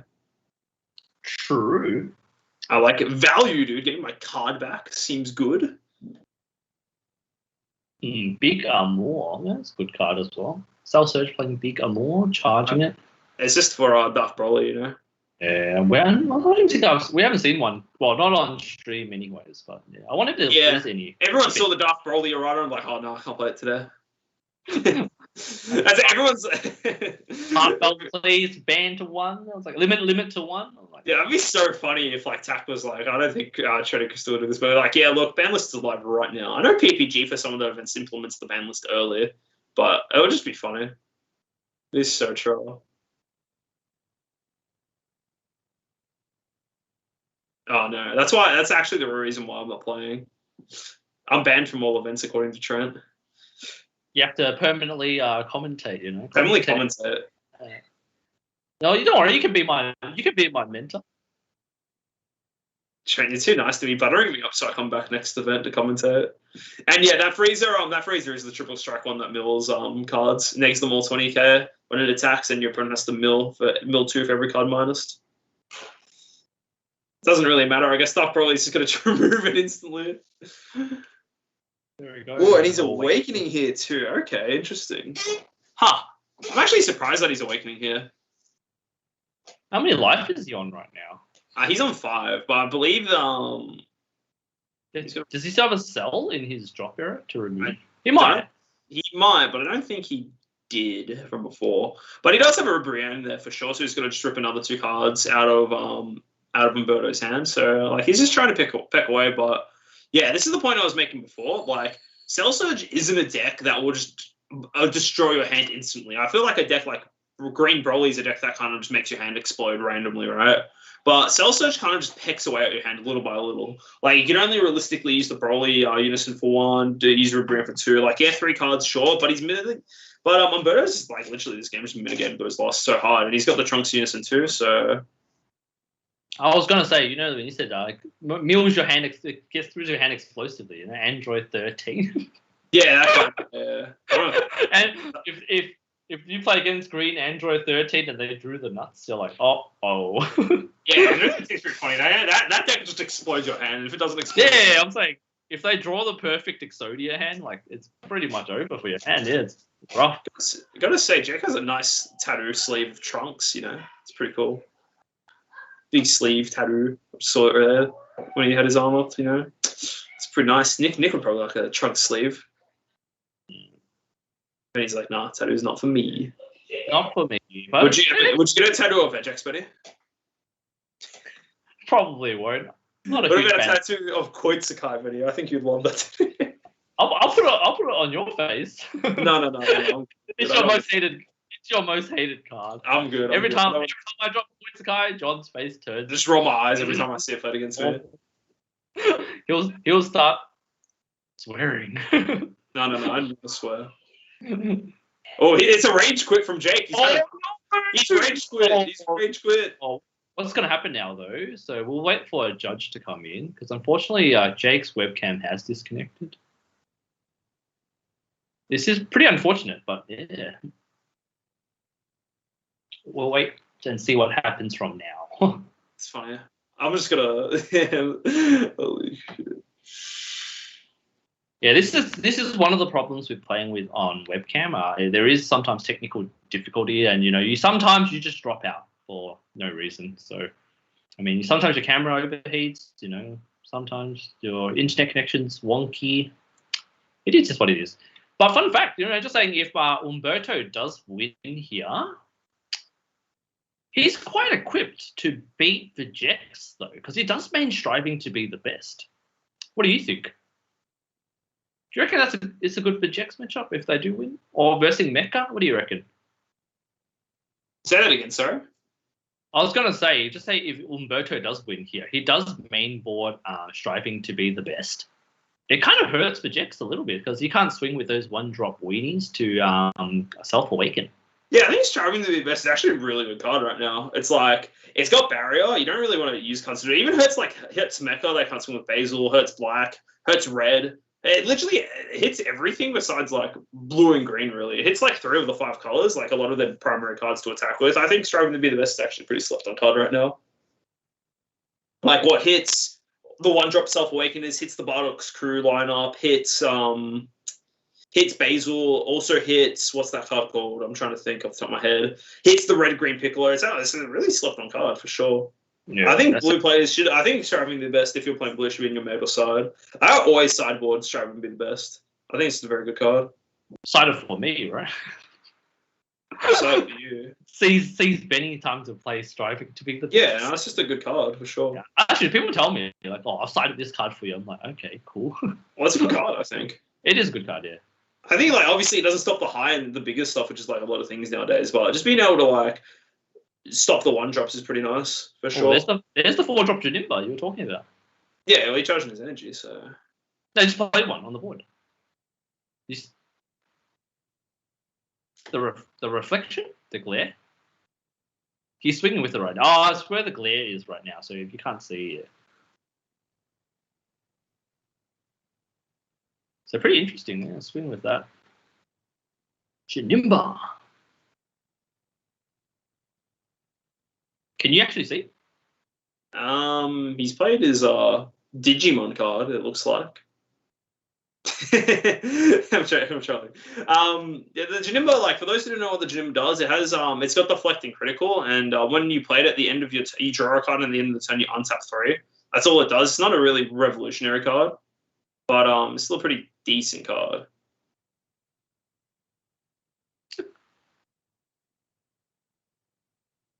Oopsies. I think they have a judge in here about the dropout, so I have to see what happens.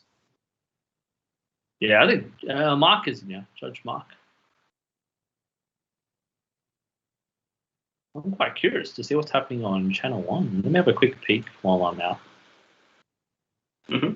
Let me have a quick scout. Quick scout, bro. Yeah, for Mecha. Yeah, it is Mecha Blue Yellow versus Vegex on table 1 right now.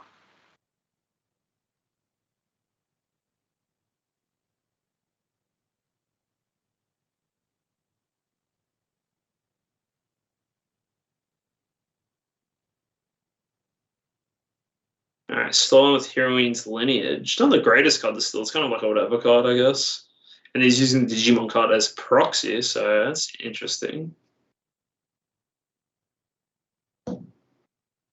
Well, they're battling it out. I'm coming back. Oh, it is the Digimon card. Yeah, he's using it as the proxy for the Jindenba. Not the greatest card to steal, but it is critical, so it is pretty decent, I guess. It's pretty funny that he's using the card as a proxy like that. It's pretty funny. I mean, you just grab whatever you can on the side, right?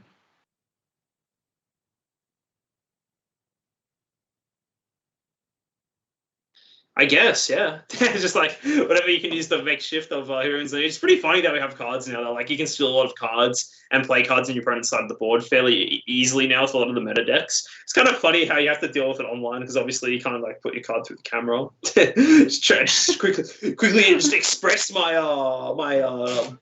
baby Vegeta and stuff one drop. So like, yeah, you just grab what you can, I guess.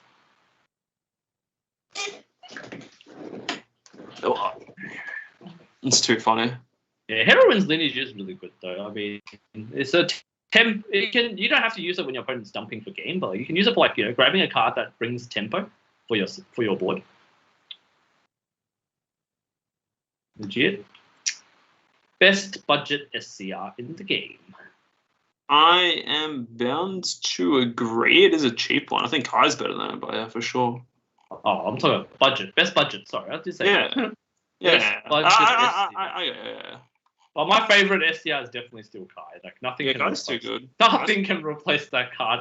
Ever since I played the first time I played it. I mean, if I had to own one SCR and not anything else, it'll be that. I mean, yeah, if you're a blue player, maybe you might say Baby Hatch, but like if there's only one SCR, blue, you always play Baby Hatch though, and that card's really good. Like, you just play that. But if there is one SCR I can own for the game and not have anything else, it'll be Kai.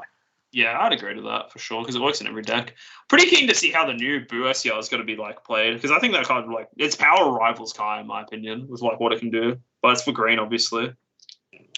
Actually, that's even a lie. It's not even green leader lock. It's just green energy. You can literally just play any leader with green cards and use that card as your SCR of choice.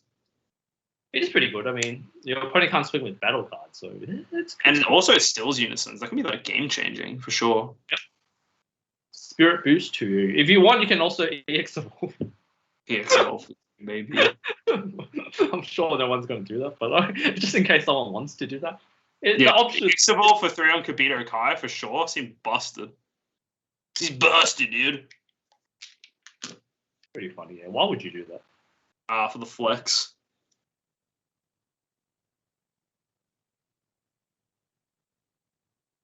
It's still pretty interesting how they printed the Kibito Kai, though. The Kibito Kai is a decent card, but yeah.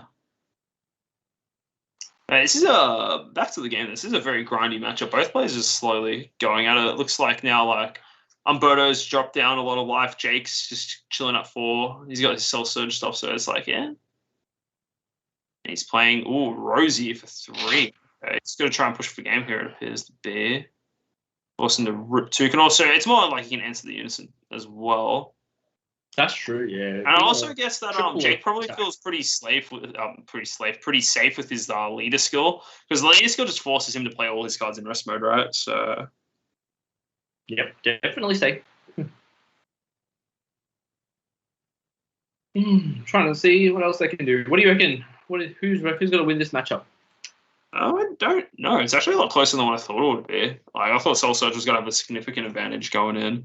Until we saw the Unbreakable come out. Unbreakable with the apes are like, okay, cool. Yeah, it's just like Soul Surge can't really just drop his hand to 0. So it's just like that's why it's been so slow. Because Soul Surge doesn't really do too much, and Soul Striker, this build of Soul Striker doesn't really do too much either. So it's very slow pace. It's a very fair game, if that makes sense. Like no one's doing anything like over the top. That's true. I mean, one plays Ribrianne, one plays the ape. Okay, cool. Yeah. It's like, yeah, do you use 2 energy to make me discard 2? I'll use 2 energy to draw 2. Exactly, yeah. But I'm quite keen to play Soul Striker myself. I've had like 1 game with it, and that's about it. So, because I've got the Gohan, but then like I've never actually played it myself because I don't like playing blue decks in general because it's just really grindy. So.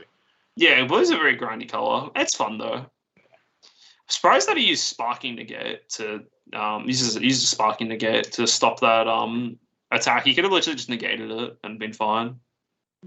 What if he's got a game plan?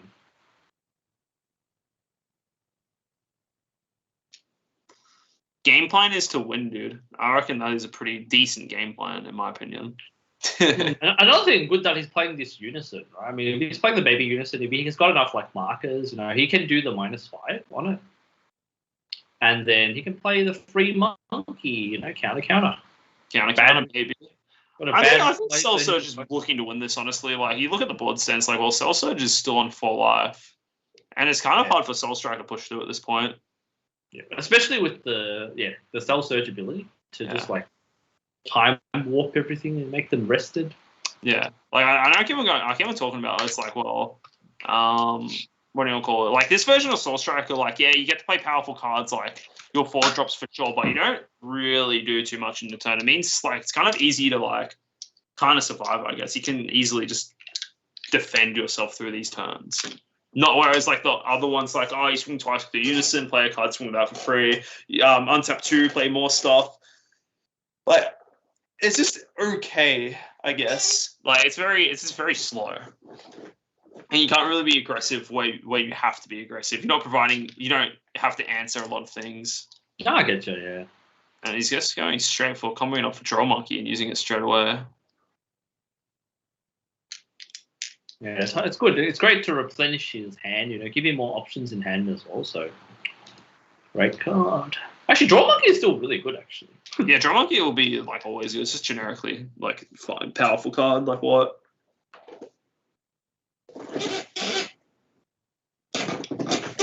Like, just always for 2 colorless energy from your drop area to draw 2 cards. Seems good to me.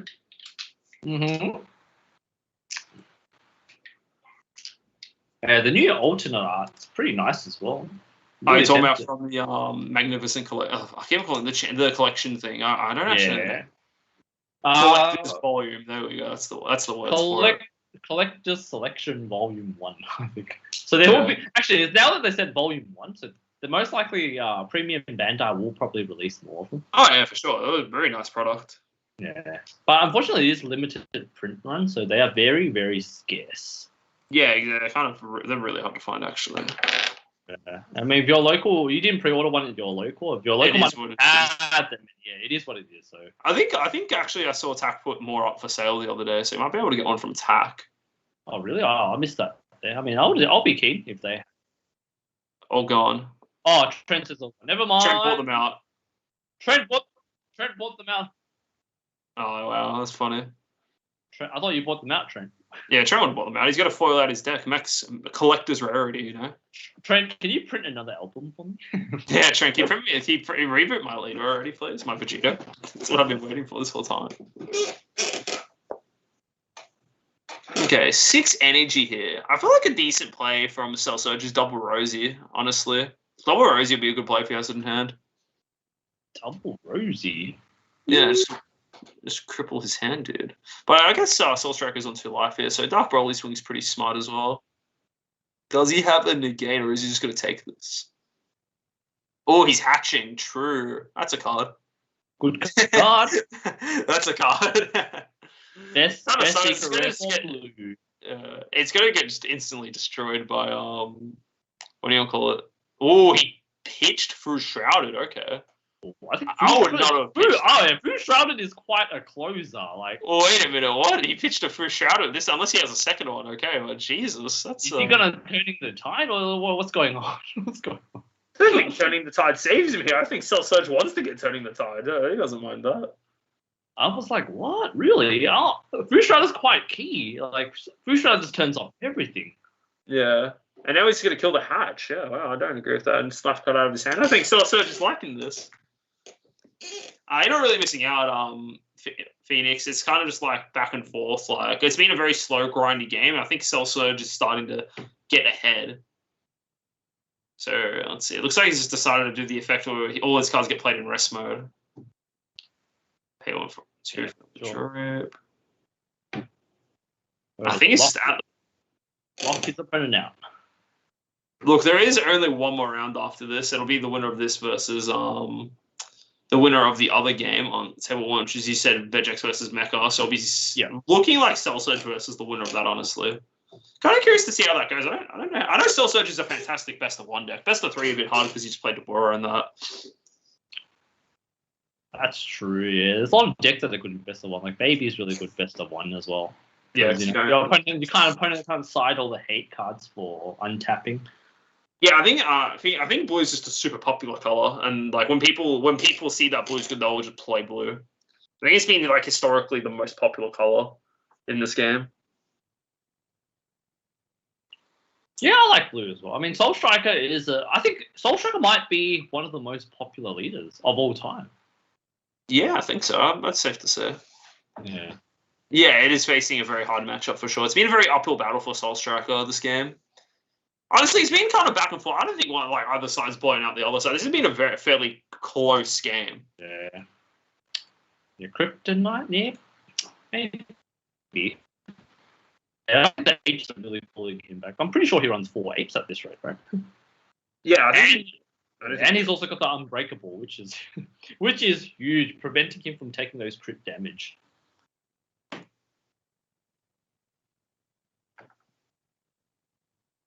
Because usually, when the power of legend card swings at your opponent, I mean, when they're unawakened, usually they're not comboing out of it. But somehow, Unbreakable Son Goku's there, 20k spot on, combo out of it, draw a card. That is correct. It is a very good card, for sure. We still see the Digimon. He had the second through Shrouded. Interesting. He plays. I'm surprised about that. I'm very surprised this man mainboards 2 through Shrouded and Mystery. Me too. I've never seen anyone mainboard 2, actually. I've only, unless he's expecting like grind games for all days. But he's running a very interesting list, and he's still undefeated right now. I wonder what his matchups were like today. No aggros, or maybe that's why he runs the all the striving to be the best in the main board as well. Yeah, striving to be the best stops so many things. Honestly, I thought it's underplayed. Maybe he's like, I'm gonna either mill my opponent out or stifle their aggro, and I'm gonna drop Vu Shrouded back to win games. That's my strategy. I don't know. I don't know. Turning the tide to earn 2 Vu Shroudeds. That's pretty funny. And the thing that's insane as well, now he can't activate any of his skills, more or less. Right? So Broly Eunice is just sitting there. It's like, yeah, you can swing double strike, whatever, sure, but then you can't force him to negate cards if combos don't work. So he's fairly safe here. Swing delete here. I don't know how I feel about him tapping out though. Oh, he's got 1 energy, it's fine. Oh, he's beamed. Okay, 20. Yeah, I don't know how I feel about him. He's definitely still in a rough spot, Can he live to fight another day? He's already used Baby Hatch, so next turn... He has already used Baby Hatch, but no, he's still got the lingering effect of Shrouded. Hopefully it helps, but yet to see. He is charged a lot, yeah. He has charged a lot of energy this game. He's got, I think, 7, I want to say. I think 7, yeah. He tapped 6, and he had energy up. And he untapped 2, yeah. He has 7. True. Maybe, yeah. So this is going to be an interesting turn. So he's going to go for game for Dark Broly. Surely he's got another negate or something, right? Yep. Goes to the gate, plays him. That's why he been have this live. Okay. He plays Meki Orb as well. Okay. He's played a couple this game. This is the old Soul Striker build. It looks like. Yeah, I was like, he hasn't updated his list. He hasn't got Galactic Busters, dude. He doesn't have any broken stuff.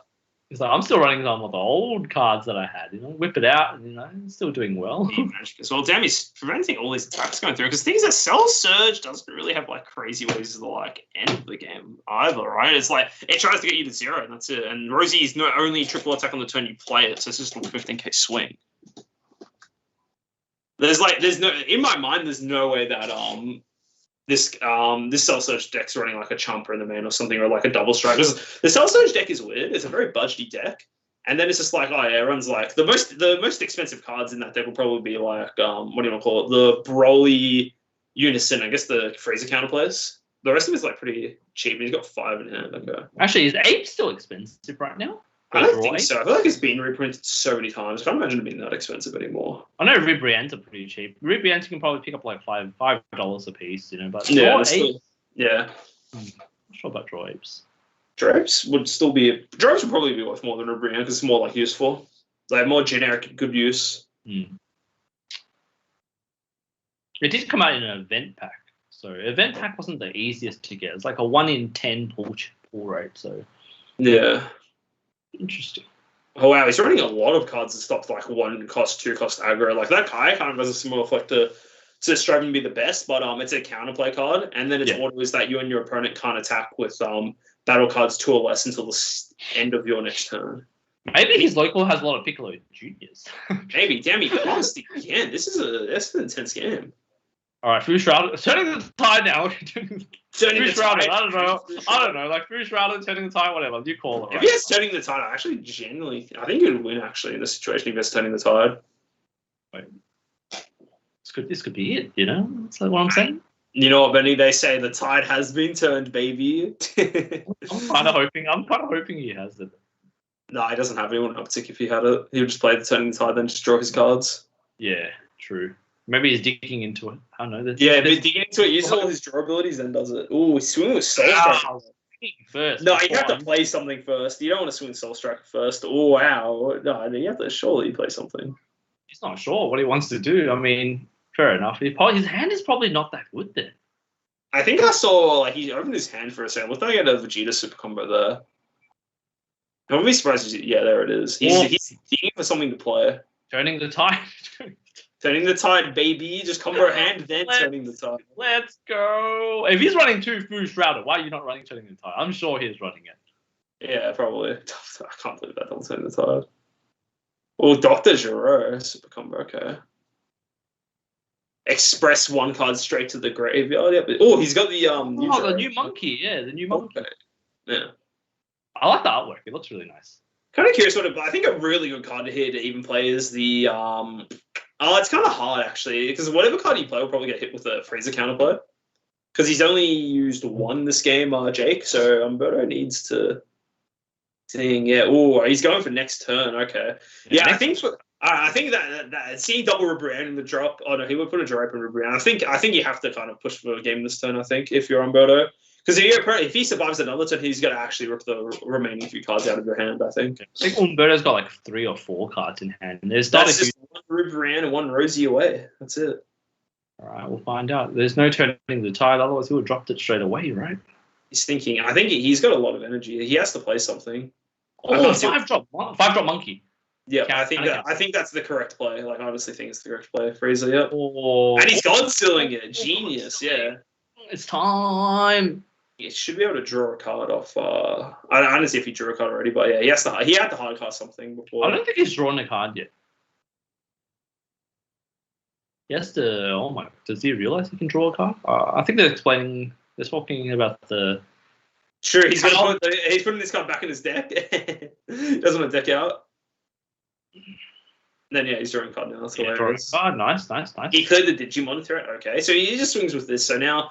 Does Jake have a negate? He doesn't have to worry about Heroine's lineage because obviously he's already used it. But he just swing with Baby here.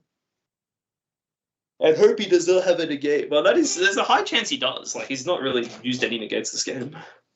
Oh, another fun thing you can do, right? You can also swing with leader, untap the 2, and then you have 5 up again. Maybe you can play another monkey.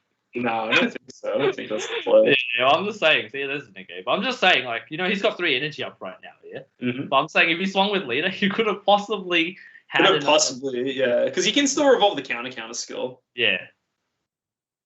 See, untapping 2. He's got 5 energy up again. What will he do? He will double beam into turning the tide here.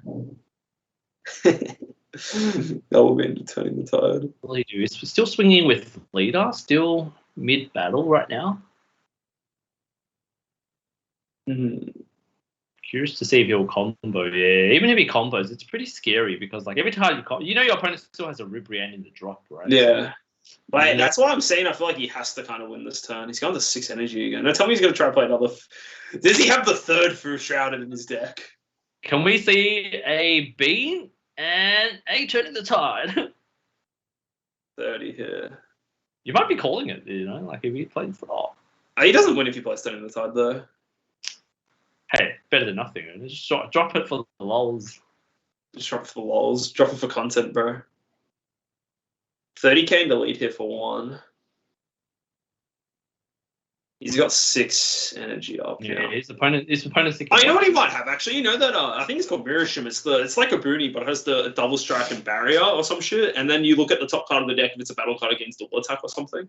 Oh yeah, I know what you're talking about. Yeah, Mirishim. That might be his only out here. Yeah, Mirishim is pretty strong, especially against green decks because it's got barrier. Mm-hmm.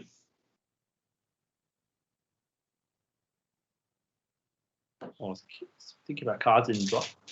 Yeah, he have to think about everything here for sure. Yeah, I'm quite curious. Yeah, see how it plays out. It's like the full combo play. Like Jake has all the cards for his Cell Surge and drop. He's just got to put another Brienne in here if he's got one in his deck. Oh no, that's 4 cards gone. I don't think he's got any more though. I'm pretty sure he used all of them.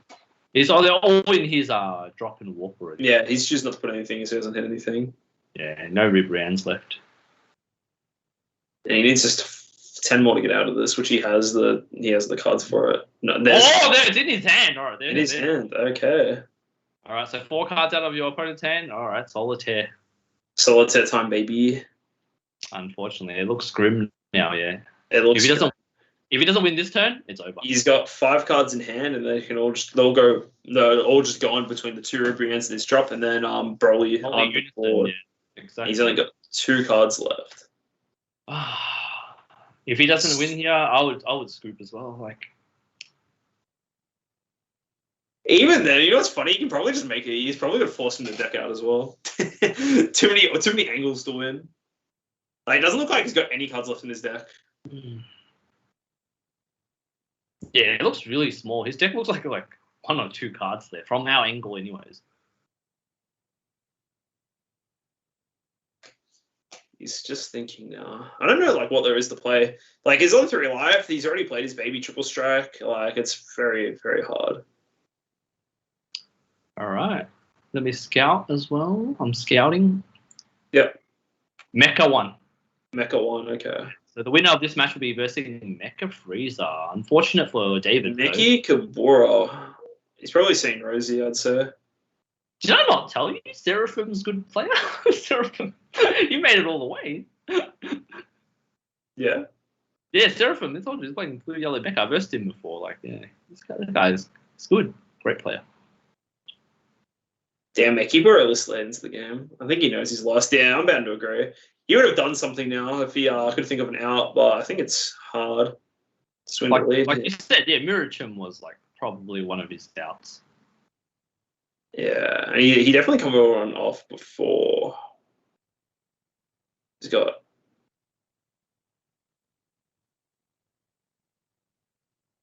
clearing the Rosie. He's doing what he can, but the game. And as soon as it turns over, he just gets double Brienne, then Broly, and then that's it. That's game. Yeah. Curious to see what he's got to discard from his hand. No, I just want to see what's in there. Just out of curiosity.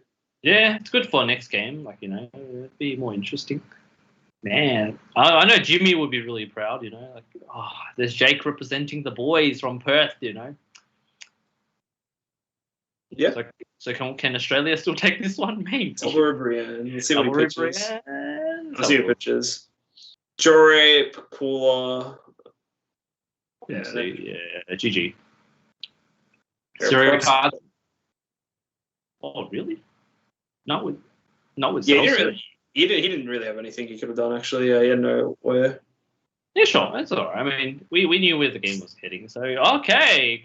Congrats to Jake from Perth Pro Players. Damn, that was a banger game. That was pretty close. Yeah, definitely. It was actually pretty good. Especially seeing, I wonder if Umberto just opted not to. Maybe he doesn't have the new card, or maybe he just opted not to run them. But maybe, yeah. It felt like it felt like he ran out of options towards the end of the game. Like, he did all this cool stuff he could do, but then just eventually, he got just ran out of cards. Like, I don't have much else to say. He ran out of cards to use. Yeah. So yeah, looking like our final game will be Mecha versus Cell Surge. Yeah, Mecha versus Cell Surge will be pretty interesting. Curious to see how that goes, because again, I think everyone knows that Cell Surge is like mainly a best of one deck. It primarily does well in best of one.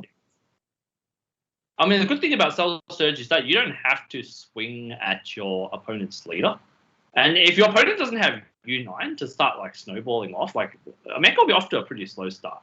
Yeah, exactly. And because you don't really give them ways to interact with, it'll be just interesting to see. Because Mecha kind of just punishes people for trying to play the game. Yeah. The other way to put it. Definitely. That's funny. Oh, Umberto was also Perth Pro. Oh, okay, cool. Damn, Perth has a lot of good players there. Perth representing Australia here. Representing Australia. Yeah. We'll see if an Australian player can take this home. Yeah. So I'm actually going for Jake in the next one. but the thing is, I also know Seraphim has been playing Mecha for ages. So he's definitely a veteran. So I'm not expecting a lot of misplays. So he probably will play optimally. Only time will tell, Benny. Only time will tell. FTO JNC, that's what. That's why I said G. Yeah, exactly. That's funny. Yeah, we'll have to see it. It'll be interesting, Cell Surge is a fairly interesting deck. Again, it's mainly like a BO1 deck, I think, because it's the fact that Deborah exists. Like, if you ever see Cell Surge, just any hand destruction, you just play that from your side. And then you just you pitch a card, pitch your Deborah. Just imagine using Brienne, right? Force them to discard 2, then your opponent taps 2 energy, plays 2 Deborahs, and they just draw 4. It's like, okay. And gets 2 bodies on the board. And gets 2 bodies, yeah. Deborah just hurts. I know, we always sideboard Deborah at our locals just in case Monster plays hand. Yeah, but someone. We have to. If you know your local has a hand destruction player, you should side Deborahs because. Yeah, 100%. It's a good card. It's a very good card, yeah. It's just an easy sideboard slot. It's great. Let's see. I think Gotenks is better than Mecha post-ban. Yeah, probably. I mean, I know Yellow Gohan has been talked about a lot. Yeah, I think, because the thing is that, Mecha can do all this stuff for free, for sure, right? But if there's no, really broken card to exploit, it's not as good. Because, right now, it's missing a draw engine, right? And yeah. Gotenks draws cards. If your opponent plays a lot of extra cards, cool. I mean, same with Yellow Gohan. It just draws cards in build, right? Yeah, if you see a skill list, you're good to go, right? So yeah. As a Cell Surge player, I side in Black Marseille against the Brewer. Yeah, fair enough. That's a good sideboard. Yeah, that's the only thing you can really do about it, I guess. Yeah. Let's play the mind games, You side in the answer for me, and I'll side in. I'll counter your answer with my own answer. Exactly. Going with the answer back. But Jabur is just a really good card, right? Yeah, 100%. It's it's probably one of the better cards that have come out for that specific set. Yeah. No, it's a really good sideboard card. It's pretty interesting they gave that. Because they're starting to they're actually giving all colors a card now. I know there's a green Vegeta from the new set where it's when this card's discarded, just play it and draw a card, right? Stuff like that's pretty solid. Oh, I think Yellow has one for this set as well. Yeah, Yellow has the Future Gohan. Yeah. I think it's cool making stuff like that. It's okay. But hand destruction is just Yeah, Deborah makes hand destruction. One more belt. Yeah, exactly. Tau is toxic. You have Tau on board. Yeah. Tau was toxic. Oh yeah, you have a Tau. All right, cool. You warp your entire hand. You make me discard one. I'll make you warp 3, baby. It's so toxic. Tau needed to be banned. Yeah. Dude, maybe Raditz hand destruction will come back, because that same card's to warp, dude. Can't use Bergamo's skill, dude. It's broken. It's lit. Not Bergamo, sorry, the Burris skill, because it's only when it goes to drop, not to warp. They just Raditz so powerful, dude. Raditz. Your favorite deck. Ready to play some Raditz at locals. Raditz is so broken, dude. I love not drawing any cards at all. I like giving Raditz some support, you know? It's good. Yeah, I can't believe they're giving him a winners promo. It seems so random. Also, when they meant to announce the multicolor cards this week? Sometime this week, I believe. Yeah. Oh, I just want to see that blue yellow. Oh no, sorry, blue green Android 16. I want to slam that in my 16 deck. That's what I'm holding out for. You reckon you'll get another card? You already got one, like this set. Reddit came back. It was rebooted as Mechie. No, I don't think so. I think they're two different things, right? Yeah, different. I think they're two different. One more round. I wonder if any of our boys are in top 8 though. I wonder what top 8 looks like after this. I genuinely have no idea. Just reading. That must be interesting. I'm here scouting, you know. Scouting the lobbies, dude. Scouting to lobbies to see who's still up there, you know. Dude, I can't believe they actually gave Reddit a card to support it. That's too funny. It's not even that good of support is the funny part. True. It's more, honestly, Reddit, it feels like more Nappa support than Reddit support, if you want me to be real. I don't play the archetype, so I have no idea. What is it? Energy Exhaust Barrier. Auto limit 1. If you have 4 or more energy and you place this card in your owner's drop area, when an opponent's card is sent to the warp, choose 1 red or green Vegeta card with energy cost of 4 and up to 1 red or green Nappa card with energy cost of 4 in your deck and play them with their non-keyword skills negated for the game. That seems kind of average. Like, I don't know. There's the red-green evolution boost in Nappa, and that's kind of whatever, right? Dog is creeping under that chair. Yep, that's my. Oh, yeah, true. In the mirror. That's funny. Yeah, he's come into my room. That's funny. He's like spending time with you, Benny. Yeah, he wants to come up. Let me bring him up. Come on, join the stream. Join the stream, Doge. Big Doge. He's like, Dogecoin. Dogecoin, dude. To the moon. To the moon. He's like, come on. He's like, what's going on? Dragon Ball card game here. Imagine if he buys something. He's like, do you have any negates? And Benny's like, no combos, bro. No negates, no combos. I was gonna say, I have my cell search. Yeah, this card's useless now, right? It's time to chew it up. Yeah, have to chew it up. Cells in there. Just eats your SCR, dude. It's dead card. You know, don't need it anymore. That's pretty funny. That's super funny. Yeah, that looks like dog food. I think you like it. I reckon it tastes good. I think this card's a bad card. Maybe you can shop this card for me. You know, some Masu the Eliminator. She's a Masu the Eliminator. You're crazy. You're crazy, Benny. You're crazy. Yeah, you know what? Hey, whole mecha deck. Time to Yeah, just give him the mecha. Give him United Symbols, dude. That looks. He's like, man, these United Symbols are so nice. Tastes delicious, dude. Tastes like drawing 2 and playing a basil. Scrumptious. John always says, you know, U9 plus 5. Here we go. Yeah, U9 plus 5. Yeah, good card. Good card. U9 plus 5. Here we go. I was gonna say, like, you know, I'm pretty sad because I have like event pack ones, right? Like, yeah, it feels so bad if you got all the event pack U9 stuff. Like, this is like anyone want to buy these? Like, it's pretty sad, but like. Oh yeah, I think I needed some more charcoal, you know, light up the oven, you know. Saying U9's beautiful. Well, I mean, now that they banned it, I don't know. My mecha deck was pretty foiled out, right? But like, rip. Yeah, rip. That's funny. My deck was far from foiled. Hey, at least SPR Power the Super Saiyan's a good card. Oh, actually, I've only got one of that, but yeah.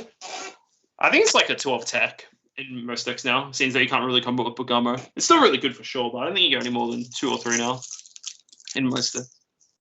Wait, isn't this last round, Trent? No. Yeah, no, there's one more because there's 2 undefeateds. Yeah, they're playing each other, no? Imagine if they're not. Like, who wins then? We'll find out. Trent, are you okay? Trent, hello? No. Trent, are you having a beer without me? Is that why? Having a bit too many drinks? Trent's on the beers, mate. He's taking some notes from Dan Andrews, mate. Get on the beers, you know? All right. I'm coming up, Trent. I'll see you in 10, bro. I'll be there. Instant transmission. Let's go, John. All right, sure. Come grab Low-key, that would be the best ability to have from Dragon Ball. You don't care about being able to do Spirit Bomb or Kamehameha or going Super Saiyan, dude. Instant transmission is just correct. Just imagine being able to teleport around everywhere. It'd be so good. Oh yeah, 100%. Yeah. Not even flying, dude. Flying's whatever. You still have to like fly to wherever you want to go. But if I would be like, yeah, I want to go to. I'm running late for work to teleport there. Want to go on a holiday? Yeah, I'll just teleport over there, dude. Oh yeah, it's fine, all good, you know. But then you have to fly to work. No, I'm good, man. More questions asked than teleporting there. Time to do the dice roll. Man, I really like Seraphim's sleeves. Look at the Street Fighter Ken sleeves. Yeah, those sleeves. That company that does it. I know it's not Dragon Shield. I can't remember the name of it, but those sleeves are really nice. Arcane Tin Men. I know we own the My Hero ones. Yeah, the My Hero ones look dope. Seraphim's also got that cute cat shirt there as well. The coffee. cat shirt. You know, I need coffee now. And then we've got this First Pro players. What was that? Hopefully the boys are watching. Actually, that wasn't me. It might have been Trent. Sound like First Pro players. All right, let's go. Hopefully Jimmy and the boys are watching.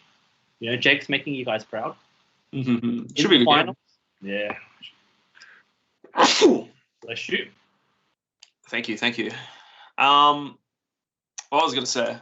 So this should be interesting, and I think honestly, the big thing that may or may not that will decide this is the amount of U9s that Seraphim actually hits. Because the thing is that like Cell Surge, aka Solitaire deck, right? Yeah. Like it just kind of pries at your opponent's hand, yeah. Like it just chips it away to just doing it, like being on it, like not interacting with it, right?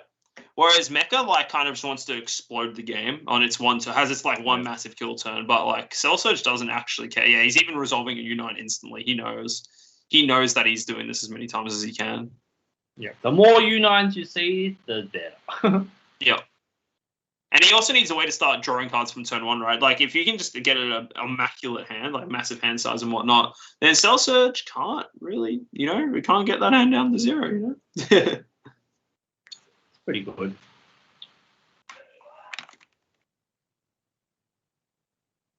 Yeah. Yeah, so, the more U9 is the key here. The more U9s he sees, the better his life would be.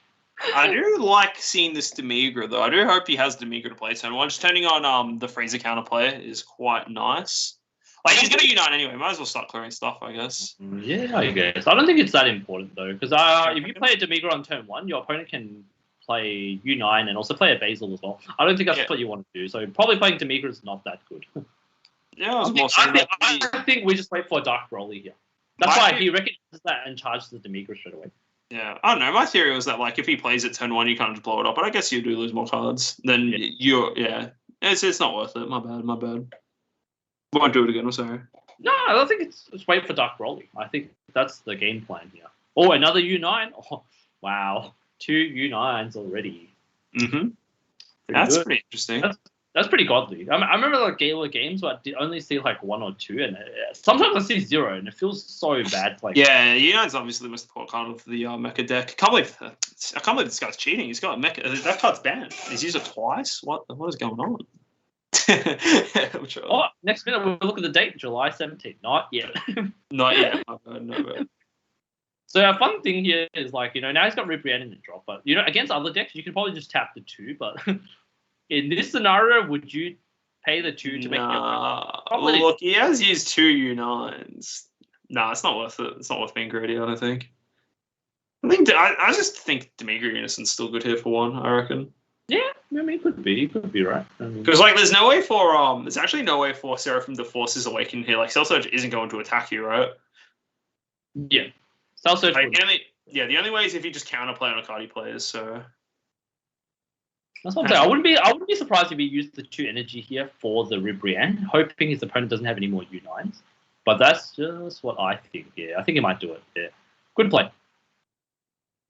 I think it's a good play. Like, even if he does play U9, like, he's used 2 of them. So the odds of him having 2 U9s is the third U9 isn't as high. And like at this point in the game, it's like it's not even that high value now to use. Correct. It's not as because yeah. because 6 life. That's the only reason. Yeah, exactly. Like, if he can awaken and do all his shenanigans, he can't awaken and do all his shenanigans, right? He's chilling on 6 life. There's no, unless he has like Marcin in the main, he's not awakening this turn. So correct. And even then, the key factors. So that's why I think it's right for him to play that now. Yeah, and even then, if like Cell Surge is like feels like it's getting pressure, just awakens anyway, just untaps 2 whenever. So it's. Did he just tyrannical blow? Spooked of thing. He's hard casting the Basil. Yeah, draw a card. Okay, draws a card. Pretty good. Draws another card. Swings with leader. Damn, not gonna lie, I feel like Jake's playing this super well. It's like, yeah, even though you got W9, it's Mecha's about to not do much soon. Wow. Interesting. He's got a Final Flash. Yep. Yeah, Final Flash. Yeah. He needs to self-awaken, so definitely using these. He wants to self-awaken and apply a lot of pressure. I think that's nice. If I was Jake, I think not a decent play would have been to use Oh, he's going hard. He's overwhelming here. Is he? No, he's not overwhelming. I think a good play would be. It's not overwhelming. I thought it was overwhelming. He doesn't even have 6 in the. Oh, does he? I don't know. Well, I was gonna say a good play would have been just to outcombo that because Basil's only 4K base and he gets to 19 with the Final Flash, so you can literally just outcombo that with No, I think not, because right now he wants to play the Unison and Awaken, so he wants to be able to untap those 2 energy. But that's just what I think. So I would probably just take it because I want to Awaken, just in case he doesn't see another cell. Okay. I was more just saying, like, you can literally use the the Jaro super combo, out combo, and get a card in your drop area and just, like, mitigate 1 damage. I think it's fine, but, that's just me. It's just an idea. I won't do it again. I was sorry. I like what Jake is doing right now. I think he's doing great. I think he's, like, in a good spot. Like, he hasn't given really Mecha the opportunity to do too much. Like, yeah, W9 already is what it is. He's just being able to draw a ton of cards, and yes, your hand destruction deck is going to take a while to whittle him down, but there's less pressure. Like, it doesn't seem like, even though he's just resolved 2, it just like the invisible pressure of knowing what Meccan can do. It doesn't really feel like it's there this game. If that makes sense. Another Ribrianne. Okay. Yeah, I'm curious whether he will play the Unison now and Awaken this turn. I think he probably should. I don't think you really want to Awaken yet, though. Maybe, yeah. I'm not a great Cell Surge player. Because the thing is, it's like all right. So every deck has the option to untap themselves versus Mecha Freezer, right? But the only way every deck can do that is Awakening. You don't really just want to randomly use your Awakening. That's why I think he might not, and just pass the turn here. And hopefully, because his opponent still has to commit an extra card to take that extra life, so he'll need something to take. Cold Bloodluster and Final Spirit Cannon. Pitched from Seraphim's side. Okay. Strength of the Legends. There's no way he swings with this. He just uses the Warp the Basil. There's no way he swings with this. He is swinging with the way he's letting him awaken, though. Okay. I think that's a slight misplay in my books. Like, I don't know if you want to swing with this. Because right now, I'll probably try to rival a Bojack or something, etc. And then probably use an extra card on my own turn to awaken if I was Seraphim.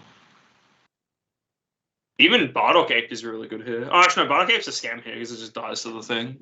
Yeah, I would have done this. I would have just warped the thing. Like, yeah, well, he's got a combo arrival, draw, might take it, whatever. And then hopefully your opponent doesn't have the extra card to awaken. Maybe. One thing is pretty interesting, though. So Seraphim did pitch a Final Spirit Cannon, so it is telling that he probably has one more in hand, so it is pretty scary. Because a strong play that I don't know. It's really not that scary anymore. Like, honestly, like the scary part is tapping out and then getting absolute annihilation into like infinite U9s, but it's only max 2 more U9s, right? Like, that's not actually even that crazy. Okay. Especially when you have the option as Cell Surge to manually awaken. It actually doesn't feel that bad. I'm like, Jake's in an insane spot compared to Seraphim, I think. Oh, Like, yeah, it's like Seraphim has done, like Seraphim has done way more. Here's the Bojack, yeah. There it is, Bojack, and also Final Flashed as well, so it's nice. Yeah, can't use the skill to warp stuff. Yeah. There it is, Bojack. Yeah, Bojack is definitely the right play here. Yeah, for sure. It's about time you establish that Bojack. Yeah. Yeah. I was gonna say, yeah, it's just like now Seraphim.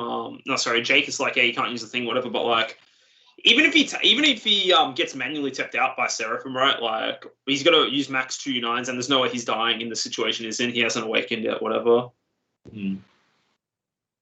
So would you awaken and use Cell Surge ability to time warp your opponent's battle cards? I mean, he's going to do it. Okay, fair enough.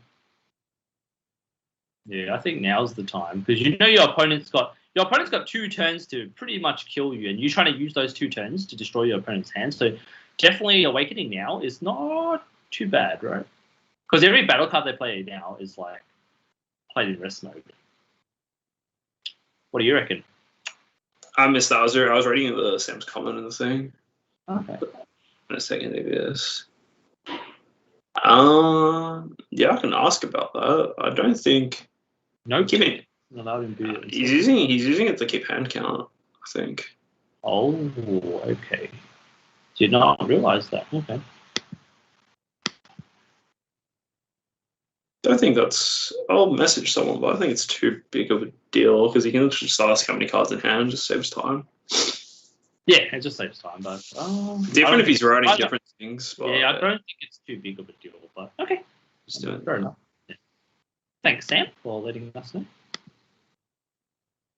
Apparently, Seraphim is taking notes using dice. Yeah, that's what Sam said in the Twitch chat. So, but we haven't verified that. So.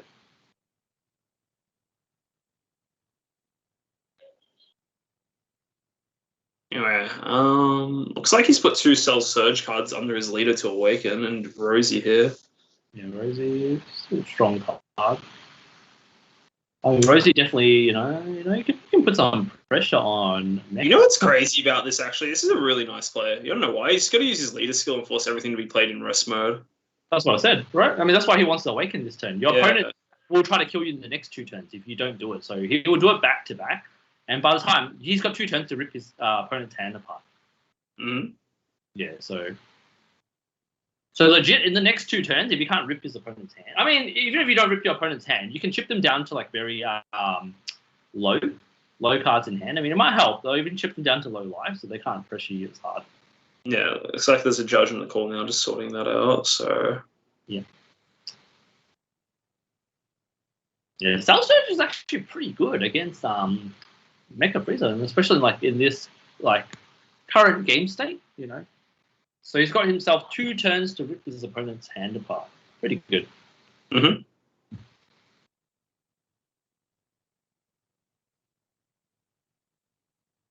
Curious to see what it does here. I don't entirely agree with these attacks here. Yeah. Like, because now he gets to play cards. I wasn't really sure about attacking too. Yeah. And now he's got to play this Bardock and tap the because Rosie will untap. What do you want to call it? You can't use. I have had a mental blank. All right, yeah. So Rosie will untap, and the Bardock will come into play and switch to rest mode. So he's out of attack. So I think he just kind of passed the. He's the leader skill, force everything come in rest. Then he can't even have this option to do that. Yeah, like you said, the first swing he did with the Goku was questionable because you literally just gave your opponent a chance to do so much more. But yeah.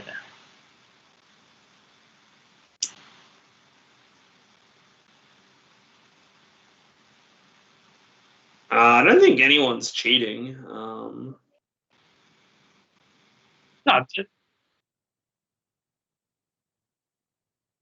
Oh, gotcha. Okay. Is that why? Look, I don't. Okay. I wouldn't call that cheating. Like that's just I mean, we're playing on webcam. I mean, it's. I mean, I know you don't want to be annoying, like asking your opponent how many cards in hand all the time. So it wasn't with the bad intention.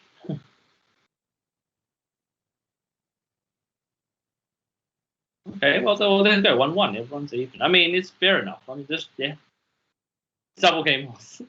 Hey, it benefits the person in the next coming in lead.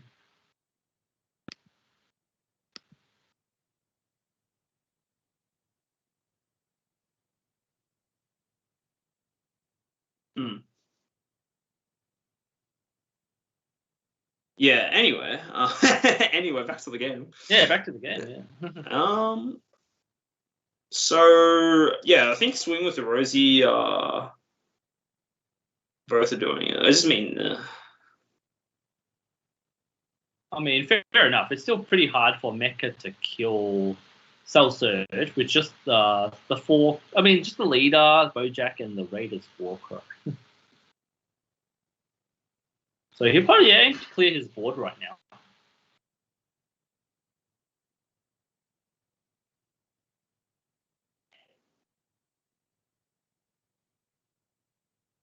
Look, just real quick with this dice thing. It's not. It's in hindsight, it's not a big deal. But if it's literally like against the rules in the rule book, right, then that's the problem, I guess.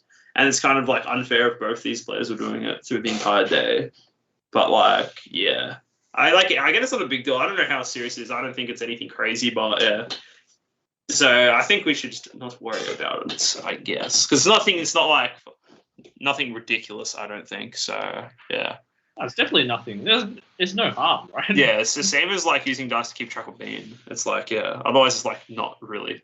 There's no like clear visual indicator that a card has been. That's why people use dice as like modifier changes. Yeah, I don't exactly. Think it wouldn't have changed anything. Yeah, exactly. Yeah. I mean, it's literally saving the time. You can be asking your opponent cards in hand, like, you know, I can ask cards in hand 10 times if you want me to. Is it illegal to ask 10 times in a row? Maybe so. Oh, maybe. Anyway, back to the game. Back to the game. So I think, again with that Rosie swing, it was pretty. I don't think it was a good decision to swing. Gave him the option to play this Bardock, and he is tapped out, right? Like, yeah, all the cards being played are in rest mode, but you have to like outcombo all these cards on board. Yeah, you have ways to super combo out of it, but like, it is just annoying that you could have dodged this Bardock swing. I mean, like you said, you could have probably, yeah. I agree. Yeah, maybe even swing with the Goku. And we were like, oh, maybe he shouldn't have, but you know, it's hard to say. Mm-hmm. Very hard to say. But the good thing is that he can remove the Bardock if he wants next turn with the Goku. With the Goku. Yeah, I wonder if he's even thinking about that. He probably doesn't really care. Another thing that could happen is like he could still Jake could still with his Heroines Lineage. He showed that he had a last game, so. Yeah, no, he's just killing it. Yeah, that's fair enough. You don't want to deal with the Bardock, and he looks like he passed, maybe? Look, why not? Swing with it.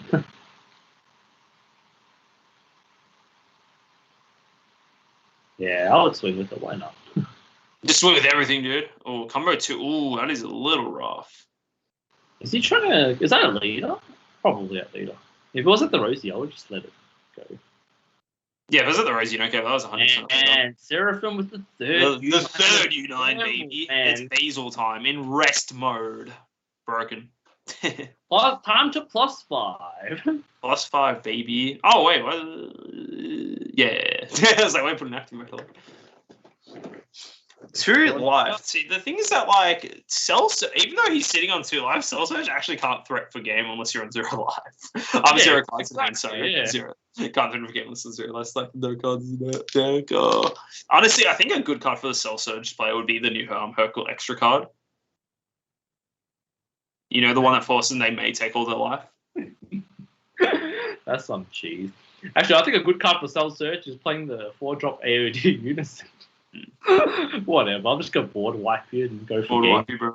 Yeah, I'm just saying it. It's a cute card.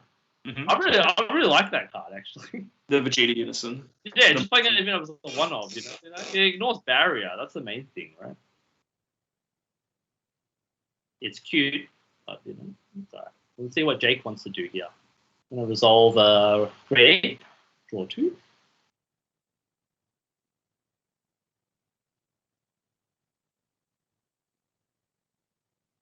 Yeah, I think right now looks favoured for Mecha. Yeah. It's very scary because now he can't really get any more stuff out. Like, he can't get another Strength of Legends out, I don't think. So I think he has to... Honestly, it might not even be that bad using Cell's other effect to just kill something and make him drop a card from hand just because of the fact it's, like, that late into the game. Do you get me, Benny? Or, like... Yeah, I get you, yeah. And this is a good idea, swinging with Rosie first, because if there's a world where he gets not U9, sorry, he gets Power and Super Saiyan into Begar mode here, tapped out. Yeah. So there's no inherent way for Mecha to really tap the leader unless they're playing some R2 super combo. So yeah, definitely swinging with the Rosie first is correct. Yes, and he's going to use the Masu super combo. Oh no! And does he have a Begar to go with it? Oh wow! Actually, he does not have a Begar to come with it. That would have been so rough. Legit, just saying, that would have been so rough. Legit, just saying, there's no way for them to tap down the lead apart from Zamasu super combo. Next minute, Zamasu super combo comes out. Yeah, Benny's using now. I wonder if he just blows up something. I feel like blowing up something, getting card out of his hand isn't too bad. It's like, I think killing the Bardock is fine. I guess there's a world where he just gets swarmed with like Overwhelm. Yeah, I don't think it's that bad. I think sniping card's fine. Damn, he still has so many cards in hand. That's ridiculous. Yeah, it's like 3 U9s, right? So it's crazy. I mean, if he sees the 4th U9 later, I mean... yeah, if he sees the 4th 9 later, he deserves to win, you know? Yeah, godly, you know? We're saying, like, if you draw 1, you're good. Draw 2, you're very good. Draw 3, you're already insane. Drawing 4, you're god. You're the best player in the game, you know? Yeah. Oh, nice, dude. Yeah, Strength of Legends here, huge. That means he gets because he's already used the Cold Bloodlust. Get a crit swing here. Oh, man, this is nice. Maybe he just gets rid of the Basil completely. Damn, that was nice. He had the second one. I was just saying 2 seconds ago you couldn't play it, but hey, if he does that, it's good. Does he blow it up instantly and pass his turn? It's very hard. This game's like on a knife's edge. Both players are playing really well. Oh my god, so Masu's the counterplay. So Masu the Eliminator comes out. Alright, cool. Nice. We're just talking about that champ pack card, man. That card's bonkers.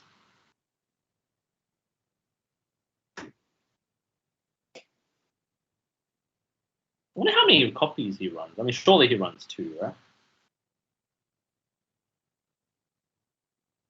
Pretty good.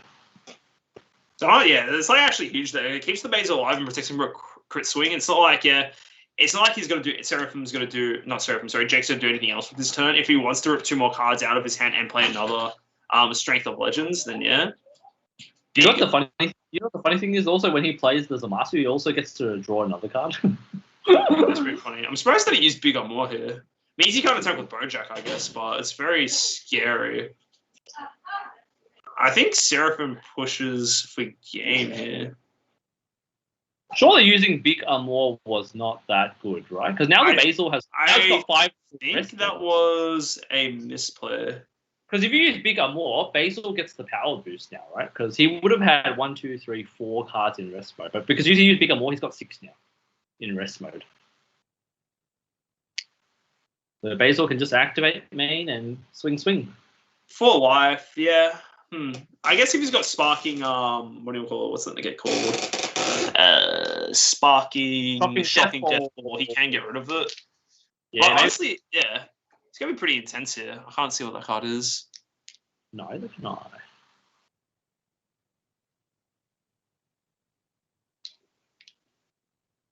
He's doing. Oh, is this the? He's thinking. It's a Ken. It's the Ken. Yeah. Sorel, that's what it was. Yeah, there you go. Interesting. Yeah, he's Basil effect for a double strike. Yeah, and that card doesn't have an AG exhaust because he's already got a Unite in place. That's fine. He's Basil effect here. I think Shocking Death Ball is what he has to do instantly here. Curious to see how hard. Yeah, I'm scared about. I think this is going to be a crazy turn for thing. I think Big Omar actually isn't as bad of a play as I initially thought it was because it means he can't attack with Bojack. He's out of U9, so he has to hard cast more Basil, which is already answered. He's just combo 5 out of it. Okay, the first attack. Oh, no Shocking Death Ball.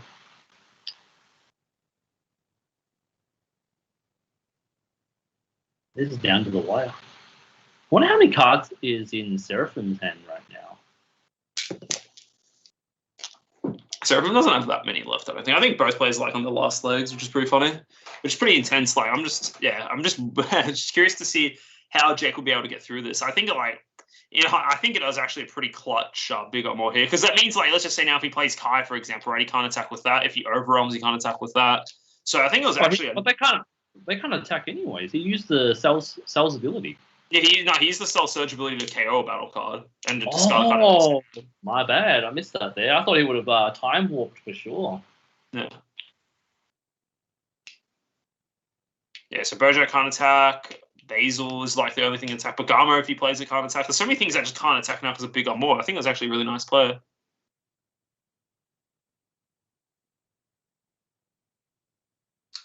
Going for the second Basil swing here.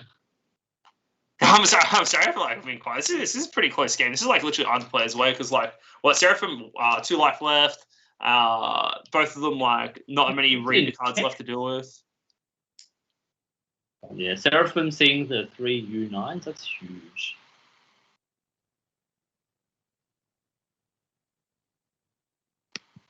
Yeah, ooh, it's intense.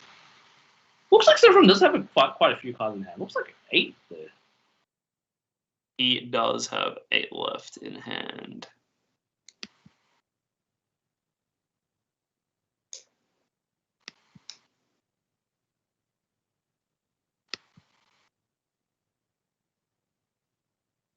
And he's just past turn. Damn, this Big Up More might have been like really clutch, actually. Yeah, because the thing about it is that, like, yeah, you can't overwhelm, you can't attack with any of your big swings at this point in the game, right?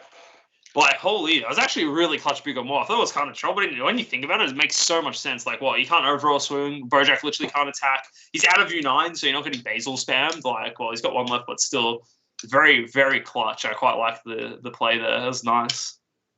That's a pro play right there. Pro play. Yeah. What is it? First pro players. What are they gonna do now though? That's the question.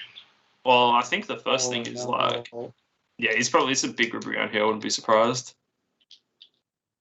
Majority actually. Monkey, he doesn't have a Rubrian in the drop, I think. Oh. Swings with Rosie. Yep. Yeah. Gets Zamasu again. How many Zamasus have come? Surely 1, right? Now, this is where the Bagamo play is indeed terrifying. Bagamo is not fun to deal with right here. Yeah. The combo. Yeah. Seraphim has to combo out of everything. You can't afford to go into kill range. Don't think this will be a chumper here because Final Flash is there. Nice for Brian to the drop. So even if he out combos, this is just value for it's just value for Jake here. Like, he just pays 2 cents to warp and it's fine. But it's just like, the reason why this game is so like on time, Mecha hasn't had that turn yet. The turn everyone knows, like Fizz. Net combos Zamasu off, that's fine.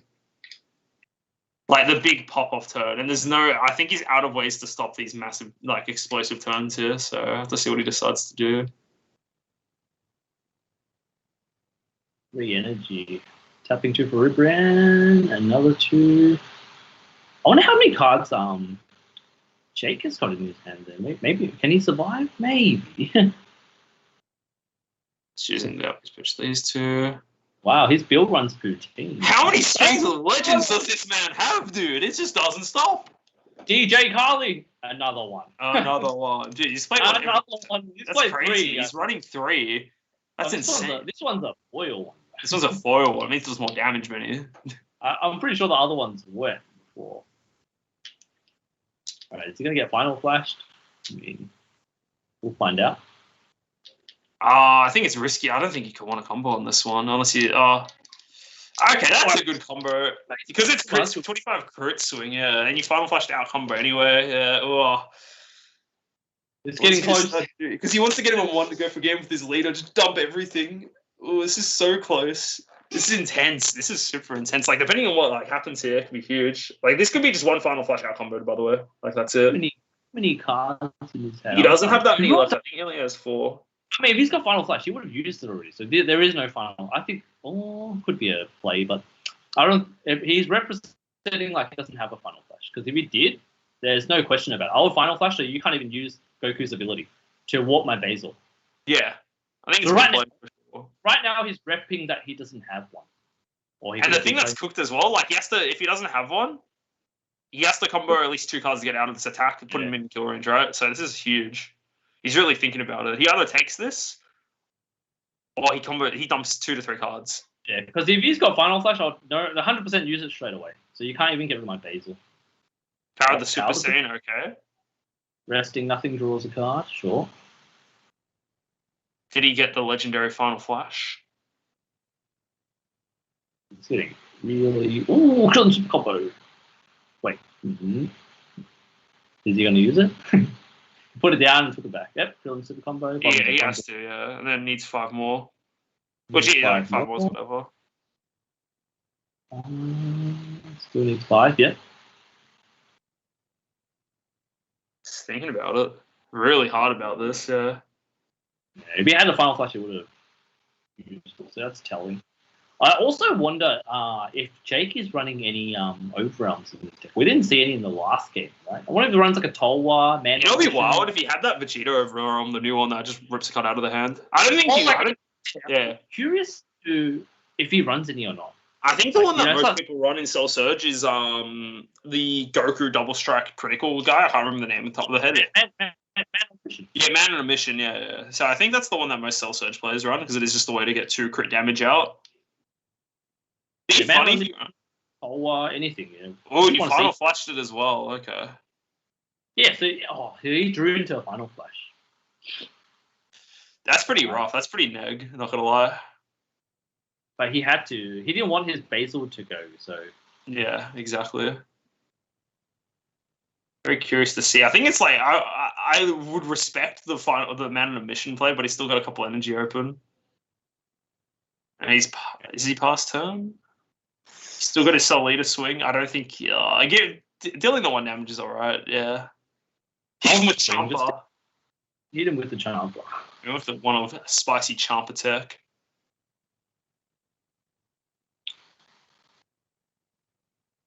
Yeah, it was pretty good. He did draw into the Final Flash, but a bit late, but, you know, yeah. A little bit neg. Getting Final Flash and Krillin Super Combo is huge. I'll take that any day of the week. Alright. He's taking it. He's taking it. That one life. What are we going to do, Jake? I think if he has an overarm, it might be worth playing it. That's what he's thinking about doing. It's kind of rough, because if he has a negate, it feels really bad. And he's just passed. Okay, alright. Oh, man, this is going to be a crazy turn. 1 energy, 3 life. Yeah, we know what's going on right now. You know what's going on? Waiting for my opponent to make a misplay. That's what I'll be doing. I think Seraphim will be able to close for game here if he has a Absolute Annihilation. Oh, yeah, for sure. That's the card that wins the game here, because what that 1 energy is kind of not as intense. It turns off his SCR. Yep, that's what I was thinking. Yeah, legit. I was thinking the first thing I was thinking of, my opponent make a misplay, and I'm gonna SCR them. We'll see. He has not seen an SCR out of him yet, but it is the Heroine's Lineage one. So, but I think just in every situation, dropping an Absolute Annihilation here is huge. I don't know how many he runs. He's got 1 as energy. He might run 2. But the thing about Absolute, right, is that it just turns off so many cards. He can't use Sparking Negates. He can't use... it's 1 energy. Literally, that means he's only able to have 1 extra card activation this turn, and it has to be a Sparking one. So I think that is the correct play to do that. And we're waiting to find out in the next episode of Dragon Ball Z. Yes. Oh, it's so intense. Neither players have dropped the SCR, so this is yeah. Oh, Seraphim plays Kai. Yeah, you'd assume he'd played Kai, yeah. Final Flash draw was huge as well, and not being able to include this Basil kind of sucks. Basil activating main again. So this one is big. Actually, this is huge. Shocking Death Ball, now or never. Please. It's kind of scary, though. It's scary. It is scary. Yeah, it's scary. If he taps out, yeah, it's scary. I've played with Seraphim. He knows when not to dump, so.